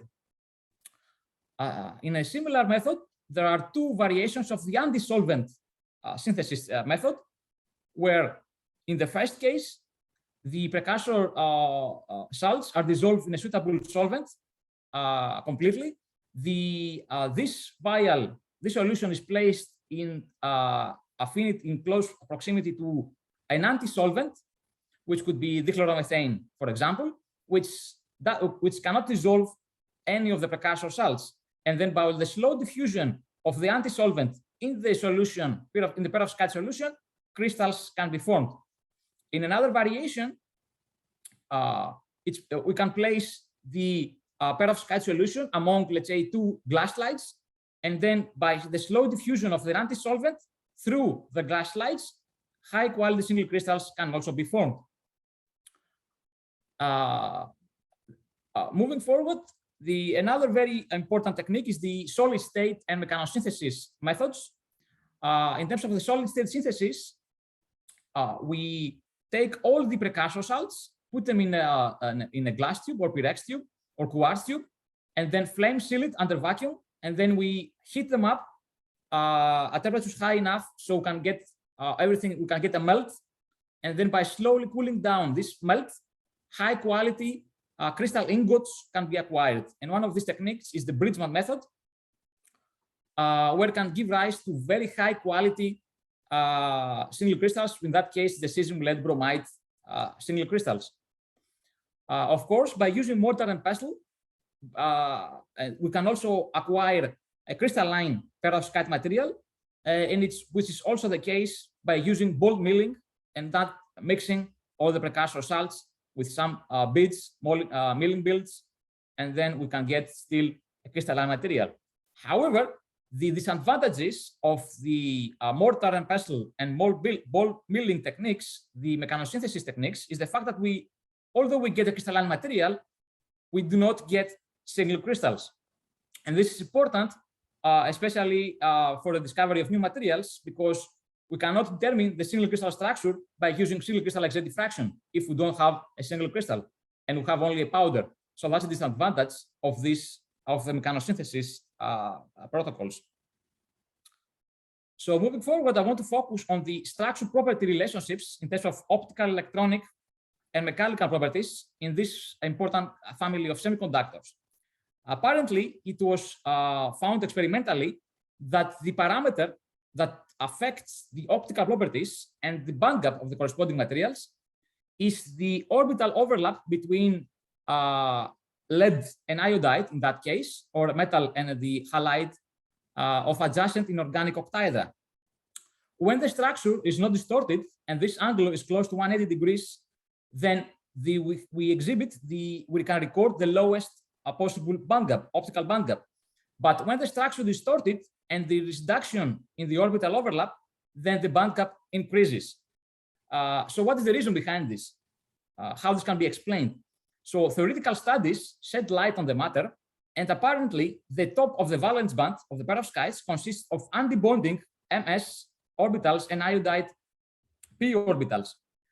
Therefore, if there is an orbital increase in the orbital overlap, like in the case of the lattice contraction, for example, the antibonding orbitals will be raised in energy because the bond will be more stable, and the antibonding orbitals will raise in energy, decreasing the band gap.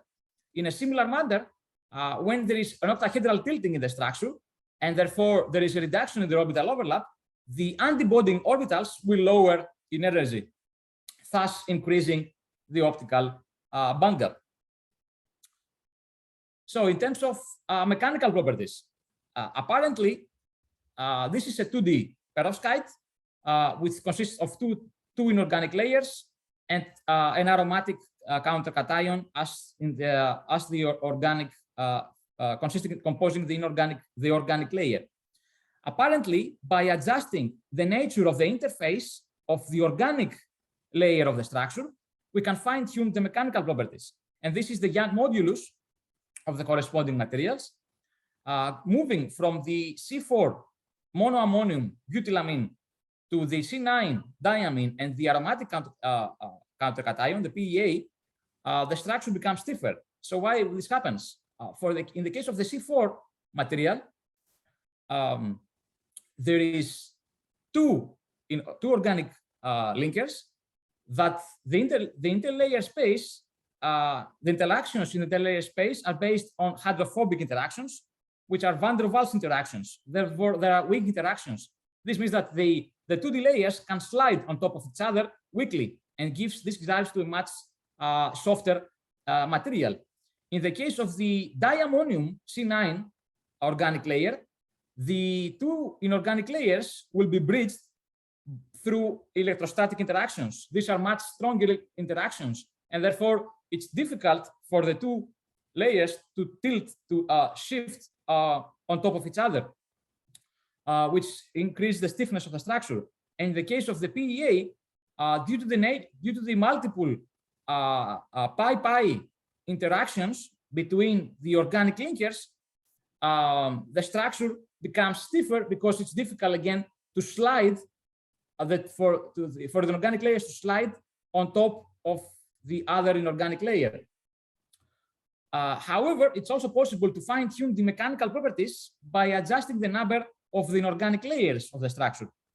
And apparently, going from the n equals 1 to n equals 3 to n equals 5 inorganic layers, the structure becomes stiffer because there is an increase in the Young modulus value. This happens because the structure, the inorganic part of the structure, which is the stiffest part of the structure, it's higher per volume, whereas the organic part of the structure, which is the soft part of the structure, reduces its content per volume. So in terms of electronic properties, so this halide perovskites exhibit very high light absorption coefficients, long current lifetimes, and very long current diffusion lengths. So what's the reason behind this performance? So let's examine first the high light absorption coefficients. We will compare silicon, gallium arsenide, and methylammonium lead iodide. In case of silicon, silicon is an indirect bandgap semiconductor. Therefore, the transition probability between band edges is 2 orders of magnitude lower than that of a direct bandgap semiconductor. Gallium arsenide is a direct bandgap semiconductor. However, the transition takes place among the band edges between the arsenic p orbitals to gallium s and arsenic s orbitals. Therefore, we have an interatomic p to s transition. In the case of methylammonium lead iodide perovskites, due to the presence of the lead ns2 lone pair, there is a very strong hybridization between the ns2 orbital and the iodide p orbital. This strong hybridization gives rise to an intra-atomic lead p to p transition, which is much higher to take place compared to an interatomic transition. And that's why methylammonium lead iodide has a much stronger light absorption coefficient than gallium arsenide. So in terms of the long current lifetimes and diffusion lengths, theoretical studies shed light on the matter.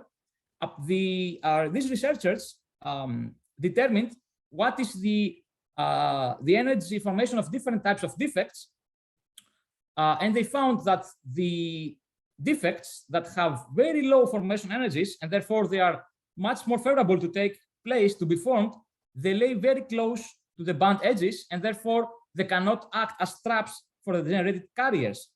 On the contrary, the defects that lay deep in the bandgap and therefore can act as traps for the generated carriers, they have very high formation energies. And for that reason, they are unfavorable to be formed. And that's the reason behind the very high defect tolerance of these materials. But for me, another very high, very important trait is the fact that these compounds are solution processable. This means that you can dissolve them in a solvent, spin cast and thin film, and usually the thin film will have the same optoelectronic features as the single crystals. And all this combination of traits is depicted here, where we compare the thickness of the light absorbing layer of crystalline silicon solar cells, gallium arsenide and perovskites. As you can imagine, just 300 nanometer of a perovskite light absorbing layer is enough to generate the same amount of energy as 200 microns crystalline silicon. And of course, for terrestrial applications, that is fine. We don't care about the light, the weight, or the size of the solar panel. But when it comes to airspace and space applications, then we need flexible and lightweight and highly efficient solar cells as well. In addition to solar cells, these compounds are also efficient for gamma and X-ray detection, LEDs and lasing applications. And most recently, somebody would expect that the first commercial material would be a solar cell. It seems that the first device could be a perovskite quantum dot based television. You can see here the comparison between a perovskite quantum dot television and an LG OLED and Samsung quantum dot television. The brightness of the perovskite television is immense compared to the current technologies. So it will be a surprise if we eventually see a perovskite quantum dot television closer to the market rather than a solar cell. So what is the catch? Do we have a perfect material at hand? Of course not, because in order for a material to be commercialized, it must be environmentally stable and of non-toxic composition. And the highly efficient perovskite materials are based on lead, and they exhibit very high instability. So there is immense effort by research groups internationally for improving the stability of perovskite materials. So let's see different strategies for improving the light absorbing layer, which is the perovskite layer, in different types of compounds, 3D, 2D, 1D, and so on. When I joined my Northwestern, my colleagues had an issue. They observed that if they add ethylene in formaldehyde tin iodide solar cells, ethylene addition not only did it improve the coverage of the film, but also improved the device stability. And this was very strange at the time, because we had no idea what's the reason behind this. So my task was to shed light on the matter. So I said, okay, we will synthesize the single crystals of the corresponding materials, and then we will evaluate the structure property relationships that derive from these materials. Apparently, if we utilize ethylene during the synthesis of a 3D perovskite, ethylene replaces inorganic octahedra, but also methylammonium cations from the 3D lattice, because it's double the size of methylammonium, and otherwise it cannot fit in the crystal lattice. This is a cartoon of the structure, because these defects are not crystallographically ordered, and therefore cannot be crystallographically identified by means of X-ray diffraction. By means of powder X-ray diffraction, the only difference we observed was the slight expansion of the unit cell, even at 50% close ethylene addition, but there is no structural change by reducing the dimensionality of the structure from 3D to 2D. So we reside to pair distribution function analysis, which is a technique, well-established technique for shedding light to the local structural coherence of materials which are defective. So here is the comparison between the highly defective MABI compound and the pristine Vita MABI perovskite. On the second column is the comparison between the partial lead-lead and iodide PDF graphs, where, as you can see, for the pristine material, the distribution between lead-lead distances and iodide distances is very sharp and narrow. However, for the defective perovskite, there is a very big variation between lead-lead distances in the structure, and this is a big indication that the structure is defective. It contains lead vacancies and iodide vacancies. Moving forward, we also performed solid-state NMR to shed light on the matter. Apparently, by increasing the amount of ethylene in the crystal lattice, we observed that there is an additional peak which corresponds to the methylene protons of the ethylene. And more interestingly, we found two peaks, one of 28% and 5% abundance, which means there are two types of defects in the crystal lattice.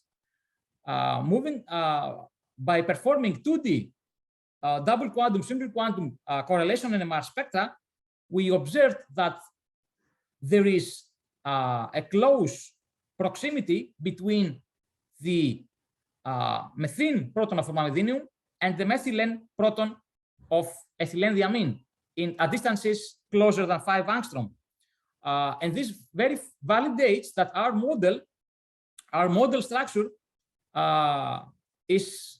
can be well correlated to the experimental data, because these distances of the famidinium and ethylene, the ammonium protons, lay at distances closer than 5 angstrom. And this is a great technique for shedding light to materials that X-ray diffraction cannot provide insight. So what happens in the optoelectronic properties of these compounds? Apparently, by adjusting the amount of ethylene in the structure, it's possible to fine-tune the optical properties, the band gap, in terms of absorption and emission spectra over a very wide energy range. So for the methylammonium lead iodide perovskites, we tuned the band gap from 1.5 to 2.1 eV without reducing the emissionality of the structure from 3D to 2D. And the same thing was observed for the tin analog and as well as for the emission spectra. So what's the reason behind this? Apparently, DFT calculations revealed that as we replace lead iodide moieties from the crystal lattice, the bands becomes less dispersed due to the reduction of the orbital overlap due to the reduction of the number of orbital overlaps between lead and iodide. However, the band gap remains direct even at high ethylene loading. The most important outcome was the fact that this strategy increased substantially the air stability of the corresponding compounds by increasing the stability of tin 2+ based perovskites by 2 orders of magnitude in air from a few minutes to 16 days. And it managed to stabilize the cubic black Fabi phase at room temperature for 300 days, and the black cubic alpha phase of MABI for 300 days, which both of them, as you know, the black phases of Fabi and MABI, the cubic black phases are not stable at room temperature. So moving forward, we wanted to identify what is the reason behind the inherent stability or instability of hybrid halide perovskites. For that reason, we expanded the family of 2D halide perovskites by using butylamine, pendylamine, and hexylamine as the inorganic spacers. And this is the structure of a 2D perovskite. This is the n=1, n=1, which we have one inorganic layer, which separates the charge balance by 2 organic countercations. Apparently, we realized that the concentration of the organic spacer in solution is the critical parameter that gives rise to a highly pure 2D layer material. And as we increase the number of inorganic layers, it's much more challenging to acquire a phase pure material. And this is also verified by by determining the enthalpy of formation for different number of multi-layer perovskites. As you can see, by moving higher than n equals 5 for 6 and 7, the enthalpy of formation is positive, which means that these compounds are not thermodynamically favorable to be formed. Here is the whole new family of pendylammonium-based perovskites, where we synthesized phase in very high purity up to n equals 6. N equals 6 means we have 6 inorganic layers among the organic layers. And you can see here how the unit cell increased substantially from 14 angstrom for the n equals 1 to 91 angstrom for n equals 6.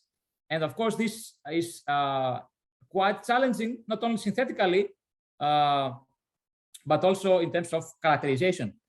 Because as the unit cell increases, so does the periodicity of the unit cell, and this means that we have higher chances of exhibiting multiple stacking faults in the single crystal. So in that case, by adjusting the number of inorganic layers, it's also possible to fine-tune the optical properties in terms of emission and absorption spectra. And moving from n equals 1, we can see the absorption edge and the excitonic peak, where the excitonic peak, due to the reduction in the quantum confinement, diminishes as we approach the 3D MABI perovskite. The most important finding in that case is that if we compare the same number of inorganic layers, n equals 3, and compare them to the C4, C5, and C6 butylammonium perovskites, we see that these compounds exhibit the same exactly optical properties, the same band gap and the same PL emission spectra. This means that the introduction of the organic spacer doesn't affect the optical properties, at least for n equals 3 and above, which is a great finding because this means that now we can adjust the stability of the structure without deteriorating the optoelectronic features of the structure. The first step prior to device assembly is to spin cast a thin film. Apparently, we have to characterize the thin film, identify if the 2D perovskites are oriented or not in the substrate, right? Because this is in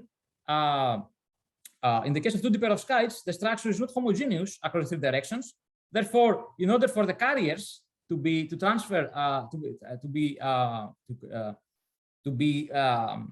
move across the electrodes, the 2D layers must be perpendicularly oriented across the substrate. And the best way to shed light on that is to record the powder exit diffraction pattern. In that case, you see this is the calculated diffraction pattern. If we include preferred orientation across the 0 to 2 plane, we can see that the calculated pattern and the experimental pattern matches exactly, which verifies that, and this is the 0, 1, 1 plane. This means that our perovskite, the inorganic layers, are exactly perpendicular on the substrate. In addition to that, to powder exit diffraction, we also recorded ZHAW measurements at synchrotron, where this also verify that the inorganic layers are lay perpendicular to the substrate. We wanted to shed light on the inherent stability, environmental stability of the perovskite thin films. So we recorded water contact angle measurements. Everybody at that time was claiming that the 2D perovskites are more stable because they are more hydrophobic, but there are no actual evidence about that. This is water contact angle studies comparing the 3D MABI perovskite, the C4, C5, and C6 perovskite. As you can see, the contact angle increases by increasing the length of the organic spacer, and this contact angle increases further for C7, C8, and so on. This is a clear validation that indeed the presence of aliphatic and aromatic chains can increase the hydrophobicity of the structure, and this gives rise to improved air stability. To shed light on the matter, we performed the air stability tests in thin films, and we compare different subsets. On the right is the C5 N=3 material casted on a crystalline silicon substrate. The material, the thin film, was stable in air for more than a year, and this is a record stability for hybrid halide perovskites.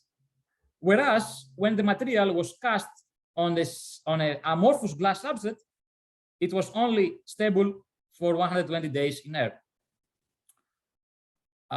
We also wanted to shed light on the inherent light and heat stability of the materials, because this will determine the device stability in the long run. If the material itself is inherent heat and light stable. So perform a series of experiments by using encapsulation and no encapsulation of the corresponding thin film.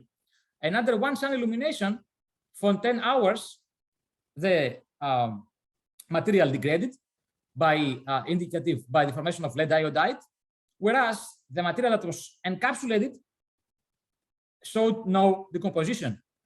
For the heat stability, we performed a more extreme experiment. We heated up the film for 4 hours at 100 degrees Celsius in air, no encapsulation, completely structural decomposition.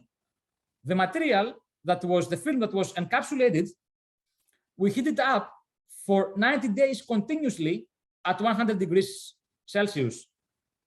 The material was structurally intact. This is an extreme experiment, but this is a great comparison for the heat stability, 4 hours, no encapsulation in air, encapsulation in air, and encapsulation in the glove box. These experiments validated for the first time that these compounds, hybrid halide perovskites, are inherently heat and light stable in the absence of moisture and oxygen. This means that any device limitation will come from a device and engineering perspective and not from the inherent material. And it was in contrast to what was believed so far, that people that all the community believe that these compounds are inherently heat and light unstable, which is not true. So moving forward, as you can imagine, if a material is air stable, then the next step in stability is to generate water stable metal halide materials. And to present it by using octylenthiamine as the organic spacer cation, we synthesized a 1D metal halide compound based on tin 2+ with an unprecedented crystal structure, which the structure consists of corner sharing tin iodide 5 square pyramids, where the organic countercations are bent, and in that way they protect the inorganic layer, the inorganic chain, from water intrusion. As you can imagine, tin 2+ based perovskites are not stable in air. So in that case, this corresponding material, which is number 1, is stable in liquid water for 15 hours without no structural degradation, and was stable in air for 90 days, which is both of features are record stability values for any tin 2+ based metal halide or perovskite material. And of course, the corresponding material exhibited is a direct bandgap semiconductor. The watering treatment didn't affect the optical properties. It exhibits a very strong broad light emission at room temperature, 20% quantum yield, which was coupled by very long lifetime, almost 600 nanoseconds at room temperature. And in order to shed light on the origin of the PL emission, we performed variable power PL studies, where we found that the PL emission saturates at higher power flux, which means that the emission stems from permanent traps and not self-trap excitons. So moving forward, the Spanopoulos research group at University of South Florida, we are a synthetic group. We are working on the development of next generation multifunctional semiconductors, such as hybrid porous semiconductors for sensing applications for solid-state batteries and separation applications, photocatalysis as well, antibacterial semiconductors, chiral semiconductors for spintronic applications, crystalline fullerene-based semiconductors for single-junction solar cells, and composite-based semiconductors with hierarchical pillared, hierarchical porous graphene oxide. And I would like to invite you to join USF. We are located in Florida. Florida is one of the best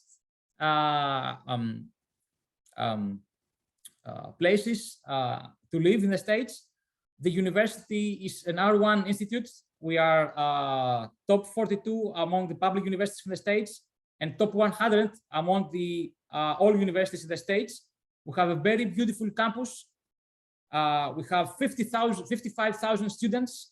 We are committed to diversity, more than 45% diversity in the student body and in the faculty as well. Tampa is a great, beautiful city. We have very nice weather all year round. And of course, close to Tampa, it's clear water. We have some of the best beaches in the States are located in Florida. Of course, they are not as beautiful as in Greece, but they are still very nice. Summarizing, I would like to thank all my group members for their hard work, our collaborators internationally, funding from the ACS Petroleum Research Fund, collaborating with the Argo National Lab, startup funds from the University of South Florida. And of course, I would like to thank all of you for your attention. And I'm happy to answer any questions. Thank you very much, Ioannis, for the very nice and detailed presentation on the chemistry and the properties and the structural and optoelectronic properties of metal halide perovskites, and especially the 2D and the other phases of the perovskite that you presented to us and to our audience. So now I would like to start first from the chat regarding any possible questions that we have. And the first one is coming from Jeffrey Gordon, and the question is the following. For perspective, and now that perovskite solar cells have been around for about a decade and a half, relative to the roughly 1 peak terawatt, 1 million peak megawatts of silicon solar cell modules installed worldwide, what is the corresponding figure for perovskite solar cell modules? You mean in terms of corresponding figure in terms of installed I think in terms of installations, yes. Well, I think that there is no commercial product in the market yet, right? There are many companies worldwide working towards this direction, like Oxford EV, and also in the States. But I don't know that there's a product still in the market. Probably could be something next year. I know that Oxford EV assembles has a big factory in Germany, manufacturing tandem perovskite silicon devices. But as far as I am concerned, I haven't seen a commercially available perovskite device yet. I know there are also some installations from ZHAW in Poland. They have done installed some solar panels. I think there are photochromic solar panels in different buildings, but other than that, there is no commercially, to the best of my knowledge, there is no commercially available product currently. Yes, I agree with you, Ioannis. There are some modules or panels already installed for field tests, but there is no, let's say, power plant already installed somewhere in our planet. Let's move to the next question, which is coming from Dr. Govindaraj. Interesting talk. What kind of encapsulation you used to seal the devices and how you did it? Nice question. Yeah, so we utilized a thermoplastic sealant, which I don't remember the name of the sealant, but it's a thermoplastic sealant. It's a common thermoplastic sealant. I think was utilized for solar cells as well. where we heat it up for at I think 110 degrees Celsius for a few minutes, and then until we observe that it's perfectly sealed. The two substrates were perfectly sealed. That's what we used for the encapsulation. And on the top layer, of course, it was a glass slide. So it's a glass slide on the bottom, glass slide on the top, sealed by using a thermoplastic sealant. Thank you very much for the question and Ioannis for the answer. Next question is from Timur Maksudov, and the question is the following. Thank you for the presentation. Is it possible to do the water contact angle experiment for methylammonium lead iodide perovskite? Wouldn't the water droplet immediately dissolve the perovskite film? Exactly.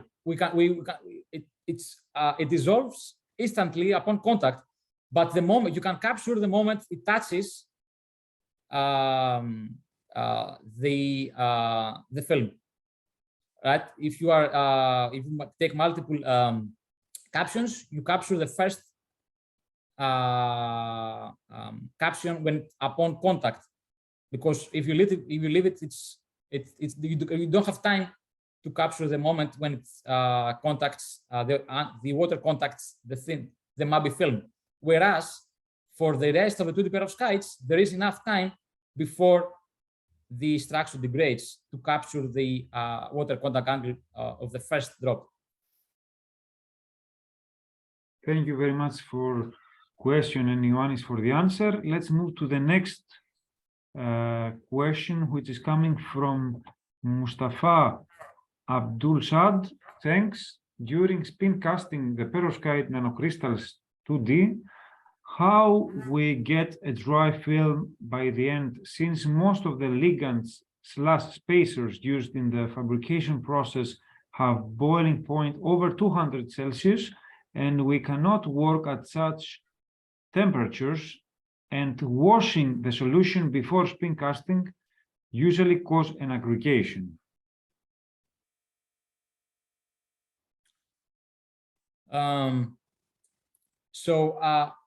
I don't think that the ligands we use, the ammonium cations, have a boiling point of 100 degrees Celsius. I think the boiling point is less than 100 or close to that temperature. Even DMF is close to 150, I think. So the temperature, the boiling point is much lower. That's why temperatures close to 110, 120 Celsius are enough to dry the thin film. Thank you very much for the question and Ioannis for the answer. And I see also Konstantinos has raised his virtual hand, so yeah. Thank you very much, Ioannis, for the nice presentation. I would like to ask, some questions, and excuse me if you have to repeat some of your information through the presentation. First of all, I would like to ask you, you mentioned something about the perovskite quantum dots, LEDs, light emitting diode devices, and I would like to ask you, what are the clear advantages of the perovskite quantum dot light emitting diodes compared to the organic ones? This is my first question. So what is the clear advantage? Compared to the organic or the inorganic ones? The organic light emitting diodes. Okay. So for that matter, I don't have knowledge on the matter. I don't know the properties of the organic quantum dots. So I cannot answer that question in terms of comparing the perovskite quantum dots to organic quantum dots. Yeah. But clearly, as you can see from this test for the television here, the exhibit, because both the inorganic and hybrid quantum dots can exhibit close to unity quantum yield values. But it's not only the photoluminescence itself, but it's also the quality, the CRI index, and the quality of the colors and the brightness. And it seems that the perovskite quantum dots clearly not only exhibit higher brightness, which is the niche value here, but also exhibit higher, better color indexing values, which is also very highly desirable attribute for LEDs and let's say for indoor lighting applications, outdoor lighting applications, and of course for electronic devices. So this also addresses, you know, the stability of this kind of devices. This is something that has been solved. Well, for that as well, I'm not an expert in the quantum dots, so I don't know. I know that quantum dots are not stable. So this an instability. Instability is always an issue with quantum dots. But I don't know what is the status currently in terms of stability for hybrid quantum dots and fully organic or fully inorganic quantum dots. And can I ask you something? What about, are you using lead-based structures in your devices or in this kind of applications regarding TVs or the quantum dots? I missed this. Do they contain lead? Well, I'm not making devices. The example I gave was from the company in Switzerland, which is called Avantama. Mm-hmm. I suppose that this green, the quantum dots probably is cesium lead bromide, probably.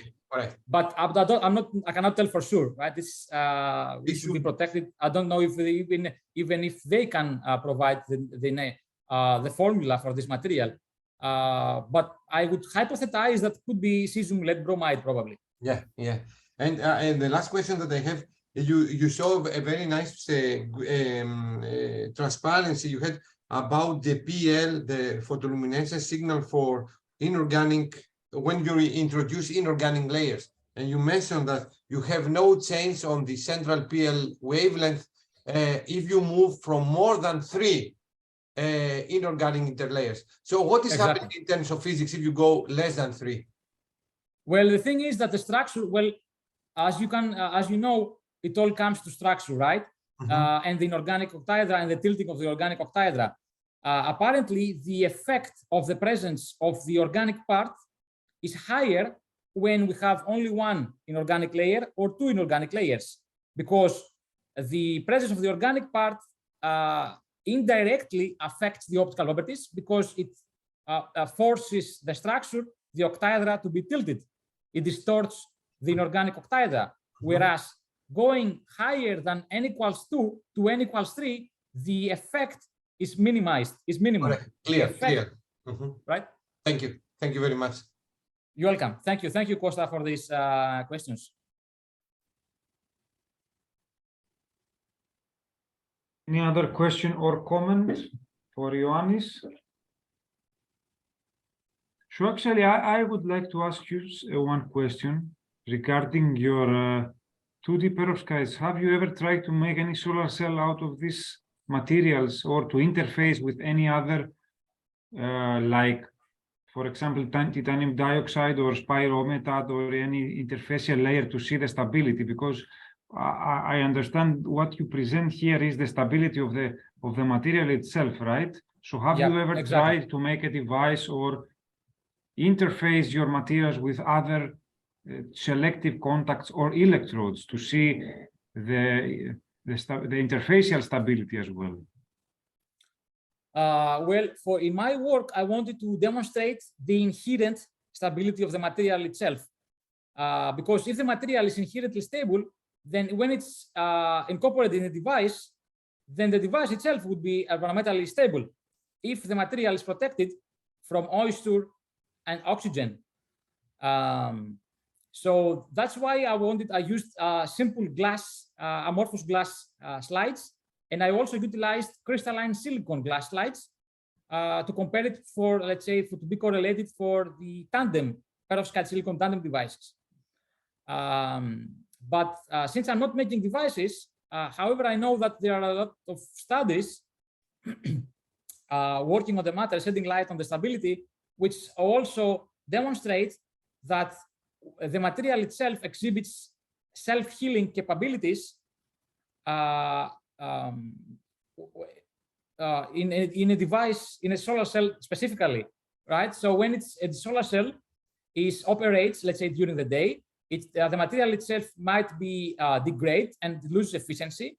But if the device is stored in the dark for a few hours, then the device performance recovers, which this demonstrates that the material itself is stable, inherently light stable, and it's also exhibits self-healing capabilities, with the self-healing properties derived directly from the low defect tolerance of these compounds, which are explained earlier in the beginning.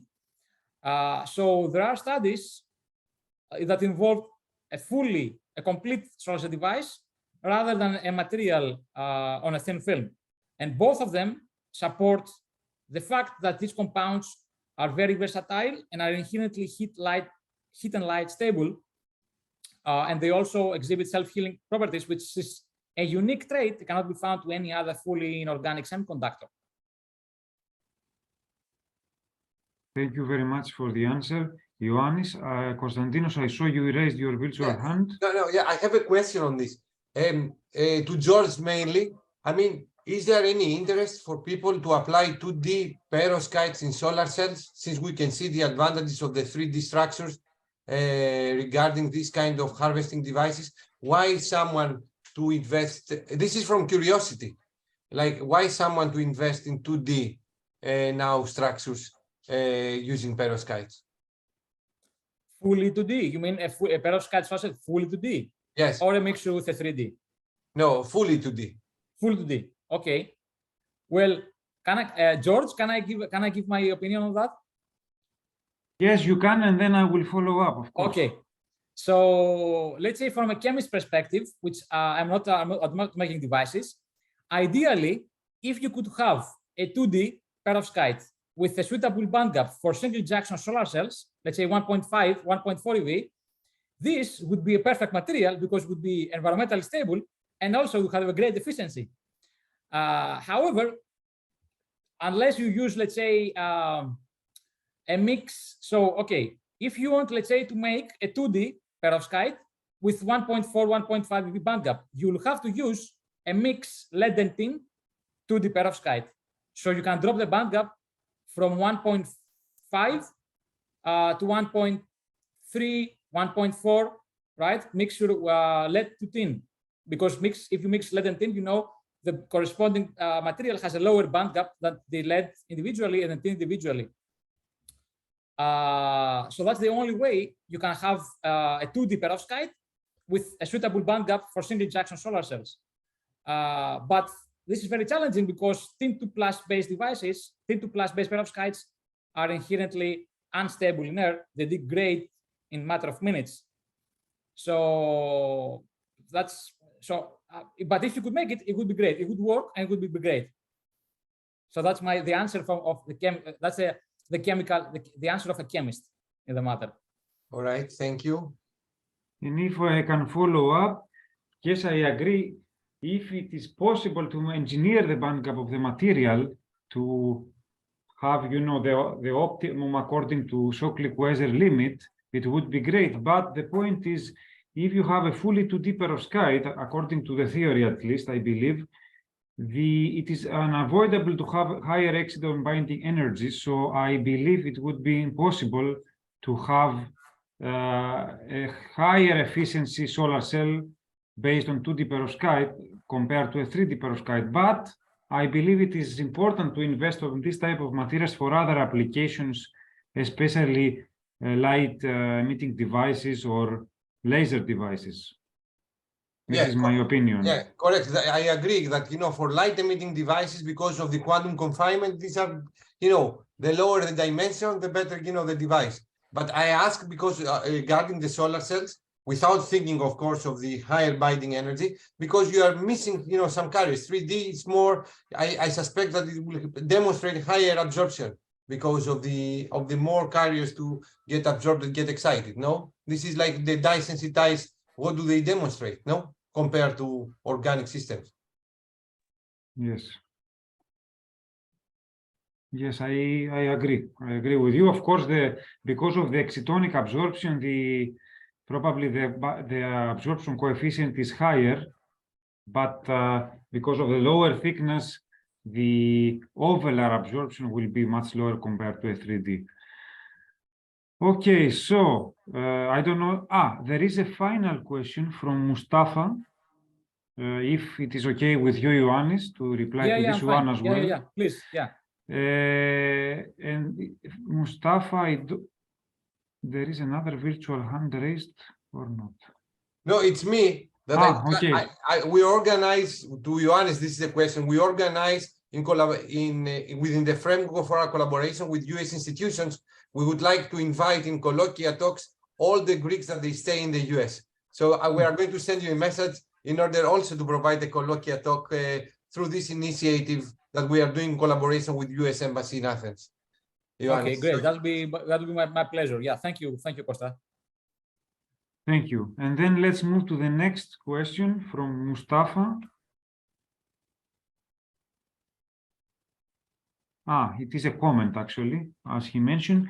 One of the issues of the 2D perovskite in general is that there is no barrier for the lattice to the carrier self-trapping in which you will have carrier localization.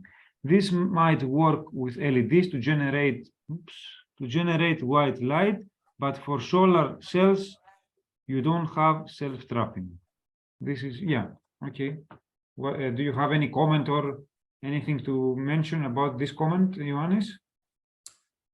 Well, if the inorganic layers are perpendicularly oriented on the substrate, then the structure will have, let's say, definitely will be missing, let's say, the inorganic part of the structure, which is the semiconductor per volume, will be lower, but the carrier properties themselves should be competitive and equal to the 3D, at least from my perspective. If it's all the rest are, there's no other issues with the solar cell device assembly. So ideally, from the materials point alone, I don't see why the carrier properties will be deteriorated if there is a perfect orientation of the inorganic layers across perpendicular to the substrate.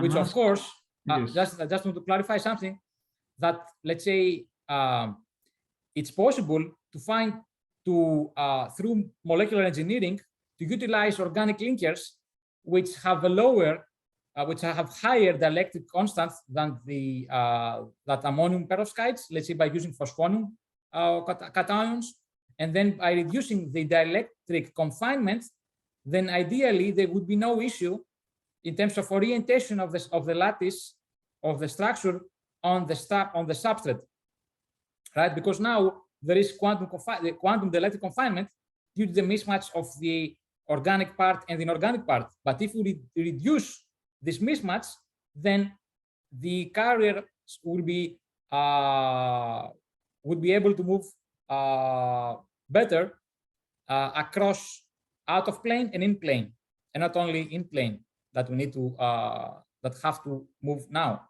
in the case of ammonium-based perovskites, at least. So everything is relative, and it comes all comes to molecular and crystal engineering, and all comes to the material that we utilize. And chemistry can provide solutions to any structural limitations that currently this beautiful family of materials faces. And that's what our work is focused on, developing next generation of hybrid multifunctional materials, addressing all challenges that are currently the field faces. Great. Thanks for the comment, and Ioannis for the reply to this comment. So I think I would like also, George, can I say something else?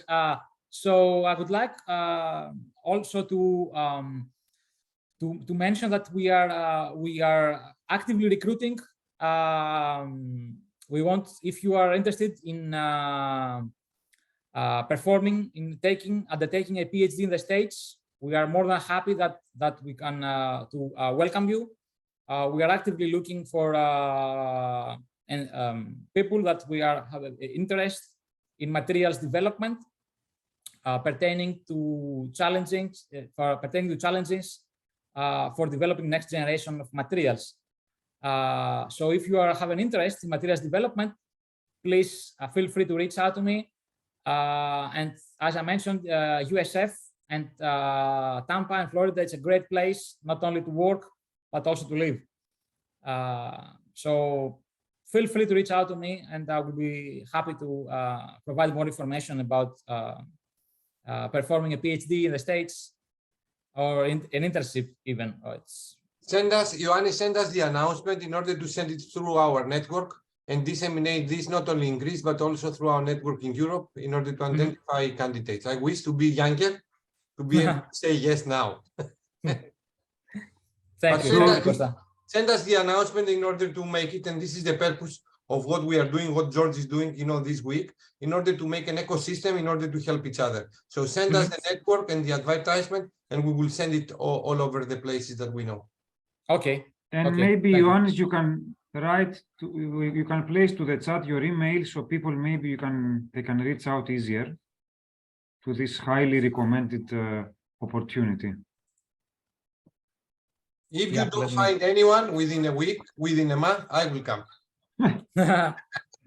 I will be, that'd be great.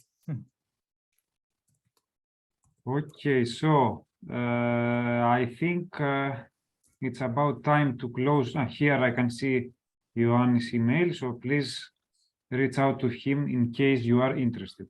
So thanks a lot. It was great pleasure and honor for us to have you here, presented your work and your expertise on this type of materials, and especially the chemistry of this type of materials. It would be actually great to have you as our first speaker to give us the introduction before the characterization techniques, but I understand that because of the time zone and the time difference, it was impossible, but still it was a great opportunity to enrich our knowledge on the chemistry and the characterization of this class of materials. So I think now, Konstantinos, we have Thank you, George and Costa. It was my pleasure to present my work here in this workshop, and you did a very good job. And congratulations on putting all this together. I think it would be very helpful for the young researchers in the field to have a very extensive knowledge and idea about this type of materials from a materials perspective, from a device perspective, from the characterization perspective, and congratulations on the matter. You did a very good job. Thank you very much, Ioannis. So, Konstantinos, I think now we have the last session, to summarize, and probably anyone who would like to discuss, or there is a comment from Jeffrey Gordon. Budos means thanks in Finnish. I don't know if Jeffrey is from Finland, but I think that this is a Finnish expression. No, I don't know. I think. Let's summarize. I don't know, Konstantinos, you want to make a comment regarding today's presentations? No, I think that all the presentations, I missed one because I had lectures. It was very insightful, especially you, George, you are very expert in the perovskite. For me, that I'm less expert, I think I kept very nice notes, and I think that all our young participants, they have got a lot of knowledge and a lot of tips in order to read even more, and also to get introduced to a team of a very good scientists. We have received, I think that the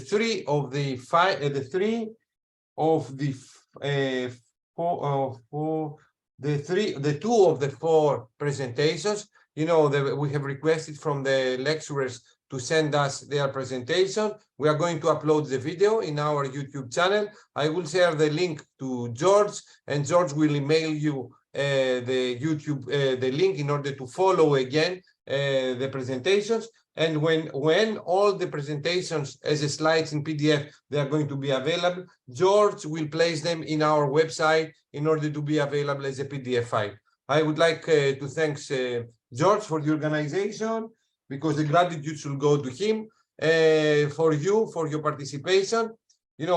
I hope that tomorrow we're going to have, your target is to ask as many questions as possible. So I think that we should increase the number of the questions and make the life of our speakers not hard, but very challenging in order to answer. This is a unique opportunity for you to ask whatever you want, whatever information you would like to learn about technologies around this material. So these are my comments for today, George. And we will meet again tomorrow at 0900 CET. Am I right? Exactly. Yes. So we will meet tomorrow for the energy harvesting storage day, and we will have very interesting presentations regarding high efficiency solar cells and devices. So I think today it was a very nice introduction on materials and on perovskite materials and the characterization techniques from very experienced speakers on the topic, and also we did a nice introduction about the Athena and the MSCA